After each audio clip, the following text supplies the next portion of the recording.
fame, main attraction. Pure vibes, not satisfaction. For the bass, chemical reaction.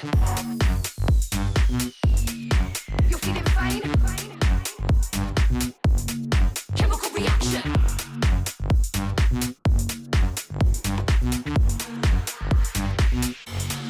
Chemical reaction.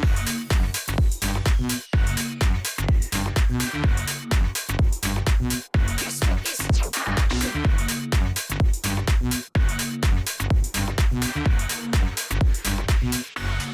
Chemical reaction.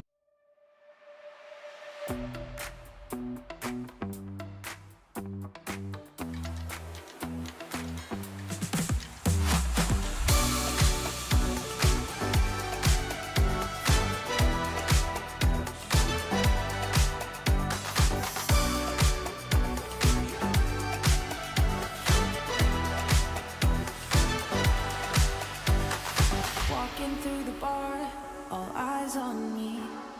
People picking up my energy.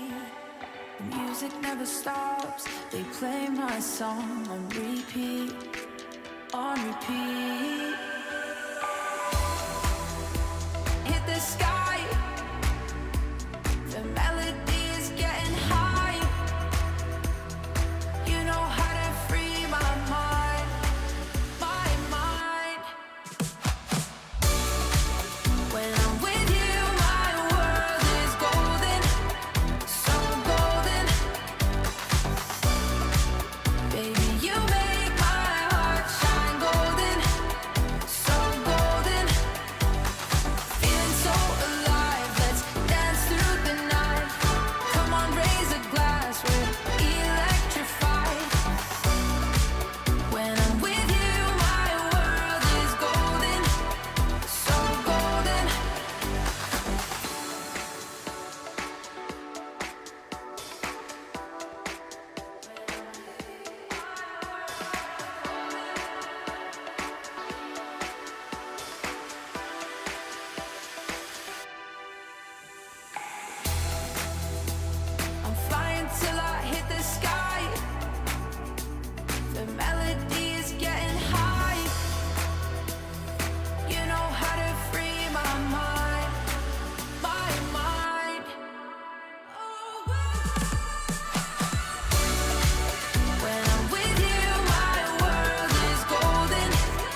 burning up all my desire to be great. I gotta just open the gate. All I need is save it from hitting the pavement. Understand it when I'm impatient.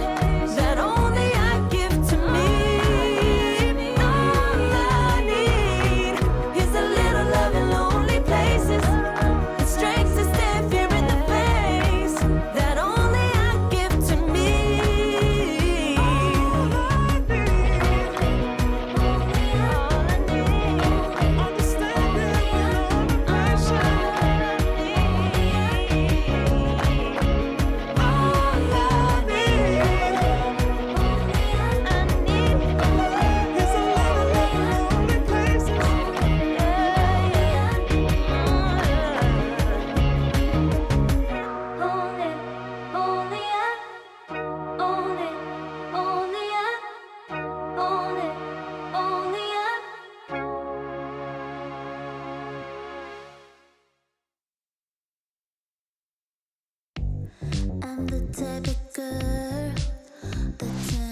logic into utterance.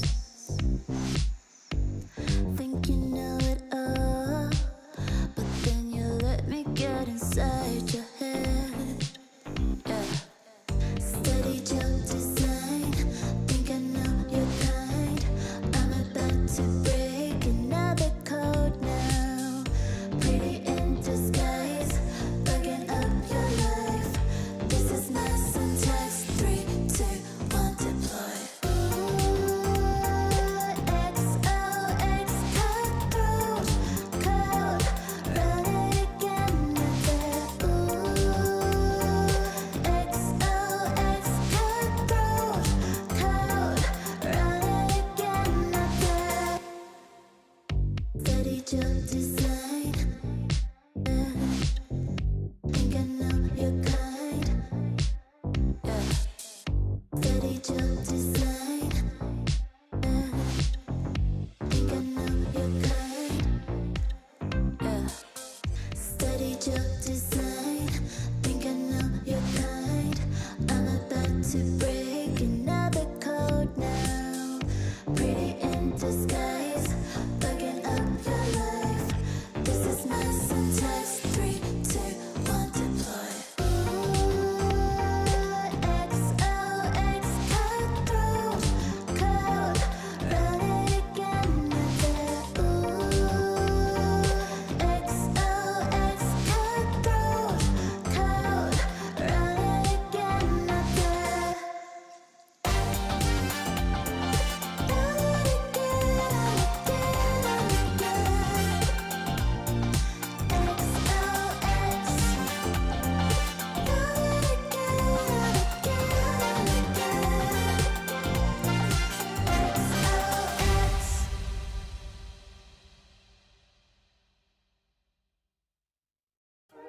You waited all night for me to come back.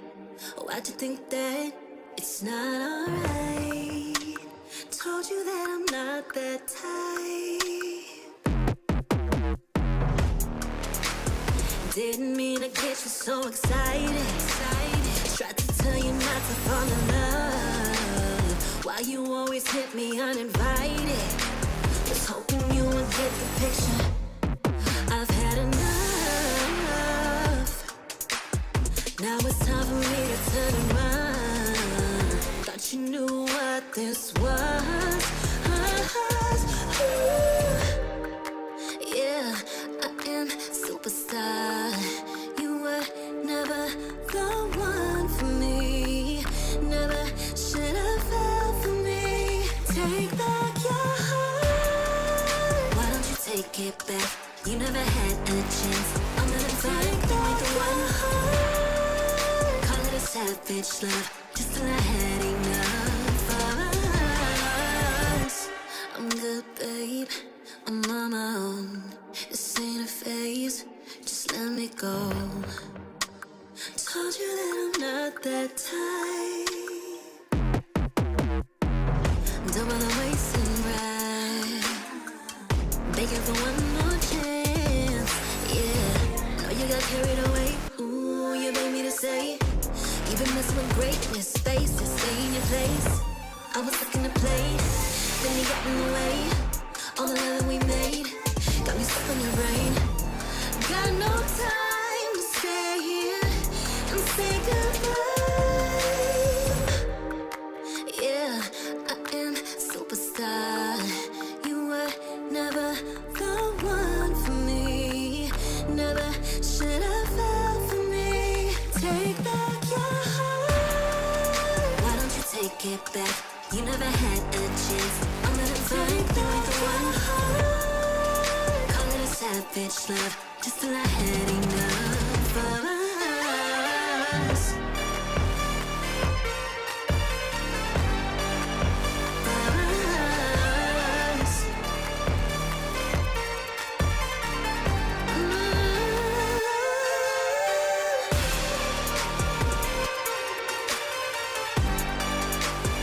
Take back your heart.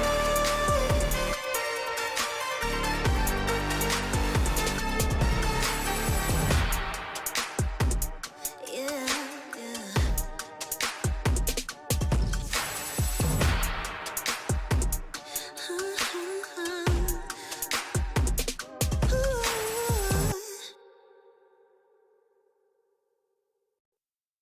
Give it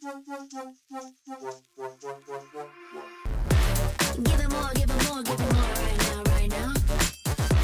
Give it more, give it more, give it way more. Yeah, we give it all that we got. Measuring what's in our pockets, then we give it a lot. Cause we've been hustling for years, now we up at the top. And no, it's still not enough, so we ain't gonna stop. Cause that's full throttle, zoom, zoom, hop, skip, jump. Gotta eat it up, but the goal is lunch. I'm the big goose, so I never duck, just keep my head up and yeah, we going up, up, but don't call it good luck, luck. Earning what we got, cause all we do is give it more. Yeah, we going up, up, but don't call it good luck, luck. Earning what we got, cause all we do is give it more. Give it more, give it more, give it more right now, right now. Give it more. Give it more, give it more, give it way more, way more. Give it more. Give it all we got, we give it all we got. Oh yeah, give it more. Give it all you got. Now they know about our dedication. Not just hard work, it's also patience. Chipped away at it and ignored the hate. And now we big Tom status and it's us for the take. And we eat, dream about it every time we sleep. Making moves, just look at my feet. Yeah, we bring the heat. We make every situation sweet. Now all we need is yeah, we going up, up, but don't call it good luck, luck. Earning what we got, cause all we do is give it more. Yeah, we going up, up, but don't call it good luck, luck. Earning what we got, cause all we do is give it more. Give it more, give it more, give it more right now, right now. Give it The Snapdragon Pro Series is brought to you by Snapdragon Elite Gaming and DHL.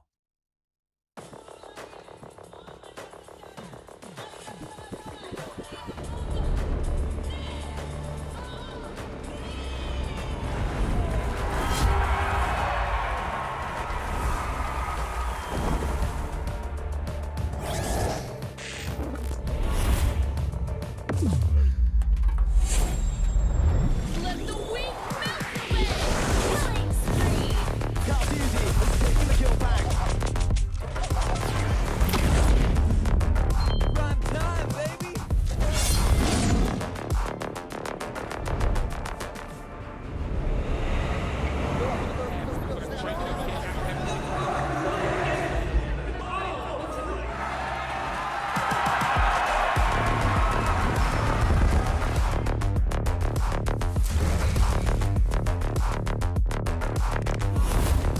Looks like the players are ready.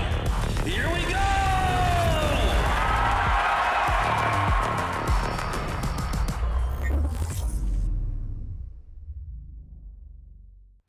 Lovely afternoon for more Mobile Legends Bang Bang action. This is the Snapdragon Pro Series Season 6 Challenge Finals Group Stage, day number 3. That means we are at terminus for all of these teams, both from Group A and Group B, to find out which top 3 teams from each respective group is going to make it through to the playoffs for the rest of the week. I'm your host for Stream B, it's Husky right here, and to start off the day, I got 2 fine gentlemen. I got Churros on one end, and I got Gideon Q on the other to bring us all these actions. 3 more best of 3 on Stream B itself, and by the end of today, a lot of the fates of these teams will be decided. Oh, it's going to be a scary day today, of course, especially for, the Aurora fans out there. They're looking at the scoreboards and they're thinking, all right, we may be at the bottom of the list, but there is still hope for us to make it at least for the playoffs. Yeah, there's a lot of narratives you can build upon Group A, Group B. Group B, it's death group.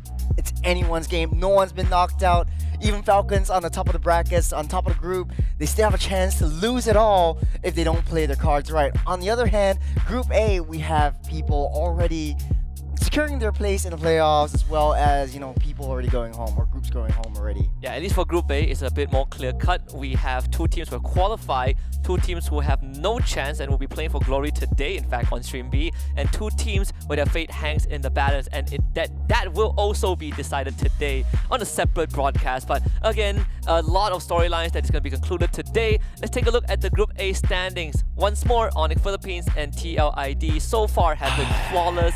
They've guaranteed a slot in the SPS playoffs, but today, one of them will not have such a clean record because they will be facing off against each other in that M6 Grand Final rematch. Soon, the SRG and Bigatron Alpha will be fighting for the 3rd slot into playoffs. Flash, Singapore, and see you soon they won't be able to qualify, but Don't they will remind me, still. Husky. Don't remind me. They are going to be fighting it out for that slot. For that, well, not for the slot, but for pride and glory. For pride and glory, for respect, the next games or this game 2 in The second Stream match, B, yeah. second match in Stream B is gonna be Flash versus See You Soon. Unfortunately, they are. Well, I mean, See You Soon. See You Soon is gonna take a flight back to probably Cambodia, and Flash will take the causeway back to Singapore. Yeah.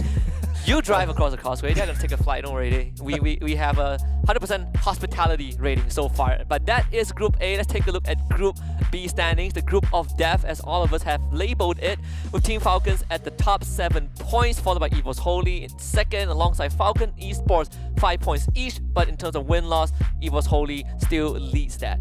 Onyx Indonesia, Onyx Esports alongside RQ Hoshi, both tied at 4 points. In terms of head-to-head so far, Onyx looking slightly better. They are still going to duke it out later on to see who makes it through.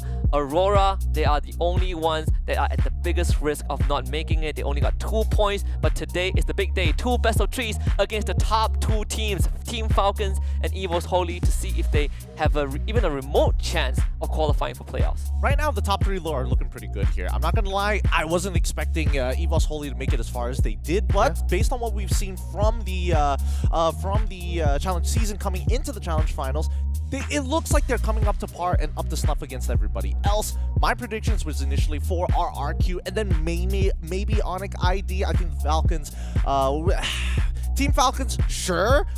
Falcons Esports, it's a bit of a roll of the dice, right? This is where I expected them to be by day 2, like being roughly around 1 to 2. But if we look at the point system, it's actually very close between everybody else. It's anybody's game here today, and hopefully we get to see who qualifies.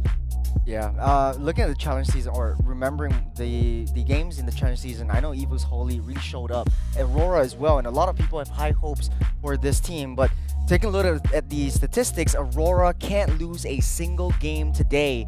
If they're 2-0 for Falcons and 2-0 for Evos in the next game later on today, they will have a total of 3 + 3 + 2. That will give you roughly around 8 points. They maxed out at 8 points, They'll right? max out at 8 points, but they have to pray that Falcons Esports doesn't take the cake. Yeah, and not only that, if Falcon Esports kind of, if we ever end up in a scenario where they tie, which I think is not possible for Falcons Esports because they have decent points already, they still have to look at head-to-head, right? And that's where Aurora is going to struggle.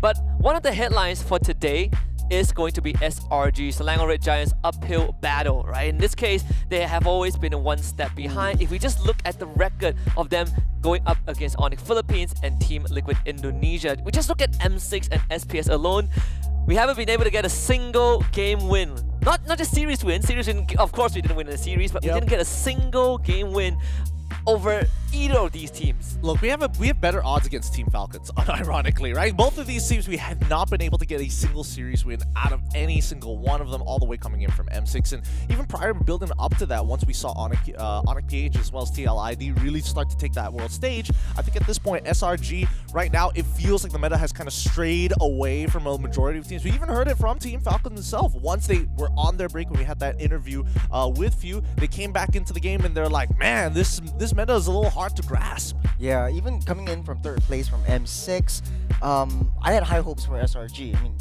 I mean, the sister team coming from Malaysia as well, but this time around, it does look like they're struggling a little bit. I think, yeah, I do agree with you. The meta has shifted a little bit, but it's not that much. Like, Sakai's is back to his comfort heroes and the assassins, but it's not enough. I think they need to really step up this time around. Yeah, I completely agree. I think even after M6, when we finished 3rd, there are still a lot of doubts, right? When we finished 3rd, but we could have not even made playoffs if not for that game against CFU, which I think blew a lot of people's minds. But aside from SRG being in hot water, we also have to talk about the state of Group B, the group of death. It's a gladiatorial arena. Everyone fighting for scraps, you know, Onyx, Esports, Falcons Esports, Team Falcons, Evos Holy, Aurora, and RQ Hoshi. Of course, Aurora and RQ Hoshi are in the more dangerous spot, right? They're fighting with their dying breaths, but for everyone else, there's a good chance that they can qualify today. I think it really comes down to who can actually find the sweep here today, right? That's really going to make a big difference in their groups, shoot them up into the standings and really secure their spots, whether to qualify for the playoffs or at the very least worsen the odds for everybody else who doesn't make a sweep happen. Yeah. I think for Team Falcons, they are in the most comfortable spot for now. They got 2 series today, but if they sweep just 1, if they hit just 9 points, they're guaranteed You're making playoff slot. They're gonna make it regardless of the rest of the results. Yeah. Honestly, though, statistics aside, this is a new day. It's a new game for any of these teams, and it just goes down to show who wake up on a better side of the bed.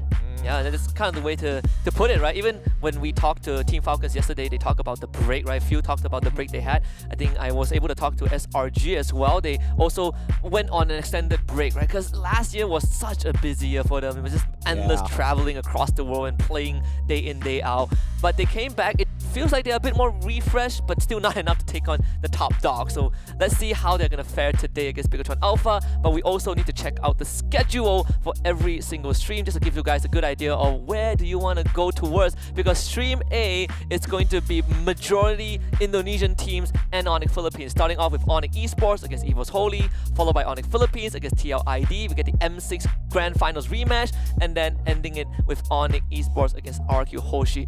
Any highlights for you guys? Except for M6 rematch, you can't go for that one. Oh, man, darn it. Okay, I would say that Onyx Esports up against RRQ is going to be an interesting one. I think that Evos Holy is going to be a much tighter matchup generally, but I think the stakes after seeing those first 2 games is really going to put the pressure on this team towards the end. Yeah, I'm actually looking forward to the first game. Onyx ID versus Evos Holy. You've got the El Clasico, Albert versus Kyrie. Now, Albert is not in the Onyx ID team. Will he take some of what he learned in his time in Onyx ID and throw it in Evos Holy? We'll be able to see that coming up in Stream A. But yeah. Also Savero, right? Eyes are going to be on Savero again. He has some great performance so far, but when you can see when he's not able to perform to the way that he wanted it to, you see that bit of a crack for Onyx Esports. That's Stream A, but now let's take a look at what we have here on Stream B for today. Starting it off with Team Falcons against Aurora. It's Team Falcons' qualification chance and Aurora's chance to stay in the rings of qualification. Followed by a bit of a breather. We will see you soon against Flash Singapore, fight for pride, glory, and honor, and then closing it out with Evos Holy against Aurora. Man, we're really going to see a big emphasis, like a magnifying glass, in the spotlight on Aurora, because this could be one of 2 things. Either it's going to be really heartbreaking for a lot of the Aurora fans out there, or this could be like the ultimate grand chase. Because come on, you're fighting against the top 2 teams in the groups itself with Team Falcons as well as Evos Holy. If they're able to sweep both of them, that's going to set up a huge narrative. Yeah, I want to get your thoughts as we look at the Group C, the Stream C schedule, because I think we also have some banger matches there. Starting it off, we got Falcon Esports against RQ Hoshi, followed by the Decider series for the Group A qualification between Selangor Red Giants and Bigatron Alpha, and then they will close it out with Falcon Esports against Team Falcons. Yeah, firstly, looking at SRG versus BTR, this is going to be a big match for all the Malaysian fans because this is their home ground. If SRG is knocked out, I don't know how the crowd's going to look in Johor Bahru coming into the playoffs. But then again, it's so interesting to see how Falcons versus RRQ Hoshi is going to be because the Burmese are looking hella strong, and they've been showing consistent improvements throughout the day, and facing up against RQ Hoshi is one of their true testaments to how far they can go. And of course, the Falcons versus the Falcons, a airlocked battle up in the skies. That's going to be a crucial match for both teams. If SRG don't make it, it's going to be the first time that they don't make it out of groups for SPS. So that's also another historical moment, right? However you want to look at it. But another guy we need to look at, this one is also the mascot for this season's SPS, is Badang. We've seen him in both Rome and XP, but when you talk about the win and loss rate, it's a bit jarring, right? In the Rome, only won 3 games out of 11, but in the XP, it won 7 out of 11. So the question is, gentlemen, is Badang do or Badang don't? Badang or Badong? Badang or Badong? I'm with the Badang here because personally, I think a lot of players have kind of left this hero out of the spotlight for a very long time. They don't know how to make sure that they consistently hit their abilities, and most importantly, truly abuse the 1 second stun you get, especially when you make them collide against the wall. Unfortunately for Rome, there's a higher loss rate for them at this point of time because again, I think most roamers at this point are trying to figure out when exactly what are the true lengths you can push this hero. It's not like a troll where you can get out of every single scenario. You really have to pick and choose. Yeah, after the buff from Badang and the animation speed up, I think a lot of Roams are looking forward and excited to play Badang because it brings a whole new dimension to the gameplay. But then again, going back to the EXP lane is where it should be at because it's faster for you to get your items, faster for you to get your Thunderbolt, faster for you to pick up on these rotations, early game rotations towards a lot of these neutral objectives. And so I'm still with the Badang, but only for the EXP side. I'm not too confident about the Roam. What? I think Rome's great. Rome's good. I think it's great as well. I mean, we've seen some good and not so good example. You know, we've seen like JPL, Render J, Yumes, but we've also seen Key play a very mean Badang Roam. So I agree. I think you both kind of hit the nail on the head. That's from different perspectives, right? Roam, a bit more demanding in how you should pilot it. But today, in case you sort of missed out the early parts of the pre-show, remember, we got the rematch of the century. In fact, TLID, they will face off against Onyx Philippines today for that first spot in Group A. But when you check out the match history, ever since the M6 up till now, it hasn't been looking good for TLID. They've only won 2 out of 12 games played against Onyx Philippines, and they've lost all 4 series, right? They went 0-1 in Swiss, they went 1-3 in the upper bracket finals for M6, and they went 1-4 in the M6 Grand Finals. In the recent Open Finals, they also got swept 0-2. Yeah, no, I think this is very understandable for everybody who's been watching each and every one of those games. TLID, yes, I love the organization. Yes, I'm going to be shouting them out, but they have a very particular style. They're very free-flowing, right? But there's a certain level of structure that they do have, but then it becomes very concrete when they are behind. And I think against a team like Onyx PH who are good from behind, when they're ahead, you can see that the games that are being won by TLID is when they are able to make those outstanding plays while still being ahead of their opponents, compared to a majority of the time where OP are just keeping them underneath the 5K mark. Yeah, I gotta agree with you, and I also gotta give a huge shout out to Coach Saint DeLucas because he has been on the ball with the drafting, especially coming out from the M6. SPS all this while from the challenge season to the challenge final, it's always out drafting, outplaying, and he knows the strengths and weaknesses of each of his individual players. And I think for Onyx PH, they are in for a big fight. It's just that against Onyx PH, even when you win, you have to work so hard for it, right? And that's why all these wins are so rare to come by for TLID. Speaking of Onyx Philippines, we have to talk about the gold standard, because yesterday he was the first ever person to score the Savage in the SPS Challenge Finals group stage, followed by Eman from BTR. So we present them with the SPS Savage, featuring Kara and Eman, both using the Granger. It was game 1 between Onyx Philippines and SRG. This one was just a complete wipeout where Kara was free hitting everyone. Oh yeah, I mean honestly, I was so excited for the first, the quote-unquote first Savage coming in from Iman before Prod told us, nah, Onyx already achieved that not too long ago. These games are happening at the same time. Yeah, and I mean the way that it happened for both, I think Onyx Philippines and BTR, almost the same, right? They were almost given the same environment. Granger, first of all, and this one was game 3 between BTR and Flash Singapore, where if you look at where Eman was, who's gonna threaten him? No one. Yeah, he's just free hitting from that back, and I have to say it's very, very fitting that it's Eman and Kara. They're old rivals way back in the Philippines when Eman was, still in the RSG phase and Kara was in the Omega phase. But then again, the Granger, man, is there no way to hyper target onto him? And I think both of these teams have really broken the code of how they want to play a gold lane, because you specifically pick heroes to hyper protect the gold laner and just let him do massive damage, split the team fight so that they don't get into your gold laner, clear up that back line, and then just charge forward. I think Granger right now is also the only gold laner that can safely check bushes, right? That has this artillery sort of ability with that Death Sonata. And that's why I think until now the only guy that has figured out the most classic way is Kara with the Layla during M6 Swiss, oh, yeah, which is a classic and a tribute to Chiku guys as well. But we're gonna let the teams get ready for their first ever series of the day. It's a big day for Team Aurora, especially against Team Falcons. We'll head for a short break and we'll come back for that opening series of the day.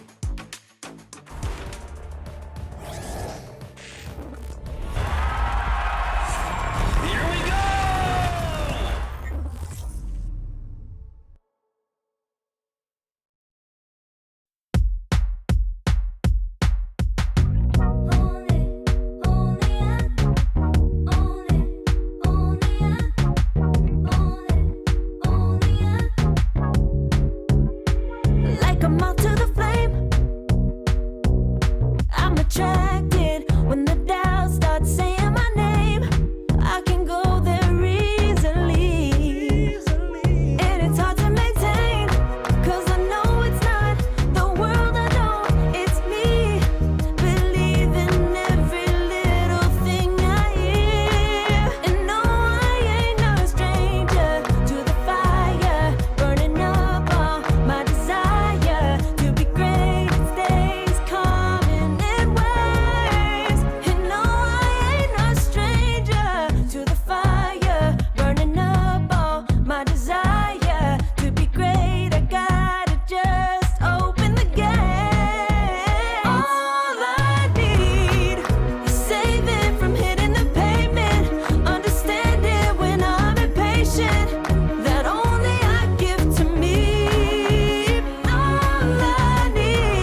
days coming in waves. And no, I ain't no stranger to the fire, burning up all my desire to be great. I gotta just open the gate. All I need is saving from hitting the pavement, understand it when I'm impatient, that only I give to me. All I need is a little love in lonely places, the strength to stand fear in the face, that only I give to me. All I need, understand it when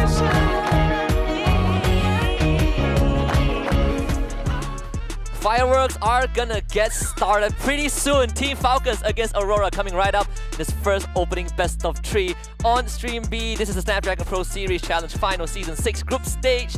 And my name is Husky alongside Churros and Gideon Q. We are ready to rumble because Leo is gonna be sitting out from this one due to certain heart conditions because Aurora is gonna be playing today. It's going to be rough. It's going to be rough for him because keep in mind, there is history between both of these teams. Aurora keeping Team Falcons away from their qualification spot coming into M6. So I'm pretty sure Falcons are not going to take it easy on them. Definitely not when you have this super started lineup that decided to stick together for another run. Flap TZ, Kao TZ, Few, Ogwen, and Super Marco. Taking it one step at a time, they want to start off by qualifying to playoffs and defending the SPS title. You know, I think they got their mojo back. They might have taken a 3-month break, but it's looking pretty good about him. We want to talk a little bit more about Ogwen and how he has been performing thus far. He has been on the top of his game in setting up, maybe being the main shot caller for his team and adapting to the playstyles that the Rome meta now brings to the table. Especially when you look at the Kufra, right? Not many roamers would opt for that hero. And alongside the Kufra, he also plays a Jawhead and Tigreal, which is why when you look at Ogwen as a roamer, we even drew parallel similarities between him and Keyboy yesterday when Keyboy busted out the Kufra. It's almost the exact same carbon copy. They can start the fights and they are so good at finding opportunities. He's a crazy good setter, really, really good at what he does, and I think currently the meta is going to ask more from him, especially from this role. I can't wait to see him actually get his hands on something like Badang, but we don't know how practiced he is on it just yet, and plus we haven't seen him actually touch it compared to the Kufra, Jawhead, and as well as Tigreal, where I do think that there is going to be like a easier execution when it comes out. I want to say Tigreal as well, but Jawhead mainly. We all saw that game coming in from him from Tigreal. Oh boy, the failed flicker implosion. He pays it back with interest, which is what I love about him. And it was against the Jawhead, right? Yes! It was against the Jawhead from Keyboy too, so it makes it pretty poetic.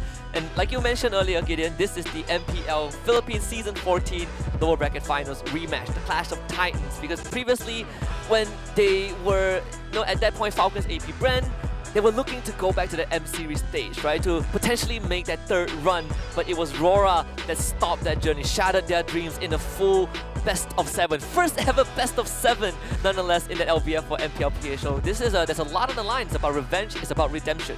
I was watching the MPLPH game where Falcons got knocked out, and I was rooting for Team Falcons just because they have a really, really solid lineup. And back to your point, he's playing the Kufras, he's playing the Jawheads, he's playing the Tigreal because he's confident with it, he's comfortable with it, and if it ain't broke, don't fix it, right?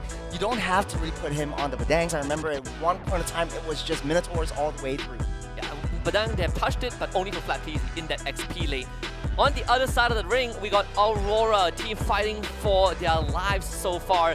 Got Edward, Demon Kite, Yue, Renegade, and Domain Kite.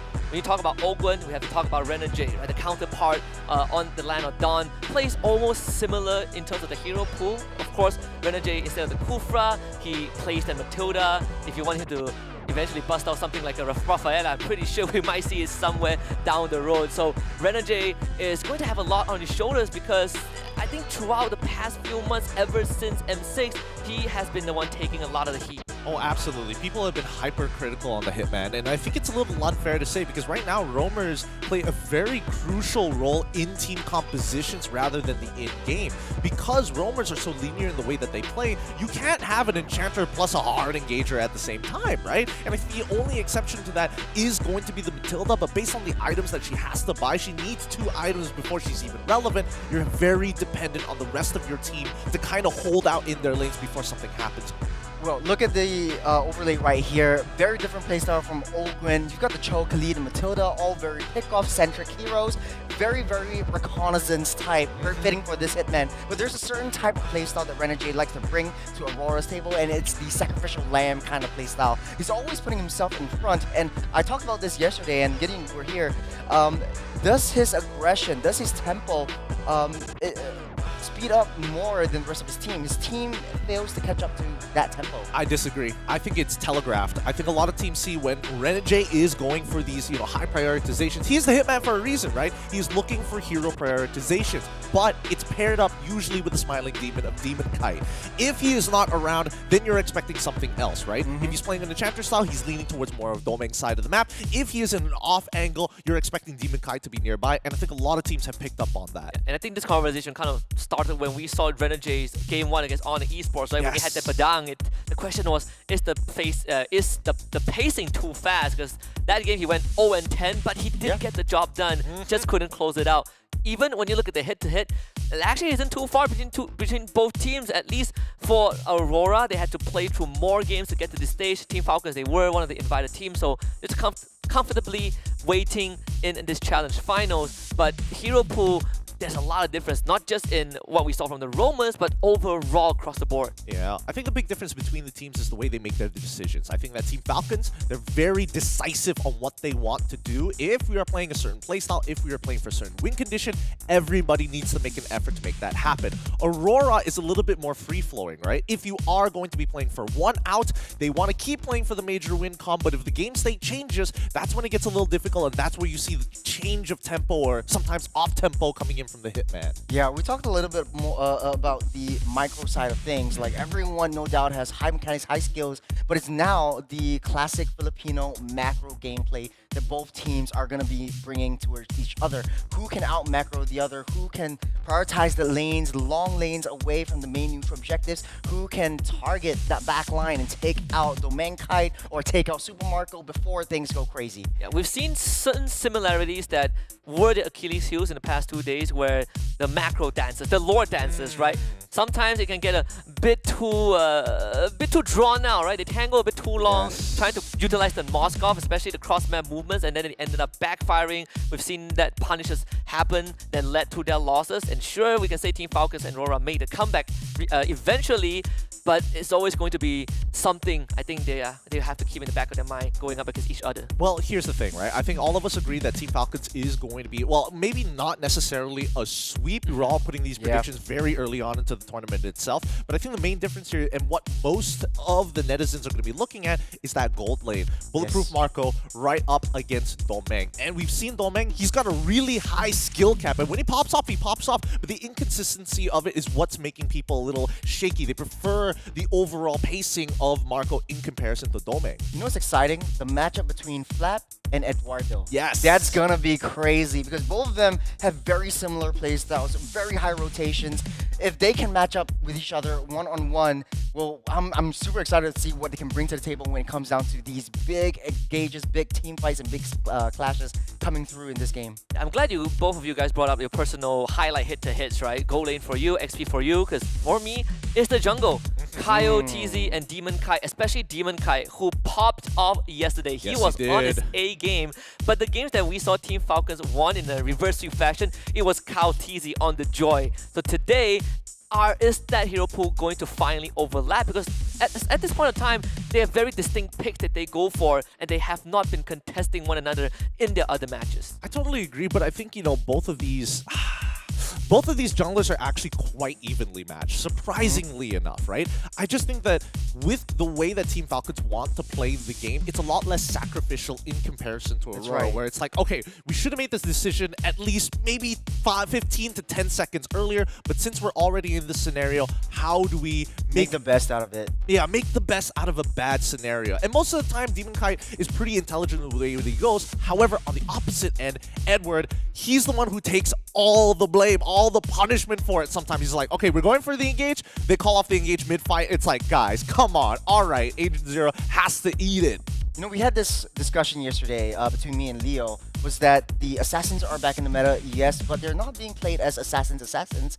After 5-minute mark, after 8-minute mark, they have to transition and adapt to being a utility assassin, and I think both these two players do that very well. I remember the first day, Kyle TZ, he was playing that Joy, and he was all the way on the alongside of the map, yes, maintaining these long lane priorities, but also because of that, missing out on huge damage that if any of these team members make a good set, he won't be there to catch up. So really excited to see how this one will play out.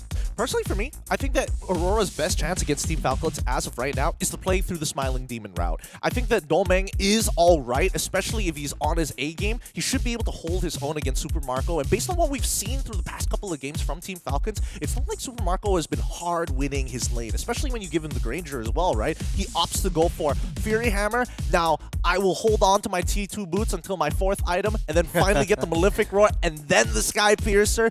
Bit of an odd order to go for, but it makes him a little bit more passive in lane, more deadly in team fights. I agree. I think, you know, because Demon Kite has always been kind of the focus, right? Even when we talk about Renegade, we have to bring in Demon Kite into the conversation. I think when you look at Demon Kite, that is going to be that win condition from early to mid. Even in objective contests, right? You look back just at MPL Philippines in that lower bracket finals against Team Falcons, in the grand finals against Onyx Philippines, Demon Kite has been on point when it comes to these objective takes. Yeah, going into the draft, and I do want to talk about like lane-to-lane matchups as well. We talked a little bit about the gold lane matchup, the EXP lane matchup, the jungle matchup.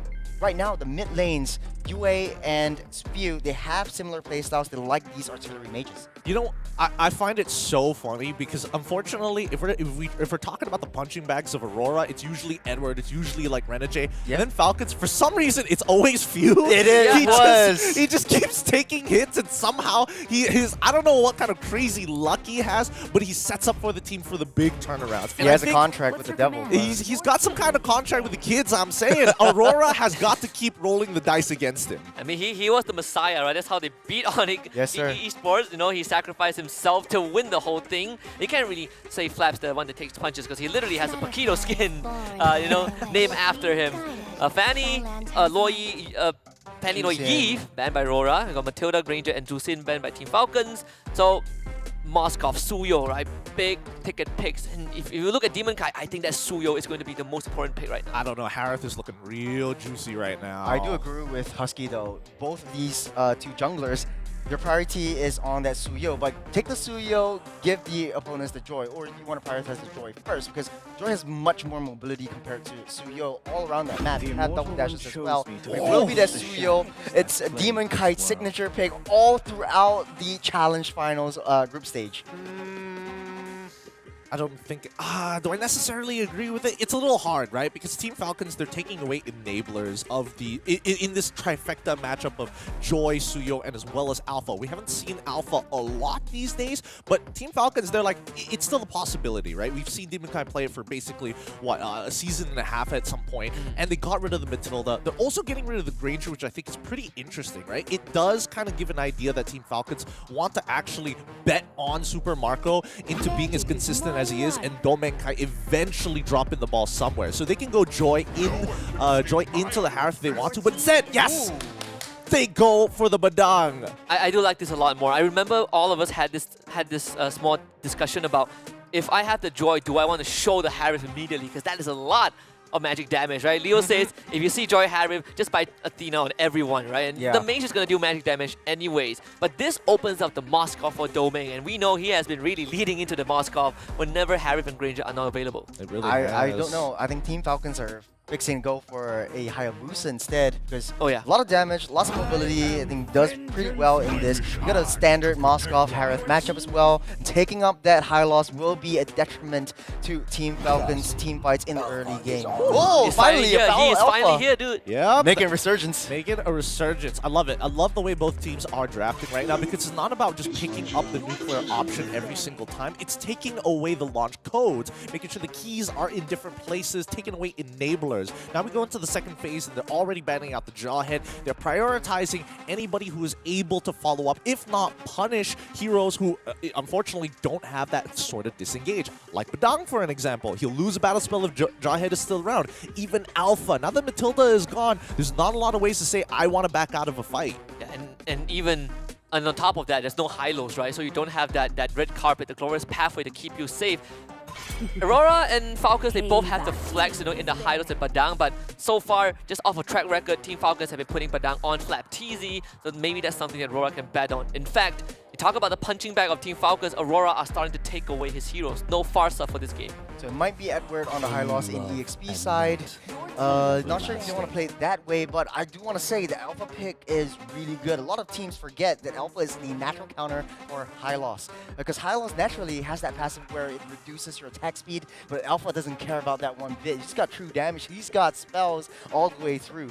I'm curious to see because I feel like as of right now, there's just no real reason to have Hilda on either side. I feel like a little bit more inclination for Team Falcons, but they're on red side and they get that final pick at the very end. They're most likely going to prioritize their mid lane and then see what Aurora has in the bag. Yeah, I think Aurora right now have, do you still ban mid laners or do you ban out a roamer, right? Like a Tigro or a Cho. I think you get rid of the Gatot here. Oh, they ban the CC. I think they're thinking Could be an Owen Egg might be playing the Yeah. Badang. Oh, this is a tough one. This is a tough one. Ogun Badang, huh? I mean, Ogun, again, we did see the Kufra early as one of the gotcha picks that he has. I think that right now, there's just a lot of respect going for both sides. No, like, hard committal on anything just yet. More so, they just want to hold the keys. They want to see what their opponents are doing before they bring out the nuclear options. And I think the CC ban is okay, I suppose. But even when you're up against Badang, it's not the easiest matchup as well. Badang can technically space against the CC. And the most annoying part about it is that you can actually, like, cancel out a majority of her damage if you just keep locking her down time after time after time. So they go for the Vexana for few. Vexana hasn't been looking too good, right? 11 picks, only 28% win rate in this entire SPS, at least from the challenge stage until now. Aurora needs to review that mid lane and the flex.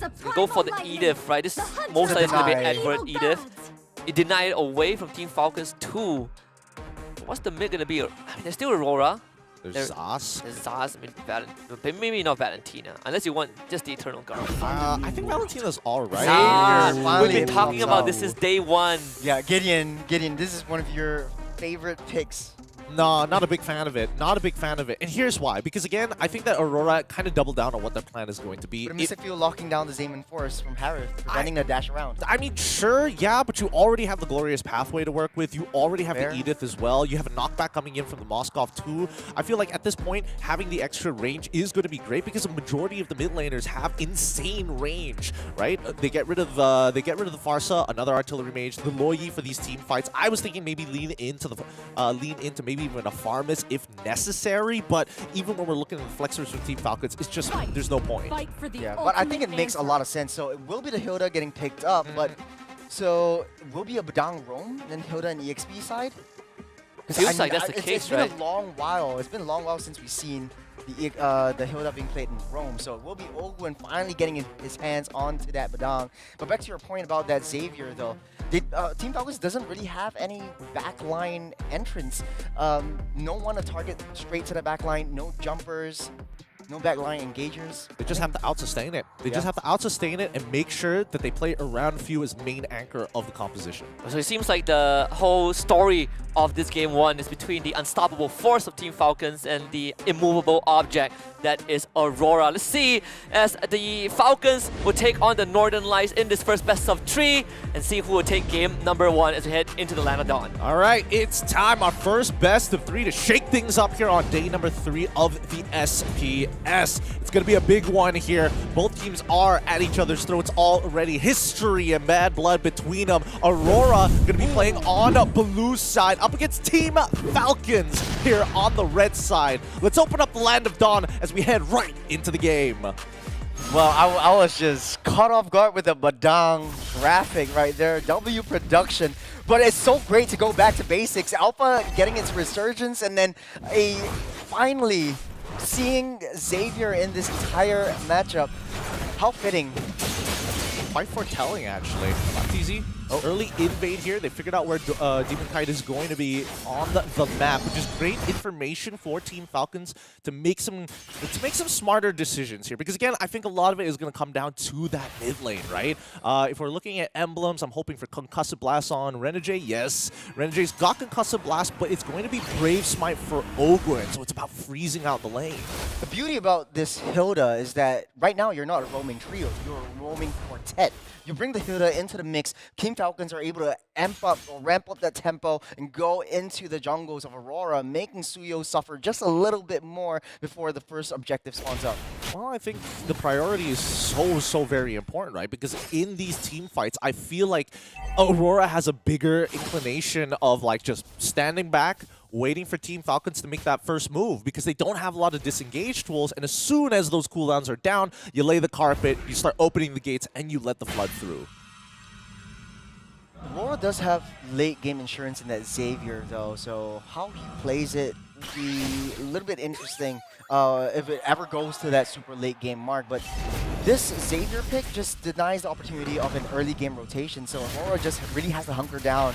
You see Team Falcons already cycling up with that turtle onward onto Baptiste. Will be able to escape safe and sound. He doesn't have that sprint anymore. Baptiste will pick up that turtle. They will take what they can and they'll ditch out of the way. Nicely done. And this is what I'm talking about, right? Priority. If you make that first move, you're able to sit on these objectives a little bit faster and then hold priority over your opponent. Now that we're holding this neutral objective, the inclination is on you to try and take the space from us. And I think that's how Team Falcons is going to be playing the rest of this game. Ooh, look at how Team Falcons are playing, just living rent-free in Aurora's jungle. Baptiste down low, SOD hits. I don't know if they want to come in. Domain Kai just holding on to the SOD. Team Falcons know how much they are able to hammer Aurora at this point. Look at the efficiency, right? While all of that was happening, living rent-free down on the bottom side, we see that Few isn't being that anchor. He quickly moves up to the top side of the map in case Domenkai decides to go for the big punish. You can see that both sides aren't really committing like huge ults. The most you saw was probably from Ogwen. Other than that, it's just been chill.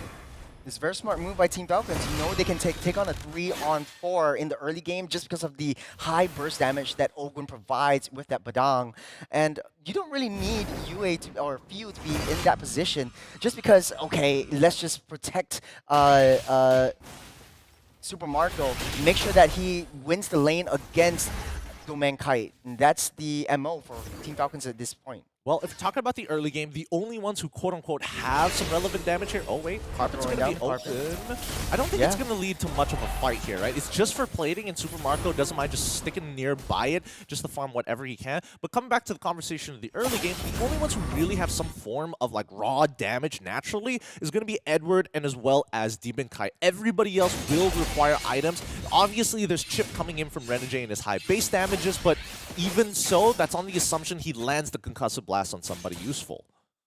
We'll see as the turtle spawns up in the next 5 seconds. Is Ogwen making this roam Badang count, checking all of the bushes, pushing Aurora away from any skirmishes that are about to happen. Kyle Teasy will start things up. Chilling for now. Lays the carpet. Tries to break Few's position here. Renegade's all alone though. Baptiste really down deep. They're chasing onto Renegade. Oh no! What has he gone to? The fence crack will keep him safe and locked down. Renegade goes down. Edward, prime form, but 3 members are on him. They will be chasing him out for blood. Wait! Edward finally goes down by the hands of Few. They're still going for it though. Kyle Teasy survived with a sliver, but not for long before UA takes him out with a mystic shot.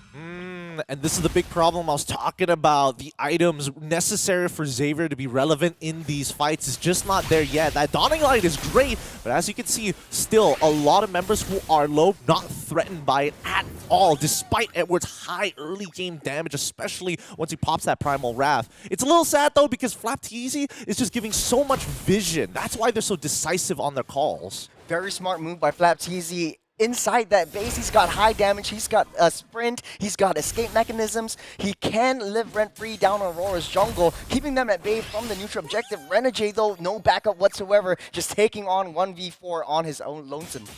And now Team Falcons, utilizing their priority, utilizing their push and map control, want to slow down these rotations as much as they can. Tri-brush control coming out from Ogwin, not to mention that every time he throws out one of those fists, it knocks you back and gives you a bit of a slow as well. So it's a little obnoxious to deal with, but thankfully he hasn't completed the Thunderbelt.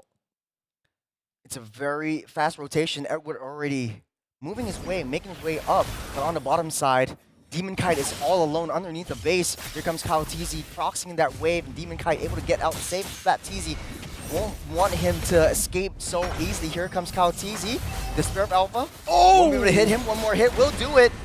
As FlapTZ takes Demon Kite down, Edward a little bit too late for the re-engage. It's a game of information. They spotted out Edward in the mid lane, in that middle of the rotation, thanks to Ogwin, as well as FlapTZ double reconfirming it on the bottom side jungle here.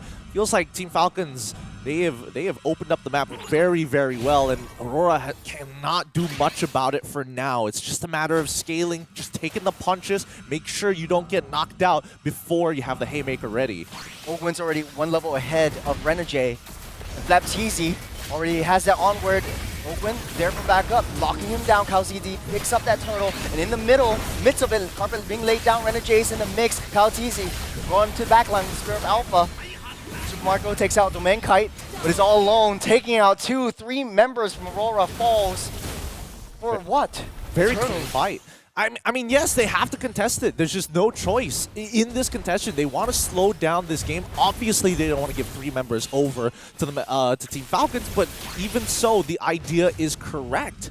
I think that Aurora, at this point, they're just going to have to take it, right? With mid-tier 1 open, Team Falcons are on a bit of a timer to kind of speed up this game. Sooner or later, this Hilda is going to lose relevancy. Sooner or later, Demon Kite is going to come to a point where you can actually out-sustain that raw damage. And for now, the setup needs to look good. As long as Team Falcons don't clump up too close together to get hit by an Earth Shatter or even fall down to the underneath the influence of the carpet, they should be all right. Yeah, taking a look at the gold and EXP graph, Team Falcons already up ahead, 6,000 gold. Seeping through the late game. And we were talking about UA's Mystic Field, but hold on a second right here. Red carpet already laid out, but from that backside, Ogwin's left all alone. 5 members right on top of him with Eternal Guard, but it's not enough. Super Marco still staying under that bush, but it's a good trade-off by Aurora. I don't know about that. Bot tier 1, is the life of Ogwin equivalent to a tier 2 down bot side? That's the real question. Personally for me, I don't think so, but Aurora will take anything at this point. T2s are always just pure economy. It doesn't really hold strategic value across the map. And for now, Team Falcons maintaining their 6.6k lead, and more importantly, Kyle having a very clear level lead against Demon Kite. As the clock ticks down, UA's Dawning Light is going to start to hurt. I mean, he's almost taken out a chunk of damage off of Super Marco, but he needs more time. But now the engage cavalry coming into the jungles yet again. Team Falcons not giving Aurora a chance to breathe. Looking at the item list so far, where is Yue in that item list? Looks like he's trying to build up to an Enchanted Talisman. Hasn't even finished off T2 boots at this point. In comparison to Few, who's building very utility, golden, sorry, not golden staff, but instead glowing wand, and has already finished the Blood Wings as well, just in case he does get collapsed on by Edward, or maybe accidentally walks into the Mystic Fields. That range can be quite deceptive. Yue, oh, not Enchanted Talisman, instead goes for the Wishing Lantern. He's going to start poking out his opponents early on. Team Falcons going to start things up with the Lord Dance. Lord pushing and pulling over the side of Team Falcons. Concealed play by Ogwin, trying to find an angle. FlapTZ latching onto Demon Kite. They've caught Renegade. Trapped, nowhere to run, nowhere to hide. FlapTZ onto that backside. Edward's next in the call. But Team Falcons, they got what they can and they go. But the bottom line is Domain Kite on the offside of the map, taking control of that long lane. A decisive decision coming in for Aurora. They're willing to sacrifice the Lord. They're willing to sacrifice Renegade. They just need their cores to come online as soon as possible. And honestly, Domenkai, he's not too far off the Trinity build. It's 10 minutes into the game. He is about 30 seconds late from actually picking it up on tempo, but it doesn't matter still because Falcons have quite an outstanding lead against them. At this point of time, let's see how many inhibitors Team Falcons are able to accomplish because the high ground is looking much better for Aurora. Yeah, it's very, very desperate pathing, especially from Demonkai. Look how deep he is. Lord marching down the bottom side, though. Laying down the glorious pathway just to slow everything down, but Renegade on the wrong side of the wall. Turret at half health, almost half. As Team Falcons, they touch and they go. Flapteezy trying to make a move, trying to bait them in. SOD lands, but I don't think they want to go in. Running light for Shape Measure. Trying to minimize the damage here. The Mystic Fields have trumped them out, and I think this is where Team Falcons are going to say no, despite Super Marco trying to show some presence, trying to bait out that fight against Aurora. They are not going to take the bait. Looking at the items, now we see penetration boots already built, and yes, this is a bit of desperation coming in from UA's side, but they're already pushing to their inhibitors. This is the best build that he can go for at this point of time, as Domeng has finally finished the Trinity. It's a very disciplined play from especially Team Falcons. A lot of teams crumble under the pressure and the greed from charging underneath the turrets, sending their bodies, throwing their bodies, and just sacrificing themselves for kills to take down the turrets. But Team Falcons, they understand the phase of the game. They understand that they just need to wait for the next Lord. Just take it one step at a time. It looks like Team Falcons have almost set up the checkmate angle, right? They just need the next Lord. They're about to hit that 10k gold lead. They're currently at 9k at this stage of the game. Oh, sorry, 8.6. Close enough, close enough. But Aurora, if they want to win this, they're going to need a huge Mystic Field coming in from UA with a follow-up Earth Shatter coming in from Edward, right? Demonkai cannot enable his team at this point of time. If he goes in, he needs a guaranteed way to come out, and there's no guarantee without the Mystic Fields. I don't know about you, but Aurora seems to be, this is their game plan all along. Just let them come in, let them start the engage because they have that Xavier, and we all know how Xavier is so deadly on the high ground. You've got decent wave clear, decent entrapment with the Mystic Field, and Team Falcons really have to throw themselves out and sacrifice themselves in order to get a kill when it comes down to the uber late game. Oh, hold on a second. Open, the spot father, forced to use the flicker out of the way, stunned up by the wall, but here comes Super Marco, holding on to the Xavier Force. They know they don't want to take it, as Aurora backs out as well. Oh boy, Synchro Fissure doing so much damage to Renegade, the tank. He's got no MR built on him. The most he has is a Gleaming Gem and as well as a Dominance Ice. No Athena Shields built just yet. And even Edward, despite having an Athena Shield, did get a pretty hard chunked there for at least 1/5 of his health. So that's the Athena Shield difference here. Now Team Falcons, this is the checkmate angle we were talking about, right? They want to get priority on these lanes. Ideally, they rush down the Lord, but Aurora is not going to make it easy. Team Falcons starting things off. Flapteezy on the backside, but Spirit of Alpha, they're ditching that Lord. They took down Renegade. Xavier Force dancing around. Here comes Super Marco with the damage, but so much damage coming from Demon Kite. There was a huge play, but 4 members down. Aurora, they're starting to crumble. Flapteezy takes care of Domain Kite. The rest of Team Falcons making a beeline towards the base. Great decision making here. Flapteezy just keep Domeng busy. The rest will go for the free inhibitor. They have the 10k gold lead that they were looking for, and the crystal is wide open. 10 seconds, Super Marco will be able to take this. Just destroying Aurora's hopes and dreams for making to the playoffs. Woo-hoo-hoo, nicely done. Tactically perfect coming in from Falcons. This is what you can do with 3 lanes that hold priority. Aurora are going to have to relook at their draft. Aurora had a draft and wants to go late and can go late, but they just never made it to that point. The last team fight looked pretty promising at the start, right? Domain was popping up, but backline, that Xavier got taken out pretty quickly. And Team Falcons just with a sure goal lead takes down Aurora in game number 1, putting themselves one step closer, 1 point away from playoffs qualification.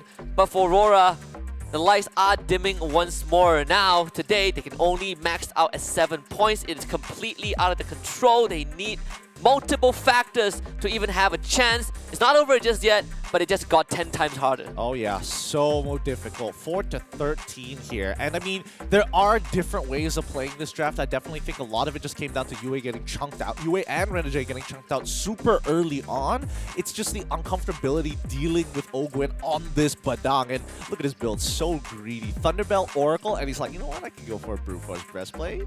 Yeah, you know you're 10k behind. The Lord spawned up. This is a 12-minute Lord, mind you. You as Aurora, you have a Xavier. You don't want to leave Xavier in a position where it's so vulnerable in the jungle. You don't know where Flat TZ is going to come from. You can't do too much because you need that range. It's so much better to like, okay, hey guys, let's just leave that Lord to Falcons. Let's just play underneath our towers and let's pray for the best. I think they should have buddy system very early on. Ditch the mid lane because even when you have Concussive Blast coming in from Renegade, it costs you too much HP when you are trying to maintain priority as a mid trio. I think they should have ditched UA, left him in the mid lane to do his own thing and slowly push those waves, get Renegade to actually go on over to either Edward's side or Super Marco's side to get an early push. Ideally, you would go down to Edward's side just so that you can deny information from FlapTZ because he already had the UAV online since minute 1. Yeah. And not just that, right? When you look at the jungler, we talked about Demon Kite and Renegade being that duo that needs to come online. Falcons, they know exactly what to do. They shut down the Smiling Demon. Didn't really get to play much of a Suyo game. That early game, there were a couple of fights around objectives where it really felt like Demon Kite had a chance, but so many times Falcons walk away with 20% HP that Demon Kite could not finish off. You call it intimidation, call it fear, but Renegade made some crucial setups, but Demon Kite wasn't too sure about himself. Like, hey, I know I have damage, but I'm not too sure if I go in, will I be able to come out? So I think there was a little bit of a disconnect and can see in the replays once we watch it as well. Well, maybe in the earlier stages. I think that very final fight was probably the best outcome for Aurora. Yeah. Obviously, there's a bit of a coin flip factor towards the end there because Few ended up dying to the Lord because he was put down to 1 HP because of the setup coming in, the carpet being laid down by Renegade, but also the engagement coming out from Demon Kite. And he got pretty close to actually killing Super Marco as well. That Renegade just died too fast, right? He got popped like in a blink of an eye by the Harry Vexana, and he at that point he only had tough boots and the cloak for a little bit of MR. His first core item was that Dominus Ice, so really couldn't survive long enough for the rest of the team to come in. Yeah, I've seen a lot of teams actually build Flicker instead when you're dealing with a Badang. Just because it's easier to get out by hopping over the wall than to heal yourself and pray for the best as the fist crack comes crap. Even as high loss? Nah, not for a high loss, but like if you're picking up a high loss, you're definitely in a very weird position because once you get hit, you can't escape. You gotta pray for the best and pray that you can tank all of these damages. Take vengeance. Take vengeance, maybe. You hurt me, you hurt yourself. Oh, you just pray at that point, right? It's so good to see right here on the screen. Alpha making its resurgence, making the game count. Kyle TZ throwing down the Alpha, dealing so much damage, especially towards the high loss. Renegade was a non-factor. Not just that, but also the counter setup, right? The Spear of Alpha, that's so, like, again, the few times that we thought that Aurora had a chance, Kyle says, no, I still got my ult, let me just sweep them up. Yep. Going to Fist Crack into Spear of Alpha, that is just chef's kiss. I mean, it's just hyper efficiency, right? It's just applying pressure until your opponents fall over. Because look, Kyle, he's been holding that. It's not like he's throwing the Spear of Alphas willy-nilly, right? He's holding it until the very last second. He knows that if he makes a wrong call and goes in with the Spear of Alpha,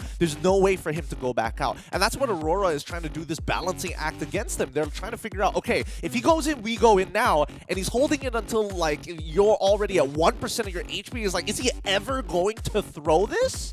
I mean, look at this, like Demon Kite, every time he goes in, again, Spear of Alpha. Opt. Like, Kaltisi just waits for Demon Kite. I think it's a very good setup. It's a double setup, especially from the junglers.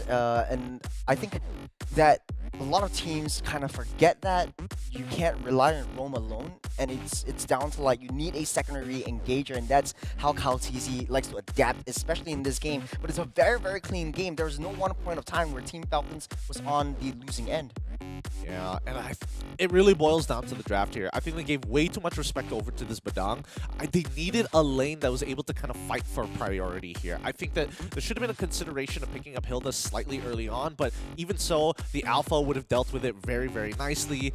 It's a really tough call on what Aurora should have done within that first rotation of picks. Yeah, they don't have a way to punish the Badang, right? Like, you draw some parallels yesterday between I think between Aurora and Onyx, you can kind of see the difference when Aurora was on that Badang. Onyx was just punishing Renegade every single step of the way, even though it felt like, you know, in this game, Ogwen was doing the same thing, but the difference was Aurora didn't have the tools to stop Ogwen from making these plays, which, you know, kind of has a compounding interest when you have someone like an Alpha on your team. Absolutely. And not to mention just the fact that Ogwen was just slowing down rotation. That's got to be pretty frustrating. You're already in a losing scenario. You're already going to be late to the fight. Now you're even later every single time he just throws his fists out. Yeah, it feels bad, right? Like, he sees Renegade.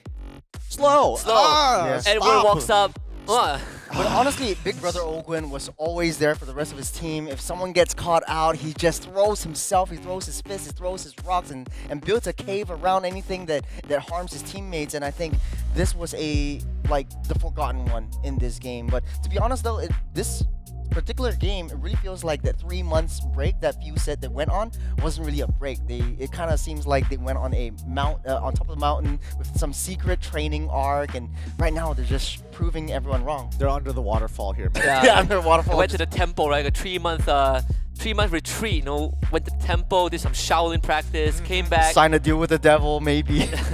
Enlightened, you know, to each their own, but it paid off so far in game 1. And our Team Falcons 1 point away from securing qualifications to playoffs. We'll see if Aurora can make that reverse sweep happen. They gotta start by winning game 2, which will be happening after this break.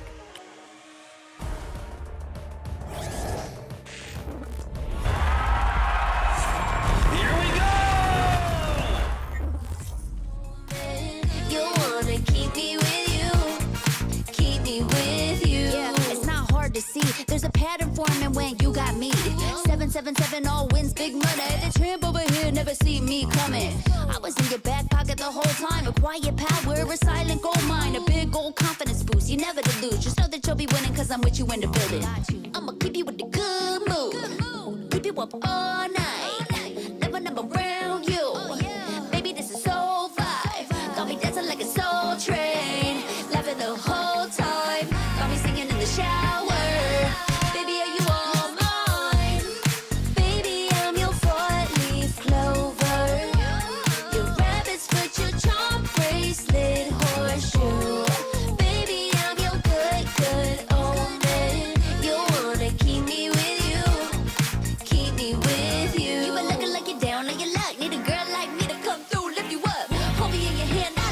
Touch me, kick me around, and you might get lucky.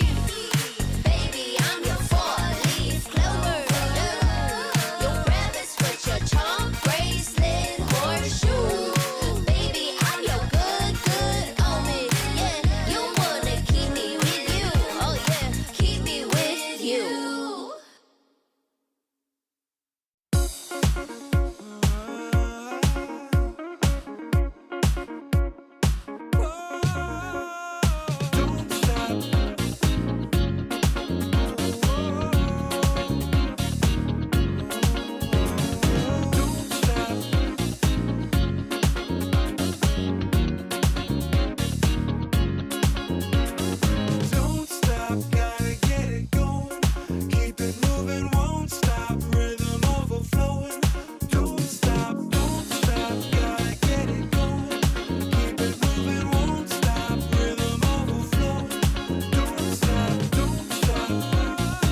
Welcome back to the Snapdragon Pro Series Season 6 Challenge Finals Group Stage. This is the final day, and teams will have to fight it out their best. Some dreams will be shattered, and it seems like the cracks on Aurora screens might be amplified, because the question now is the playoff dream still possible? They already are facing an uphill battle for playoffs contentions, but losing the first game against Team Falcons, who are 1 point away from qualifying for playoffs, they are not in complete control in any sense at this point. Yeah, it's gonna be a long day here. We'll see how they're going to face this up. Game number 1, definitely very, very passive coming in for Aurora, but that's because of the nature of their composition. They just did not have the items, they did not have the priority, and things need to change coming into this next game. I'm guessing that they're going to hop on over to the opposite side. Instead of blue, they're going to go red. They need some priority, either in side lanes or at the bare minimum the mid lane. They can't give priority to all 3 lanes. I have to agree with you. And in this case, I think Edward is the best choice. Try to match FlatTZ's tempo. And I've been talking about this in the pre-game, where these 2 EXP laners, for right now, if you give Hilda over to FlatTZ, he's going to out-rotate you. He's going to be a nuisance in the jungle, and you're not only losing 1 lane, you're losing 2 lanes at once. Now, Aurora looks like they're going to be on the red side this time. Team Falcons have taken blue, and it doesn't seem like they're changing too much of their priorities here in terms of their bans. Matilda, first ban coming in from Team Falcons, followed up. Oh, interesting. Wait, hold on. They're opening Granger. They really want that Granger for Super Marco. Aurora might ban out this Granger over here. I mean, if they ban the Granger, then you still have... You can just go you can go Suyo, right? Yeah. Suyo, I mean, the Badang is up if they want that Badang's first up. pick. Loyi? There's a Loyi too, yeah. Ooh. They're opening up a lot of options just to make sure that Fanny doesn't show. But it's not up to them. Let's see. Let's see what Aurora are willing to give up here. Yeah, it also comes down to, you know, how much Aurora is willing to give, right? Because in an ideal scenario, like if you have so many choices, red side isn't too bad of a place to be in. You got a decent 2-for-1 trade opportunity. You have that last pick. So they do go for the Granger ban. Now, for Team Falcons, are they going to do that Suyo? Are they going to open up Suyo? Or are they going to pick Loyi? So yeah. Loyi is going to be the choice, which means right now for Aurora, I feel like they're going to lean back into the Moskov Suyo again, and we might see Kao TZ go back onto the Alpha. Suyo Badang is also a choice, You yeah. want to give Badang over to Team Falcons, I mean, considering how well they've done with Badang. I mean, let's consider the fact that right now, the marksmen are not the priority, right? Yes. At this point, any marksmen is kind of like whatever. They all kind of do exactly the same thing. They're going to be your late scaling. They're going to be late scaling. Ideally, they're able to get some priority in their lanes. So we're expecting the Trinity builds to start showing. This time around, Aurora are going to go with the Suyo. I'm surprised that both teams are straying away from the Joy for now, and I'm guessing it's only because the Badang is such a quote-unquote X factor. But here we go. That's going to be Joy. I'm guessing. Give me the Badang here from Team Falcons. The Badang. Badang. Let's see that Badang. Badang or Badon't. I had that Joy in mind because yesterday, I think one of the games on stream A, there was this trick where you just stack three stacks of your Rhythm of Joy, and then you Loyi port her in, and she just 10,000 volt the but you enemy. gotta time it really, really right, because the Rhythm of Joy only lasts for like what, a few seconds. Yeah.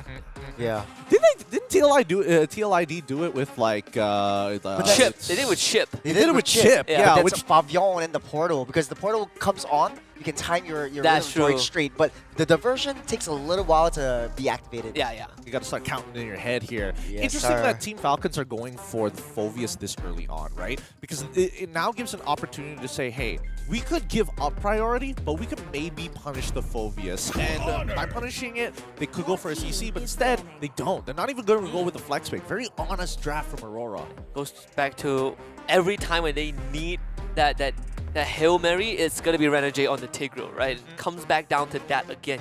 Even yesterday, when Aurora had to go up against Onyx Esports, it was Renegade's Tigreal that sort of sealed the deal in that late game. Yeah.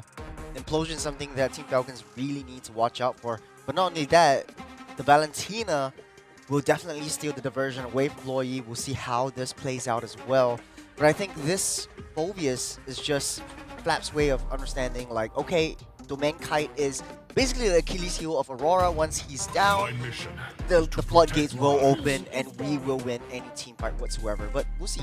I mean, it's two things, right? There are two dash enablers that they saw pretty early on in the Valentina as well as the Suyo, right? Both of them very consistent dashes that they have to worry about. They're also expecting to see the Moskov actually come out again from Aurora's side, which will be the third enabler for him. So they don't mind just going blind into the EXP with it. However, now we're looking into the second phase, right? We're seeing the Hilda ban coming up from the side of Team Falcons. Very smart choice here. Aurora also going for the high loss ban of their own. High loss probably is an indicator at this point in time that they want to make sure they want to play the Domain Kite route. Let's see whether that's going to work out for them. There are still, I think, some choices. Falcons are still lacking that roamer. We have Johor, the Cho, still around the Badang. So far, has been untouched by both teams too. Team Falcons still have like the flexibility to go for the Jawhead or the Badang.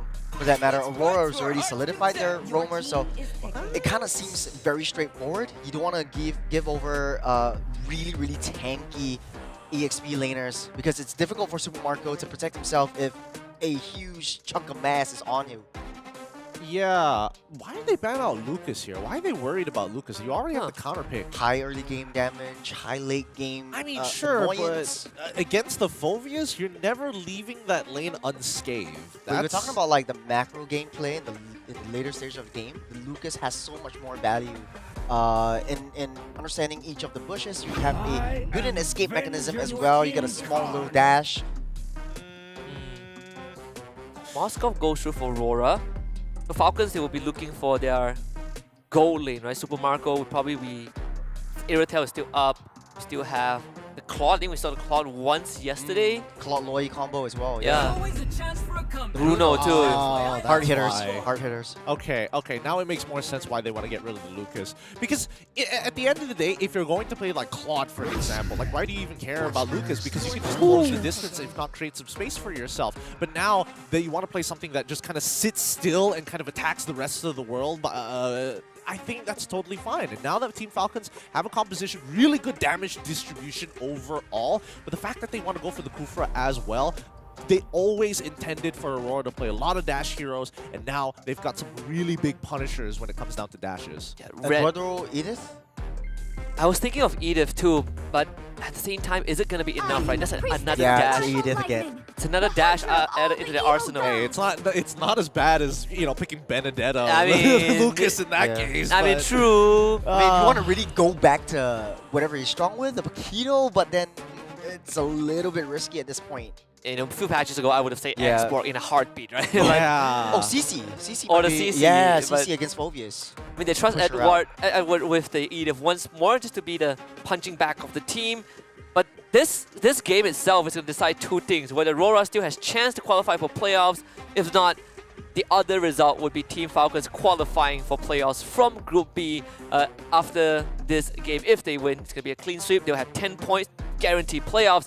So let's see. Aurora, they really got to bring it back because the lights are dimming in this game too between Aurora and Team Falcons. Keep your hopes in the skies. We need to see some colors from Aurora to shine bright in this game to equalize the score against Team Falcons. Team Falcons currently on the blue side up against Aurora on the red side. Let's see how this is going to end here today at the SPS Best of 3. We break the rock. We're jumping into the land of dawn. And Aurora, a last chance fight. This might be the end of the road for them going into this series. 2-0 sweep from Team Falcons will be detrimental to not only themselves but their mental fortitude. Yeah, it's gonna be pretty detrimental here, but at the same time, I think it's just they need to breathe. They need to really think about the way that they want to play this game, because Edward on this Edith is going to be extremely pivotal, right? It's quite a volatile lane against the Phovius. Any one of them who has to recall early is going to lose a lot of pressure in that matchup. But if Edward comes out unscathed, he's able to provide a lot more in comparison to the Phovius. Honestly though, in game number 1 with Eduardo on the Edith, it's not that bad. Like, he played a heck of a game. He knew what he needed to do, but it was difficult to utilize that onward to a success because the difficulty of his team to come in to help him out, just because it's so hard hitting for Team Falcons. But this time around, it might be different. They do have early game damage and supplementary damage, especially from that Valentina. Look, they don't have the UAV. That's the important thing here. FlatTZ is not going to be able to walk out of that lane. He's not going to be able to get a free proxy, figure out where Demon Kite's going to be, and then give that UAV to the rest of his team to make some really clean, decisive decisions, right? There's going to be more of coin flips throughout this match, depending on how his lane goes. However, I am curious to see where Kyle or even Demon Kite is going to prioritize their pathing, because even for Super Marco into Domeng, it's going to be Bruno versus the Moskov matchup. It's a little tough here because there is a lot of kill pressure coming in from Super Marco if Domeng makes a mistake. I have to agree with you. Early game damage from Super Marco is one of the most hard-hitting marksmen in the game, and I think it's all down to Renegade just moving up, babysitting him, but then you lose priority in these major objectives coming in. So we're jumping back into the game. Kyle TZ starting off on the blue. Both jugglers are actually starting off the purple side.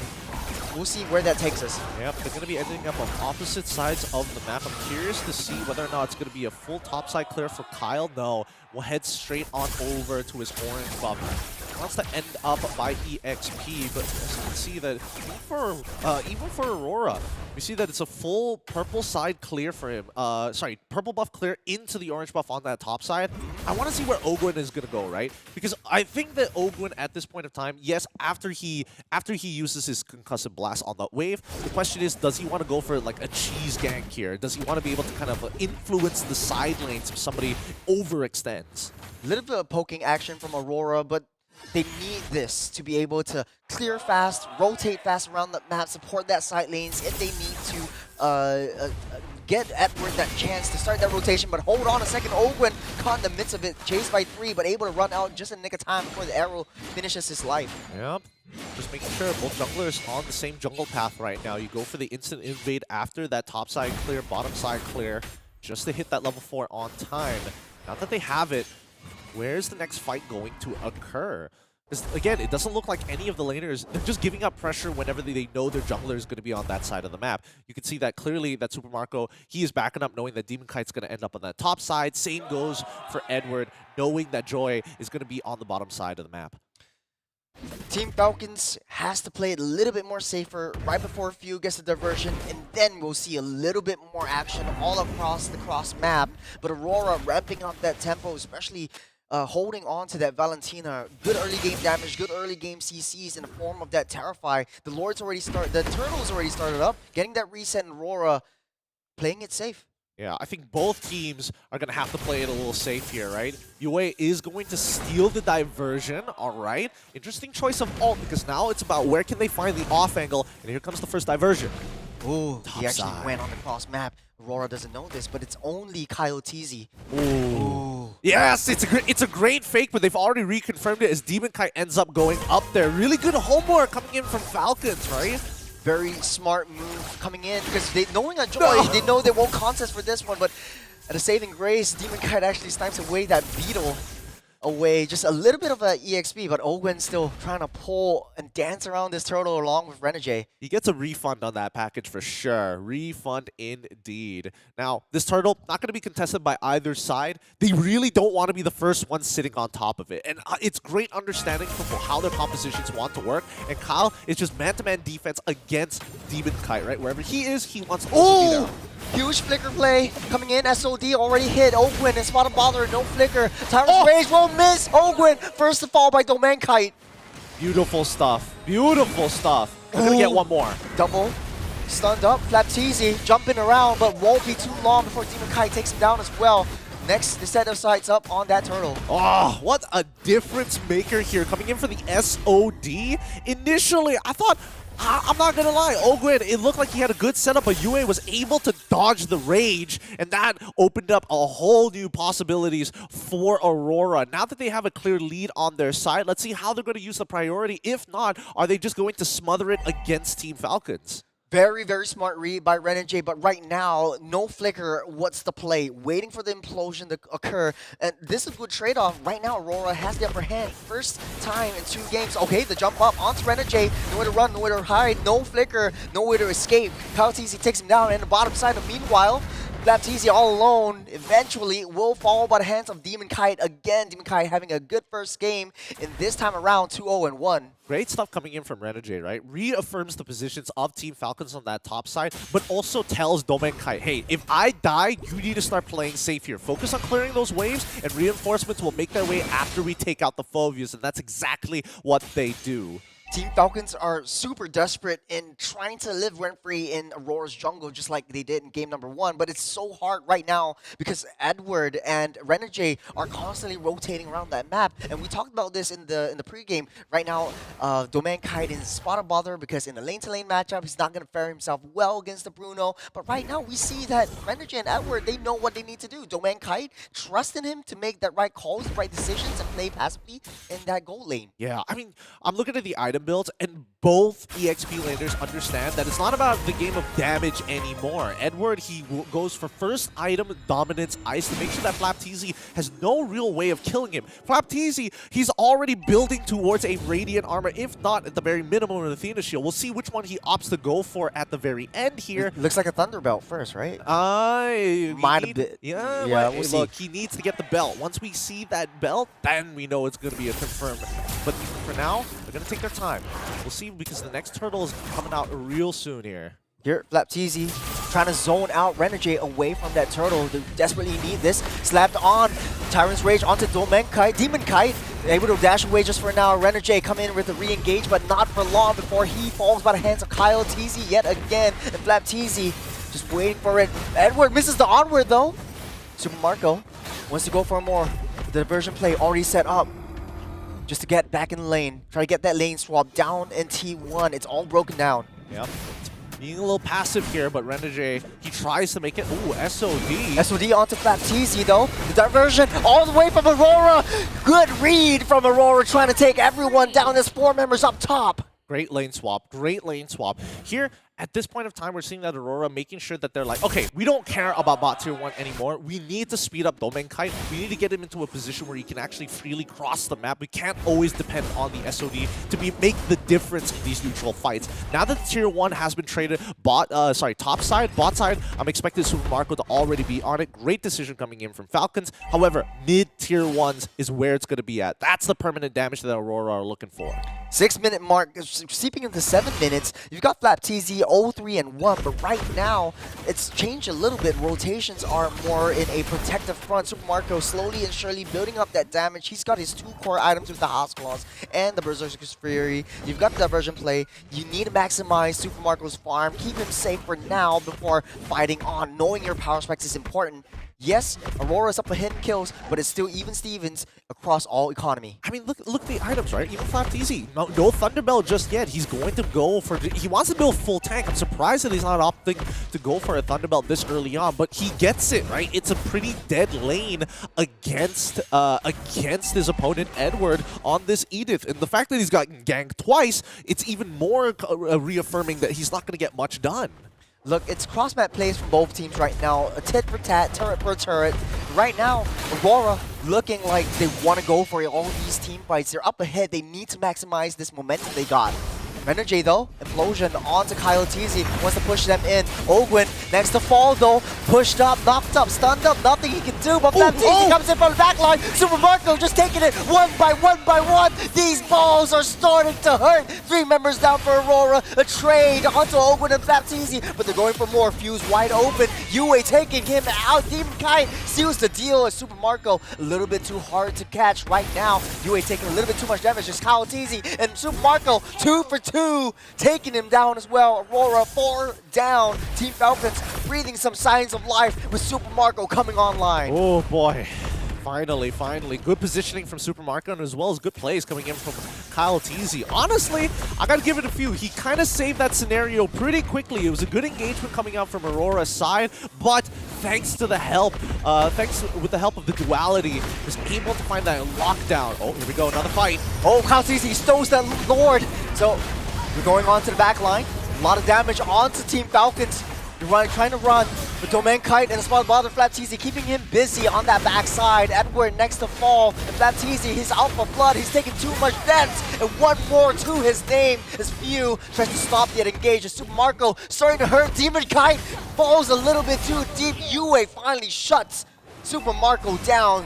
No more. The saving grace is that Lord coming up from that top side. A fast response coming out from Aurora. Great steal coming in from Team Falcons, of course, but even so, Aurora are not going to make this game easy for the Falcons. Both sides have made some great plays, but here comes the conceal from Few and as well as Ogre as they want to catch somebody out here, and UA will spot them first. Domain Kite starting to get a little bit sneaky. Ogwin tries to jump onto Domain Kite. The SOD into it. Good read by Ogwin. He should have waited. He should have waited. He had no idea that Ogren was already inside that bush, despite UA actually spotting both out. A bad choice here. However, this has bought plenty of time. Kautizi still alive, barely making out. How does he do it? Few falls to the hands of Demon Kite. But Team Falcons, though, risky play. I mean, risky or not, Team Falcons, they've already gotten all the outer turrets. At this point, top side is just free econ, right? Huge wave coming in from bot side, untouched by Aurora. Despite having more kills, Team Falcons are getting some great economy off of that Lord Steal. Super Marco, man. This guy is a madman. He's coming on hot. He's online. Aurora has to find a way to shut him down, and Renegade needs to make high IQ plays yet again. Go for that backline. Go for Super Marco, and not just taking away Kautizi, not when we talked about his aggression. He's coming in hot, taking in implosions on the Kautizi, but his team is just so far behind. I think he can't right now, mainly because of that Purify. He's targeting one or the other. Ideally, he wants to get both backliners, but with the Purifies, it's becoming a more difficult job to actually get things done. Looking at the item build, EXP lane is going full tank, and it looks like a Starlium Scythe is currently on its way for the side of Edward. In terms of the junglers here, 3 items each ready to go. They will hurt in these upcoming bouts. I think the main difference maker we're going to see is really that Super Marco Trinity build. So what? I am already done with the winds of nature. So good luck in a 1v1. We've seen this before. Yo, Renegade is already in the back line. They see it. Oh, he sees it. Oh my god! Oh, so Marco gets caught. Edward with the onward. SOD comes in. Renegade! Out of nowhere! Takes them out. Takes the 2 damage dealers out. It's Aurora charging in with the death ball. They want to go to the playoffs. This is their sign of life. The diversion play. Chase it! He's going in even faster here as the purple buff is going to get contested. But Falcons, they don't want to fight no more. They've already lost 2 of their most important members. No cores available. And Kyle can only do so much against a 2-man advantage. But they're going to try still. Missed the jump onward on the flat. That's 5 members. There's nowhere he can escape. It's that guy. Kyle Daisy makes the play. He's got the Rhythm of Joy. Takes down 2 before he gets away. This is the time where he buys some time for Team Falcons to come back online. Now Super Marco and Few are back in action. Diversion play comes back in. Yue is taking down Super Marco next to get that hit. It's back to back to back. Huge plays. Oh my goodness, so smart. Can we get a replay on Aurora's engagement down by the bot side? The setup from both Renegade and as well as Edward was disgusting. It was crazy, man. Let me tell you, it started from the bottom, now we at the top.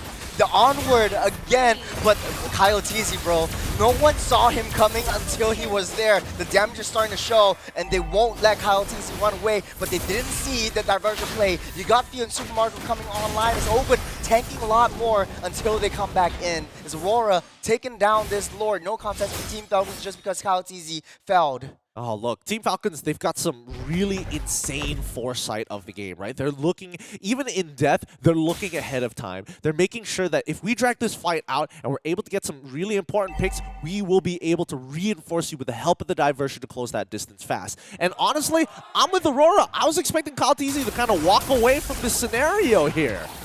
Aurora fighting for their tournament lives, just holding on to that last breath. And this is how they play. They're making that finds, but it's not enough. They need a little bit more time before Domenkite is able to find a way to come into these team fights and not get caught. They're going to open up the map, though. Going to check that top side, the top bush, knowing that Kyle is going to be by himself. He's not going to participate in this upcoming fight here. Not just yet. He's got to play deal with the coming in. waves. Got an implosion onto 2. The purifier out of the way, but Aurora taking a little bit too much damage underneath the turret. Domain Kite, he's just free hitting. Aurora takes down 3. They're going for more. The Lord's still alive. There's still a chance. There's still a hope. Mid lane turret minions are pushing in. They're going to crack open the mid inhibitor at this point. Oh, how it's easy. A little bit too close, too deep. But they get caught. Aurora, they're taking one game off of Team Falcons.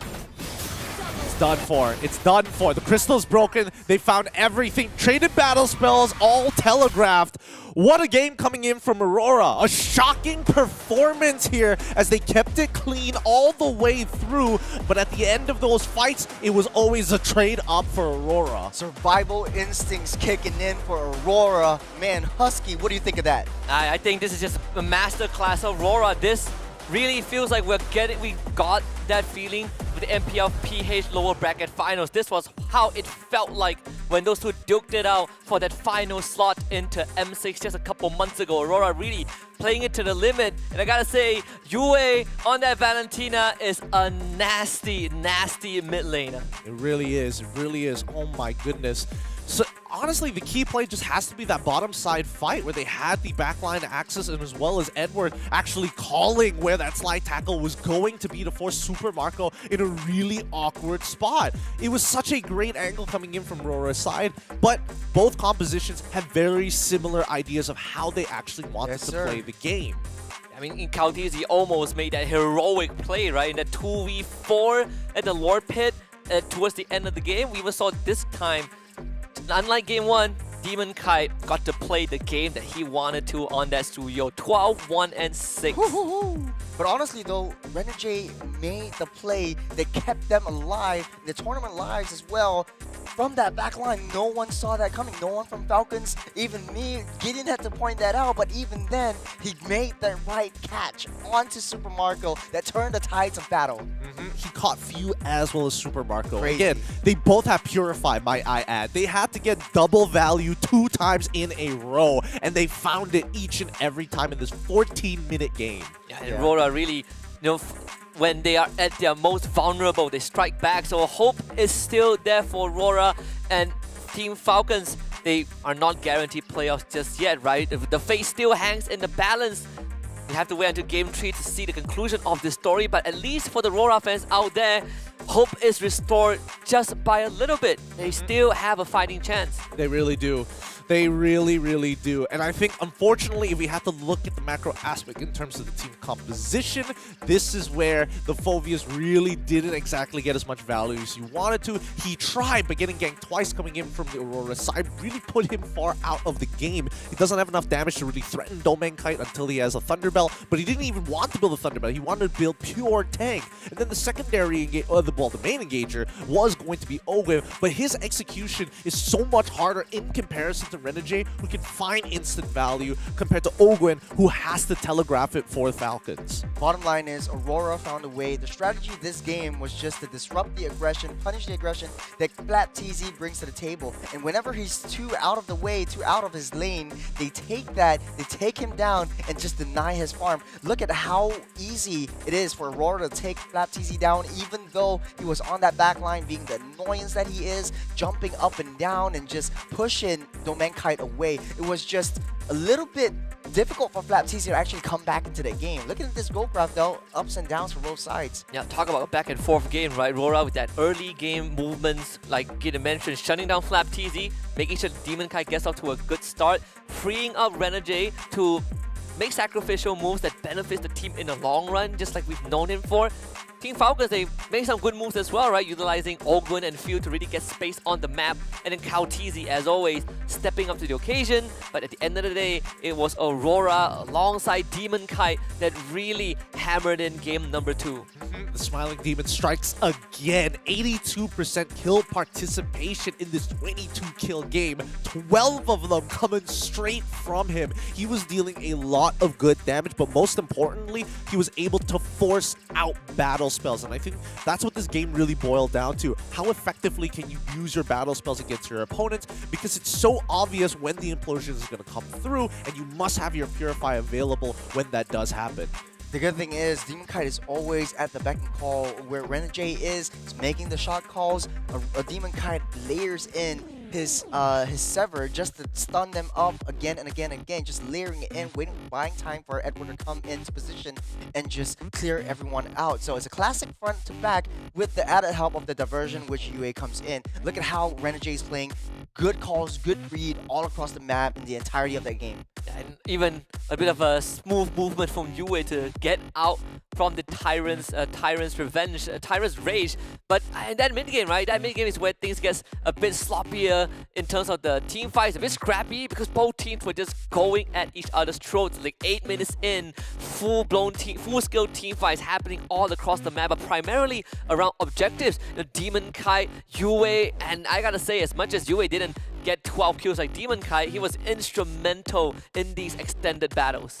So very good here. However, a lot of it comes down to sacrifice and foresight in the game, and I think that's when Aurora, when they got to that mid game, they started to understand that Team Falcons are looking a little further ahead than they are, so they had to adjust their plan, right? And when they found the big adjustment, that's when you see Aurora really pop off. Wait, we should see the super play come in just a bit on the bottom side of the map. I need to see that one more time. How did they get away with that? How did they let Renegade sneak in there? Yeah. Looking at how much he's communicating, he's sort of like orchestrating every single one move of his team. This was actually the one chase. It was after that chase. There was one on the bottom side where Renegade was already in position.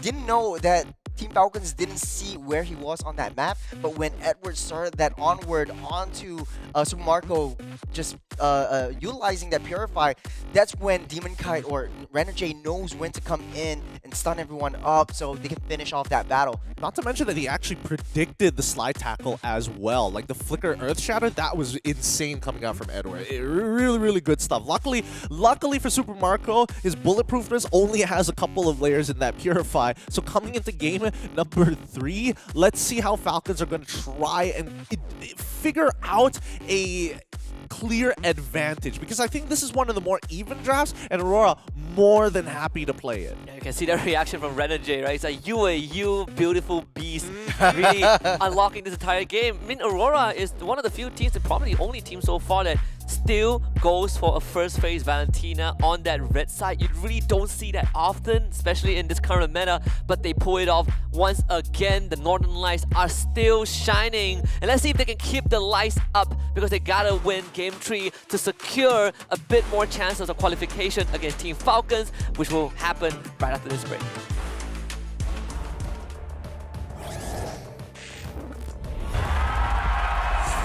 Here we go!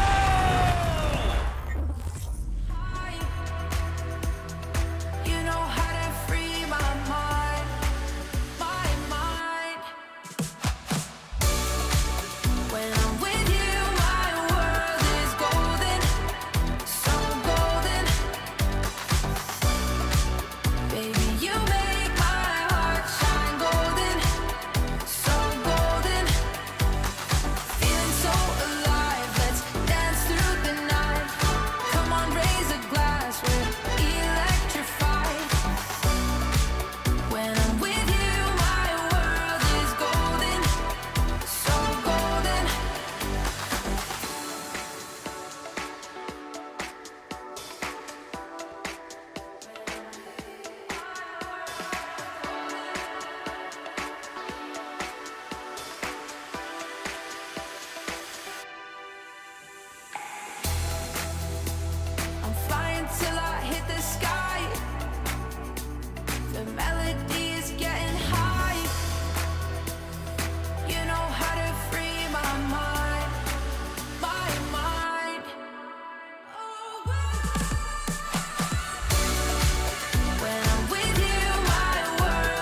once more, the battle for that final thread of life, the final strand of hope in qualifying for playoffs resumes for Aurora as they will prep for their final game in this best of 3 against Team Falcons. One vying to stay, one vying to move on. This is Snapdragon Pro Series Challenge Final Season 6 Group Stage Day 3. You're watching Stream B with me, Husky, alongside Getting Q and Churros. And Aurora seem to have found their mojo after such a glamorous game to win. Oh yeah, great game, great game. But that's what they need. They need to get a 50-50 draft, an equal draft against Falcons to stand a chance. Because game number 1, clear draft issues. Game number 2, they even up the scores, and then they got a little creative with the way that they played. So coming into game number 3, they got to re-simulate that all over again. Find that even draft, find a couple of advantages here and there. What did I tell you guys? Just shut down FlapTZ and the rest is history. It's easy to do that when the entire Aurora is just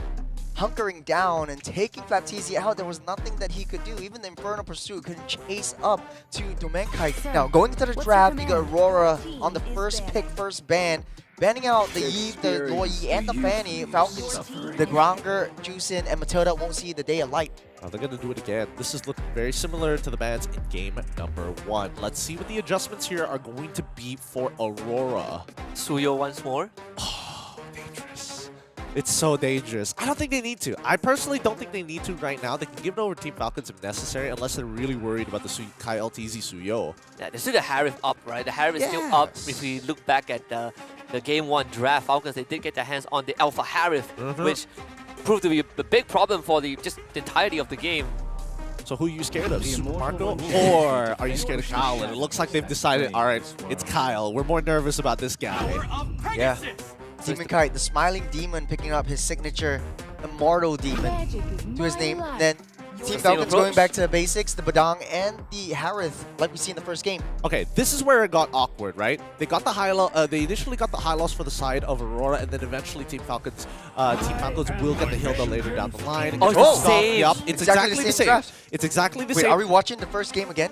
Maybe. Depends if we can see the Xavier come out for the side of Aurora. Oh, it's exactly the same thing far, it's the again. same. So far, so good. So far, so good. Now it's the bans. Now it's the bans. This is so important for Aurora to get the bans right Ban this out the time. Hilda. They have to ban out the Hilda. So Aurora, if they want to make this work, they have to ban out the Hilda. I agree. I think you have to ban Hilda, and I feel like there's a universe where you might have to just tell Edward, hey, you gotta play high-lows. Yeah, he might have to play high loss this time around. I think the Hilda, there's a give and take here in terms of like, is it worth banning? Personally, as much as I still remember game number 1, the better part of me is telling me no, it's not worth banning. I think we still focus on the mid lanes.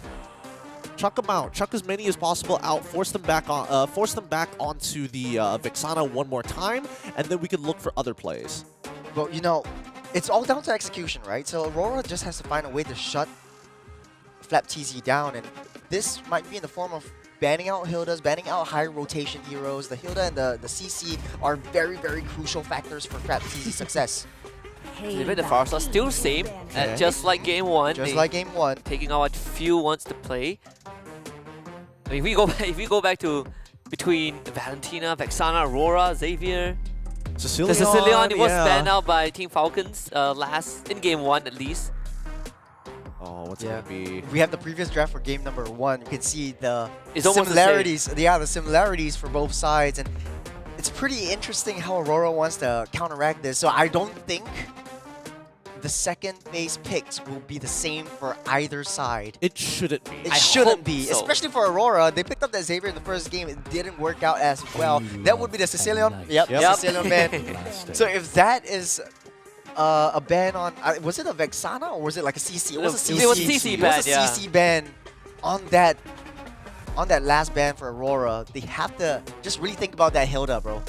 I think you can still ban CC if you want to run a high-lows XP. But then your Roma has to be something that can match the Hilda, right? Something that can kind of point guard her. Exactly. That's what I'm thinking. You know, there were plenty of options in the previous game, so that's why I was a little confused when they decided, you know what, let's get what? It's the same. It's the same. It's exactly the same. Okay. Giving over to Hilda. That's fine. So is it going to be a Hilda pick? Pick hit up. They pick Vex first, right? They pick Vex fourth, and then they pick Hilda. first. Yeah, they pick Hilda last. tricky situation right It'd be here. so funny, right? It It would like be the super same draft, funny. but if the results are different, then maybe it's not entirely a draft issue, you know? Look, I'd be very upset. Oh, okay. Ah. There we go. There's the change. There's the change. So the Valentina just to seek out maybe the Aurora, the Vexana will be picked up by Aurora. More so to spice things up here, right? If they're expecting Aurora to like think about what the adjustments of the previous game was, where it's like, oh, we're gonna try and pick Xavier again. How about you do it one more time? I'm playing the Valentina, right? Oh, I can get punished in lane. But it's also a 2-in-1 win, because regardless of who Aurora picks, Falcons already have plenty of magic damage, great distribution of physical and true damage, but on top of that, so much crowd control. Oh, Yeah. You give a Vexana over, you give a Aurora over. I have no idea how is this Hylo's gonna survive. Pressure Glacier is going to be picked up by Falcons as well. So the Cho is the change. Is it gonna be Okay. Xavier again? And the Veil! All right. That might solve the problem. Oh, 100% win rate 3 times picked. This might be the answer. And then, of course, you leave it out. Flapteezy's going to pick it up. That's the Hilda. I like it. Changes has been made to Game 1's draft. What do you think? How do you guys think this is going to play out? I think this is going to play a lot differently. Mid lane is a lot more manageable now. with the Mobile as well because of the passive. Well, Veil? mainly because of Cho. Veil is like, oh, well, we'll see whether or not he gets caught in the middle of these fights. And I think that's where Falcons are going to have to keep their eyes out for. Yeah, and it makes Ogun's life slightly harder, right? He can't just walk up and kind of put up the wall. You have a Veil to contend with, and Edward on this Hylos, just like we kind of predicted, he's gonna be soaking up majority of the punishment. But again, game 3 is do or die. Majority of the draft kind of resembles what we saw in game 1 with minor adjustments, especially in that mid lane. So game 3 is gonna decide whether Aurora still has a chance and whether Falcon instantly moves on from this point onwards. All right, let's get into this very final game of this best of 3. The current score is 1-1 between our Filipino competitors. Aurora back on the blue side one more time with adjustments to the game 1 draft up against Team Falcons as we hit the land of Dawn. Let's see whether or not is it red side dominant. We see the changes that Aurora has made is able to break apart Team Falcons draft, especially looking a lot like game number 1. It's both of the junglers moving towards rotating towards that orange buff. Yeah, it's going to be really important to see how much control they're actually going to have. This time around, it looks like the pathing is a little different here. Now, hold on. UA taking a little bit too much damage. That's able fine. to knock them up, but Edward's already here. The high rotations coming in. Flicker play onto Few. Will be able to take him out. Demon Kite takes down Few for first blood. Right now, an all-out 3-on-4 brawl. Don't think Team Falcons want to take this, though. No, they don't. They got to back up real quick here. Good punish coming in for the side of Aurora to find first blood so early on into the game. And if they're able to steal away at least one camp, that'd be pretty good too. Flap with a knock-up. Team Falcons, they touch and they go. Flapteezy still safe for now. He popped the sprint already. Yeah, look at this. Demon Kite changing his jungle pathing just to try and slow things down. But it looks like Falcons are adamant on getting Kyle TZ back ahead into this game, right? So now, as the adjustments have happened, we can see that Team Falcons now have to give a lot more respect, especially when the wind blow is available. As they distribute their resources well across the map, they know that Falcons can't take too much damage. This Chow on Renegade is looking a lot more mobile, and I think Aurora is able to keep up with the tempo that Team Falcons is able to bring with the Hilda. And we don't see FlatTZ as living rent-free in the jungles of Aurora anymore, just because the Chow is there just to disrupt their tempo, disrupt the momentum coming in. Now the turtle is spawned up. Let's see what Aurora does. I don't think Aurora wants to sit on it just yet. they're in the jungles, They're missing a lot of level 4s, right? UA is not level 4. I mean, there is a bit of give and take here, so they move away, sacrifice the turtle. Not that big of a deal for Aurora. Yeah, take away the purple buff. That is a huge W for Demon Kite as he continues to rotate and path towards that bottom side of that map. He's understanding, hey, it's a speed run at this point. Doesn't matter about the turtle. It's still the first turtle anyways. Yeah, as they change their jungle pathing one more time, it's interesting to see because last time, Aurora, Demon Kite ended up on the EXP side of the map, and that's where Hilda started to walk in for free and started their harassment, and the UAV was activated. But now that they've changed their initial jungle path, it looks like Team Falcons are more concerned about the mid lane. Yeah, I've got a question for you, Gideon. So right now, hold on a second, FlatTZ going in deep. There might be an all-out brawl right here. It's 4-on-4. As Renegade gets caught on the wall. This crack, able to dash himself alive. The red carpet's been thrown out just to stop the ambush. But back to my question, though. This is Few on a Valentina. Who or which ultimate does he pick up? Oh, UA on the Windstorm takes him out in the process, though. Thanks, Few, for answering the question. But is that enough, though? I think it's more than enough because it's very disruptive in the middle of these fights. Not to mention, I mean, if he wants to pick up the Glorious Pathway, that also works too. Both of which are very effective ults in this particular matchup. The way the Dragon is very situational, and most of the time you don't want to be that far forward in the first place. So I think that Team Falcons, again, it's really going to be about making sure that their spearhead, and that's going to be Kyle Teasy, is able to get effective Spear of Alphas. And UA has to be so careful with the way he approaches these fights. Yes, he can be aggressive with the flicker, but it has to get some kind of profit. If he gets no profit from it, it's going to be a losing side for Aurora. It's a high mobility coming in from that Hitman, just giving a little bit more intelligence onto where Kyle TZ is at all times on that map. But now Team Falcons setting their sights up on this next neutral objectives as they coagulate over that top side of the map. But look at where Open is. He has now vision on Demon Kite as well. See how this plays out. It's going to be the Glorious Pathway pick up for the side of Few. Let's see if this changes it, because they all run in a straight line. That Wind Blow might do a lot of disruption. Oh, Renegade catches one with the Dragon, knocks them into the Windstorm. There's a lot of damage onto Kyle and Ogwin, but Renegade actually picks up that turtle, stolen from underneath the noses of Aurora, out for blood, smelling two already. Flapteezy on the run, he will be able to get out of it as Few tries to save his teammate, but Flapteezy taking a little bit too much damage, but he will survive for now. Great pickoff coming in for Renegade once again, making sure that it was a quick, very, very quick fight. And once they blunt that spearhead, Team Falcons lose so much of the initiation. Ogwin can, yes, CC people down to the ground, but without any damage, it becomes a bit of a problem. At this point, Team Falcons just need to breathe for a moment. Technical pause has been coming out. We probably would explain why they weren't able to react in time. Regardless, we'll see how long this is going to go, because if we have to go down to the gold lane, Kaiden as well, Super Marco had pretty dead lanes. Nothing is really happening for the two of them. Yeah, because the rest of the members, especially for Ogwin and Renegade, just giving intelligence to where Kyle TZ and Demon Kite is respectively, is just pushing the weight of the skirmishes, the weight of the clashes away from that gold lane. So Super Marco and Domain Kite needs to hang tight just for a little while. But back to this Veil, this is a very interesting pick just because of that Windstorm. It kind of seems to me like a penalty zone from Walmart, sort of? I would say that it's not penalty zone from Walmart. It's technically a little bit better. It pulls you in consistently. It doesn't just pull you in every like 1 second that you're stuck with inside it. But Stream A update here. Currently, even Stream A is going all 3 games between Onyx Esports and Evos Holy. Last day for the group stages of the Challenge Finals, and it's going to be a banger all across the series. And it's tournament lives on the line for either side. This is Group B. We're talking about the group of death. It's anyone's game. It is anybody's game here. But to come back to your question about this Veil, it's like a more effective Eudora, right? Eudora is like, I'm gonna pick one person, I choose you to die. Veil can get more value because it's AoE, and that's the beauty of it, right?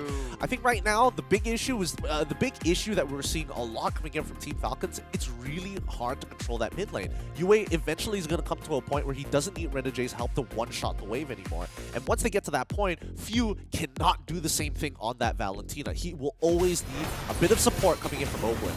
Well, we're coming back to the game. Right now, there's a lot of changes. Aurora now up on top of the scoreboard, 3-2. And Economy not that far behind, 700 gold lead. But it seems as though the tempo is rising. Carpet's being laid out. They're looking for the T1 on the bottom side. Is Ogwin and Super Marco desperately trying to stop everyone's fist crack. Won't be able to hit Renegade. Out of that, the CC immunity is so key for Renegade. Yep, it's a big deter, but Renegade didn't lose his way of the dragon. He still has it up here.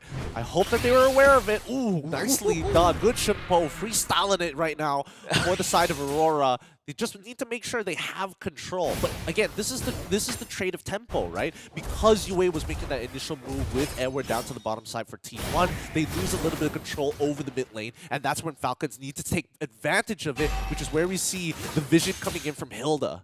How fitting that both these roamer skins are basically the same Saiyas, but hold on a second. Flapteezy by 4. Windstorm will do the trick. He goes down. He goes down fast. Can't do much about it here. Not a lot of reinforcements or support as Team Falcons want to find the trade on the opposite side. So Tempo still in control of Aurora. The Vision, the UAV has been punished. You might be right here. Just because of this build, it stops Hilda in his tracks. Like, Flapteasy can't even get close to whatever he wants to do in game number 1. He's always getting shut down or knocked up. He's just stunned up. There's just so much crowd control that Team Falcons can't handle, at least for now. Yeah, they got to dodge. Not to mention, there's a lot of spot checkers from Aurora side. Yue taking a little bit too much damage with Snowmankai. Takes control of that top lane T1. The Team Falcons, no contest for this turtle. See, this is just how important Yue's role is as the Veil. They need to play around him. He is the anchor of this team. Similarly to how Few was the anchor in game number 1 when he was playing the Vexana. Oh! It's a major Spirit Alpha from Kalatizi. And that Team Falcons are going for more. Yue goes down. This is a win of opportunity. They need to break down this T1 mid, but there's no minions whatsoever. But good call, good read by Kyle. Yep, Edward was able to save a lot of HP there. Despite Yue ending up getting blown up, at the very least he was able to save some of the other members with the help of that Revitalize. He tried, but let's see who cracks open the first T1. Rotations are coming through. It's a 1-4 composition. As Team Falcons looking for a way to break it down. There's a flicker by Renegade, Spur of Alpha, and a kick towards that wall. Domenkai with the SLD. Here comes Demon Kite as Kyle Teasy is unable to handle 3 members. They forced the play on him, but they need to focus on this mid T1. They're going to find the trade on the opposite side, but the permanent damage has already been set here. Oh, there's a stun up by Ogwin, able to dash out, but the Glorious Pathway is not enough. The Windstorm should do the trick yet again. Ogwin goes down. There's 2 members down. From the side of Team Falcons is Aurora cycling themselves up. Edward taking a little bit too much damage, but it's just pushing away, just tickling him by Flapteasy. Yep, again, Flapteasy doesn't do too much against them at this stage of the game. Looking at the items so far, it looks like Flapteasy going to go for full tank Hilda, no Thunder Belt. In comparison to Edward, looks like he's got the Gleaming Gem on top of the Dominance Ice, but he also makes sure that he has the Armored Boots here, making sure that the majority of the damage is going to be coming through physical, not going to do much. Lord spawning up in 10 seconds.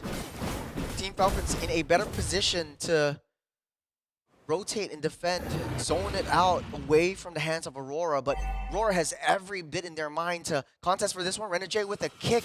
He's down deep in enemy territory. It's 1v5, but here's the Glorious Pathway, unable to get alive.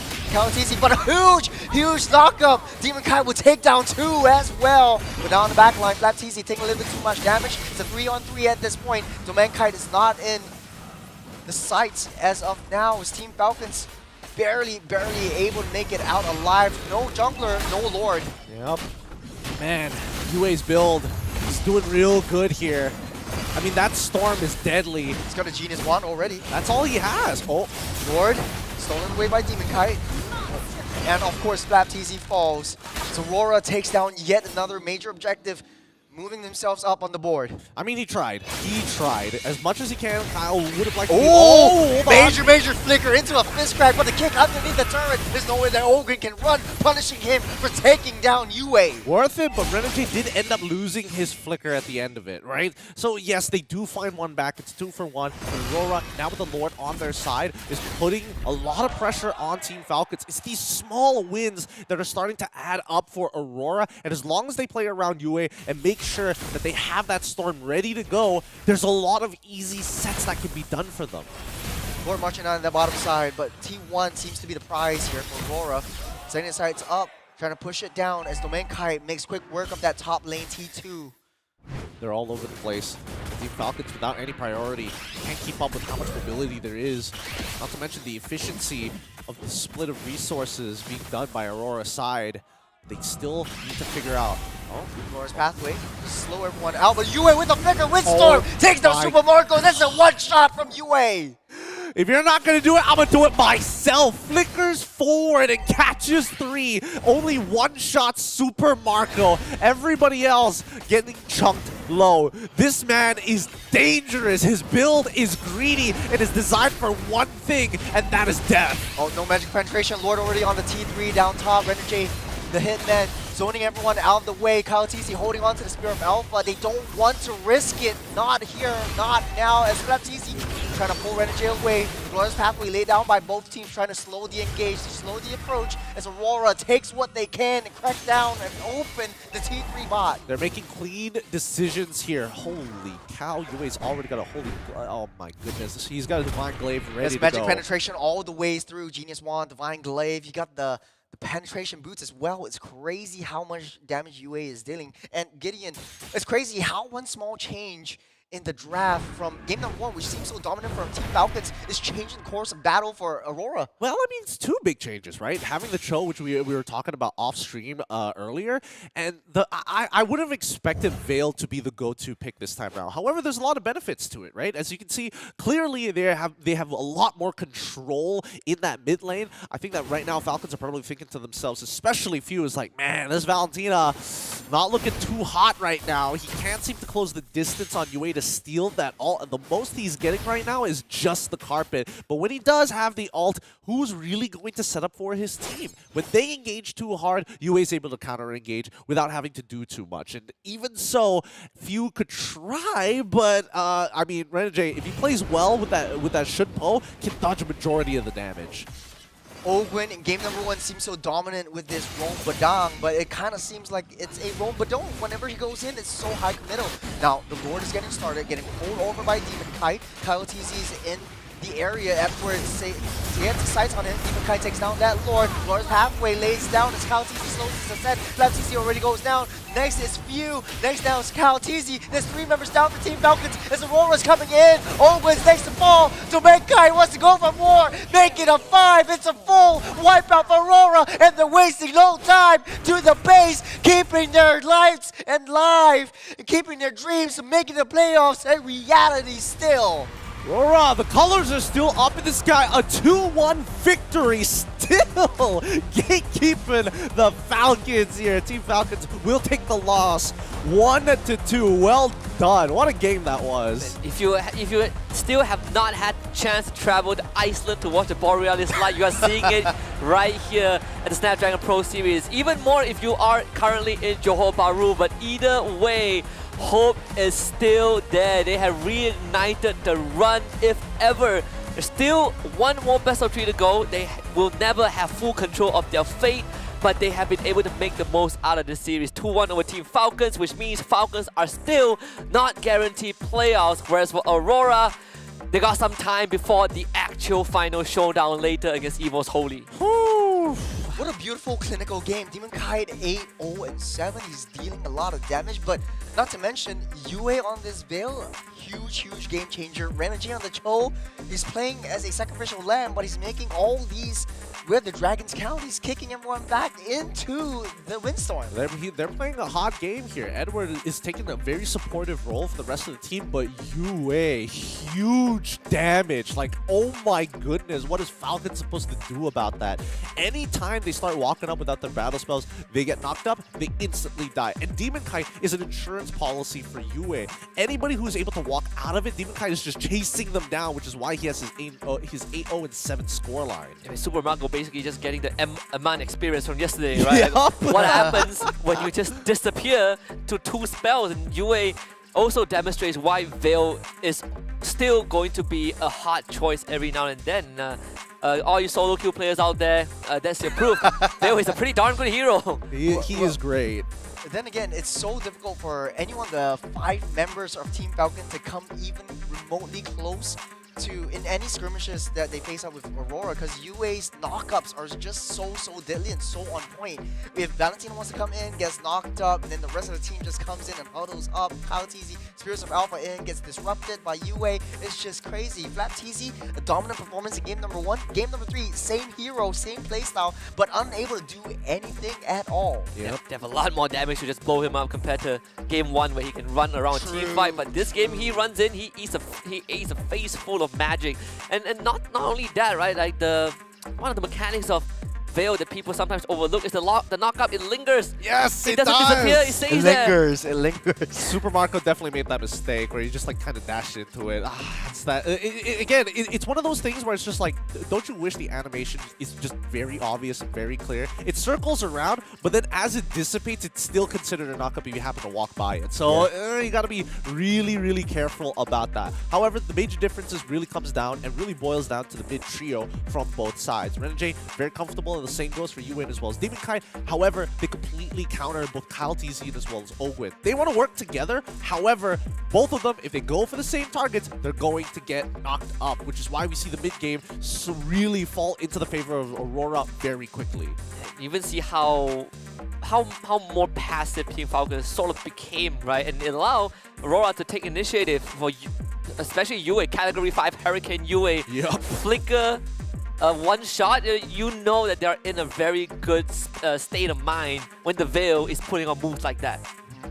I think it was really interesting because I'm looking at both sides of the coin. There was not much being changed from the side of Team Falcons, but a lot of executional changes and adaptations that Aurora has made, and I love how they did it. The rotations are coming in handy. They cleared up the mid lane. They're rotating as 4 members alongside Edward, and not to mention this Hylos, glorious pathway to slow everyone down, zoning out the rest of them for coming even remotely close, and the secondary, tertiary engage from Demon Kite as well as Edward was just so crucial for Aurora's success. It's very different when you have the high-low roam and the chill roam, right? It's so much easier to kind of match up to these rotations. I mean, even in Game 1... Dash out the rock as well. That too. Because Game 1, they were outpaced by just having a Hilda run around and the high-low struggling to keep up. But Game 2, Renegade covers all the corners, and they have a lot more damage in this early to mid game. And then Edward, he still does the same thing that Renegade did in that roam roll on this high-lows. It feels like a force multiplier. Yep, it really is a force multiplier. I mean, this really goes to show like the fundamentals of the game are so important. Having priority is so important, and you can see that Falcons, they struggle to like try and go in this this metronome battle against them, right? The mid wave gets pushed out very early on by Aurora. They make their first move down to the bot side of the map. Falcons need to reset that tempo, look for another fight on the opposite side after they get their initial push on the late rotate back to mid. And then these fights start to break out in the middle of those types of rotations, right? And it's difficult for Falcons to get a clean fight, especially when it comes down to choke points. As much as they want to, they truly benefit from these choke points, Yue is such a huge deterrent, and his positioning is great.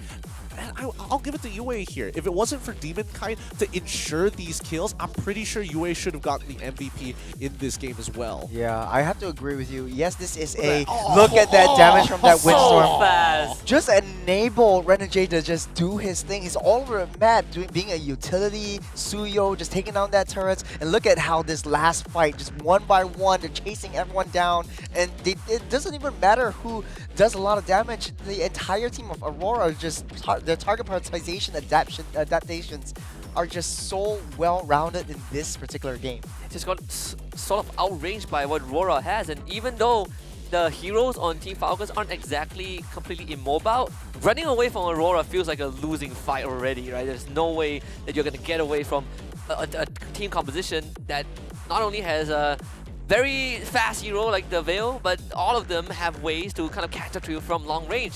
Congratulations to Aurora, 2-1 over Team Falcons. That is going to put them at 4 points in the Group B. Doesn't seem like much. We got to do a bit of calculations later on. Yeah, so that's 8 points for Falcons PH, and then there's 4 points for Aurora. We need to see how Onyx ID and Evos Holy. Onyx won, actually. Onyx won. They were winning. It was we'll see in the lower third. It was 1-1-5, but if I'm not mistaken, they won 2-1. So it depends, right? Again, Aurora needs to rely on a lot of external factors to guarantee their chances. And if they take on Evos Holy later and they win, then maybe we're going to see Aurora make that deep run. Hey, luckily for you guys, you're with a math Olympiad right here. So okay. I'll do the math for you guys. Round of spot us. if we see the lower third come up, and then I'll do some quick math. 1 plus 3 is 4. 1 plus 3 The is 4. 2 plus 2 was... Yeah, 2 plus 2 is also 4. It's called quick maths. Yes. Yeah, the thing goes... Look, at the end of the day, we're still waiting for a team to find that clean sweep. Yes, I think a lot of people are whipping out the big guns right now, and that's why we're seeing a lot of these 2-1s happening in Group B itself. But since Aurora is still in the race, it's good to see that they are showing the different side of the playbook, making sure that they're keeping it tight. Absolutely. Now, with that win, we did say we wanted to see more of Aurora in a post-game interview, and now we get another chance. This time with the coach himself. We got Coach MTB, Master of the Basics, here with us on the line. Hello. Hello, Coach. Hello. Hello, guys. How's the atmosphere? How's the atmosphere, with the rest of the boys now that you guys are still in it to qualify? I think we're still doing good. We just wanted to show what we can do on what we do on scrims. We can show it to the stage. That's our priority right now. So we don't really think about what will happen after this match or after the next match. We just wanted to just play our game. I'm curious, Coach Master of the Basics, like for Aurora, a lot of people have been hypercritical about you guys in the previous games, and obviously because you guys have such a big fan base. What, from your perspective, what was the big issue that was going on with Aurora prior to this match that you guys made sure to fix coming into it? I think, especially during the first day, we have our own meta, we have our own hero pool, we have our own execution or how we do things, but it didn't work on the first day, so we had to adjust on the second day and today. I think we are adjusting pretty well, but we still need to I think we need to improve more on those things. Yeah. Because how would you say then?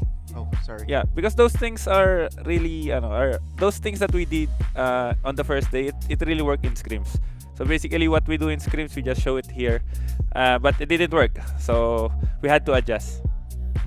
And I wanted to ask, like, how would you say, because you did a lot of scrims in the past, and how does the pressure and the stress that the players are feeling, and what would you do, like, for a pastime to keep themselves calm before a match? I think we just had to do some rituals on our own. Every night we play some board games that everyone has to join, or everyone is joining and everyone is enjoying to relax before our match the next day. I mean, so it's kind of get your mind off of some of the course. pressure, right? Coach Sai, I want to ask you about this because yesterday we got to talk to, I think, Phil from Team Falcons. I want to kind of ask if there's some parallels between Aurora and Team Falcons where during the off season, because you guys kind of knocked them out of M6 qualification, they took a long break, but the M6 run was also quite a rocky one for Aurora. After that, what was kind of like, what did you guys do during the downtime? Did you guys take a vacation, take a break, or it's just straight up prepping for SPS? No, after M6 we really had to reset because it was really it was not a good run. It was really something that all of us had to do some things or some other things to so that we don't remember those bad things that happened on M6. But after that, after a few weeks, we had our team building and we had to prepare for ESL. And our mindset right now is to really, because of what happened in M6, it only means we are not the best team right now. Even though we are runner-up on MPLPH last season, it only means we still need to improve. So that's our mindset right now. We're not the best right now, but our goal is to be the best. That's pretty interesting here. I'm curious, from your perspective, what exactly is Aurora missing from becoming the best? What is that one thing compared to? I mean, I'm sure you have a list of things that need to be worked on, but what's on top of the list right now for you? Basically, what we're doing right now is we're trying something both in drafts and both in drafts and execution. So basically, we did do some new things that can really improve our drafts and our execution. That's what we're focusing right now, and that's what we're trying to do right now in ESL. Understand. I mean, just as a final note, because we got to talk to Coach Why Not from Onyx Philippines, and I want to get your perspective on how you handle the boys in the team, right? Because from what Coach Why Not told us, his mentality is just, we take it one game at a time, one tournament at a time. SPS is SPS, M6 is M6. How do you approach your boys when they're under pressure and to get them ready for the kind of the next run or the next tournament? Basically, whatever happens on one tournament, we just really had to reset. Everyone needs to reset. Whatever happens, even if we win, even if we lose, we had to reset. So basically, we had to move on whatever happens on a tournament. Even if we win or if we lose, we have to move on. Then we'll just take a few days break. Then everyone will restart fresh so that we can prepare again for the next tournament. So it's all about kind of looking forward, right? Looking forward into the future and, prepping for a better run. Before we let you go, Coach, any final words you want to say to all the supporters of Aurora around the world?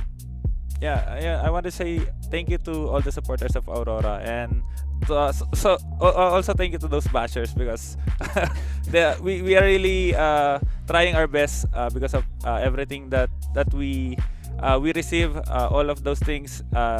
It's okay for us because we learn also from those mistakes, and yeah, I just want to say thank you for the supports. And thank you. Thank you very much, Coach. All the best. You still got one more to go, so get some good rest. We'll see you guys later on today. Thank you. And that's Coach MTB for you guys. Master the basics, right? One of the few vanguards of the team, the coaching staff, right? We talk a lot about Renajay taking a lot of heat, but standing right beside Renajay has always been Coach MTB. Yeah, no, I think he's given some pretty good insight on the way. I mean, obviously he can't give the specifics of what they're going to be working on, but we've got a very good idea of how that's going to, proceed with their drafts, and as well as how their scrims are going, because the translation is not there. It's really interesting and powerful how their mentality is, because taking a lot of heat, taking a lot of criticism from online bashers and turning that negativity into positivity is just so hard to do. And I think Aurora really stepped up this time around. It's like, yeah, Renajay is being bashed up online, just, hey, I'm gonna prove to everyone. So once he makes a really good play, everyone's gonna be like, wow, that's the power of Renajay. So just keep at it. I think for Aurora, they're doing strong. One more match, and they need to take this time to get that reset. It's a new game. It's a new day for them.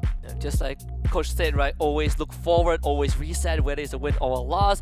Again, Aurora has some time to prep for their most important series later on today. But before that series, we have the one that's coming up. See you soon from Cambodia, taking on Flash Singapore. There's nothing at stakes, no stakes at all. Pride, glory, honor, and some fun MLBB coming up after this. But before that, we're gonna go for a short break and return to see you soon take on Flash Singapore.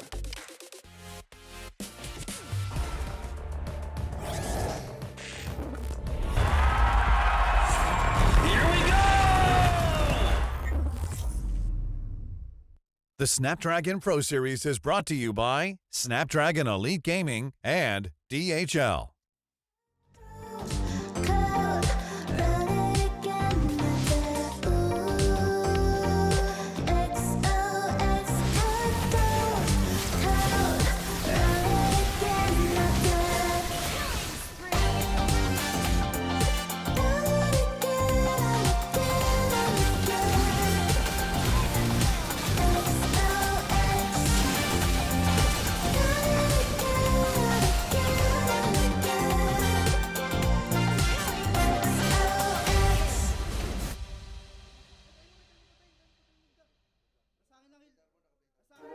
You waited all night for me to come back. Why'd you think that it's not? Told you that I'm not that type. Didn't mean to get you so excited. Tried to tell you not to fall in love. Why you always hit me uninvited? Was hoping you would get the picture. I've had enough. Now it's time for me to turn around. Thought you knew what this was. Yeah, I am superstar. You were never the one for me. Never should have felt for me. Take back your heart. Why don't you take it back? You never had a chance. I'm gonna take you ain't the one. Savage love, just till I had enough of us. I'm good, babe, I'm on my own. This ain't a phase, just let it go. Told you that I'm not that type. Don't wanna waste and ride. Begging for one more chance, yeah. Know you got carried away, ooh, you don't need to say it. Even messing with greatness, spaces, stay in your place. I was looking to play, then you got in the way.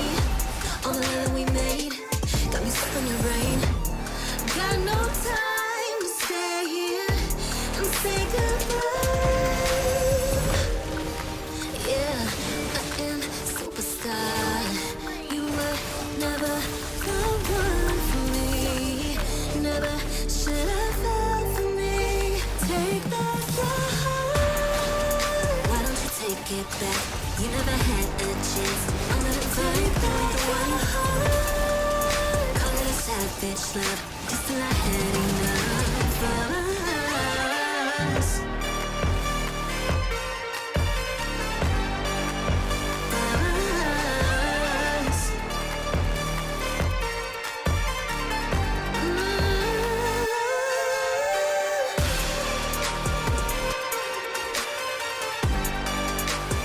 Take back your heart.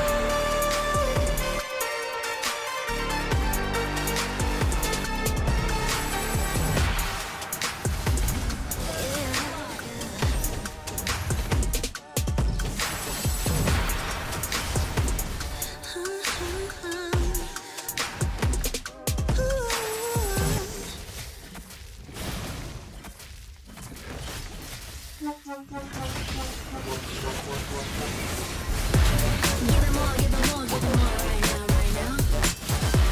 Give them all, give them all, give them all. Yeah, we give it all that we got. Measuring what's in our pockets, then we give it a lot. Cause we've been hustling for years, now we up at the top. And no, it's still not enough, so we ain't gonna stop. Cause that's full throttle, zoom, zoom, hop, skip, jump. Gotta eat it up like the goal is lunch. I'm the big dude, so I never duck up. Just keep my head up and yeah, we going up, up, but don't call it good luck, luck. Earning what we got, cause all we do is yeah, we going up, up, but don't call it good luck, luck. Earning what we got, cause all we do is give it more. Give them more, give them more, give them more right now, right now. Give them more, give them more, give them more, give them more. Give it more. Give it all, yeah, we give it all, we give it more. Oh yeah, give it more. Give it all you got. Now they know about our dedication. Not just hard work, it's also patience. Strip away at it and ignore the hate. And now we big Tom status and it's us for the taking. We eat, dream about it every time we sleep. Making moves, just look at my feet. Yeah, we bring the heat. We make every situation sweet. Now all we need is yeah, we going up, up, but don't call it good luck, luck. Earning what we got, cause all we do is give it more. Yeah, we going up, up, but don't call it good luck, luck. Earning what we got, cause all we do is give it more. Give it more, give it more, give it more right now, right now. Give it more. Give it more, give it more, give it more, give it more. Give it more. Give it all, we got, we give it all, we got. Give it more. Oh yeah, give it more. Give it all you got. Give it more, give it more, give it more right now, right now. Give it more, give it more, give it more, give it more. Give it all, we got, we give it all, we got. Oh yeah.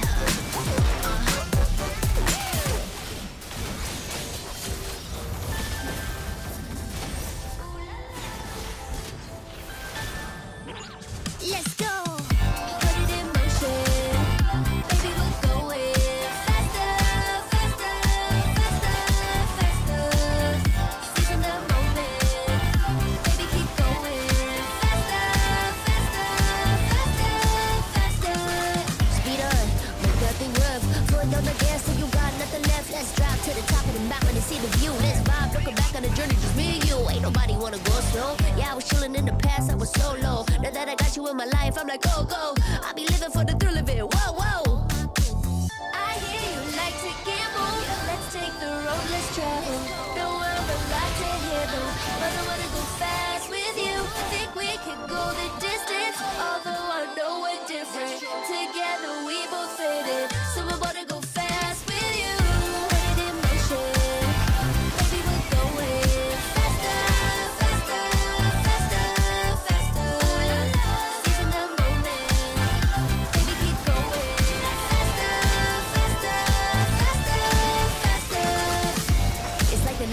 between us, and nothing will ever get in between us. I'ma ride by your side every season, and if anyone try to stop us, we just speed up. Yeah, always keep it at 100. Top down, pretty face, so sun-kissed. Know it's scary, but I swear I really love this. Big shades on, summertime in London. I hear you like to gamble. Let's take the road less traveled. No, I'm a lot to handle, but I wanna go fast with you.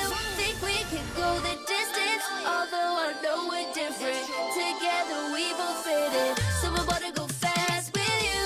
Vision in motion, baby, we're going faster, faster, faster, faster. Seize the moment, baby, keep going faster, faster, faster, faster. Vision in motion, baby, we're going faster, faster, faster, faster. Seize the moment, baby, keep going faster, faster, faster.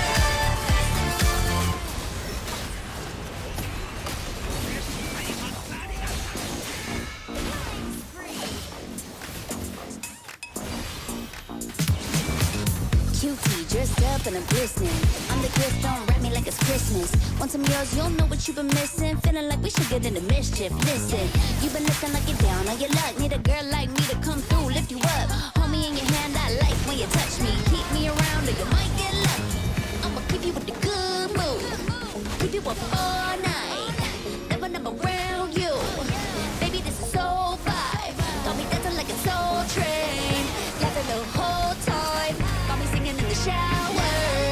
Baby, are you all mine? Baby, go kill. Here we go!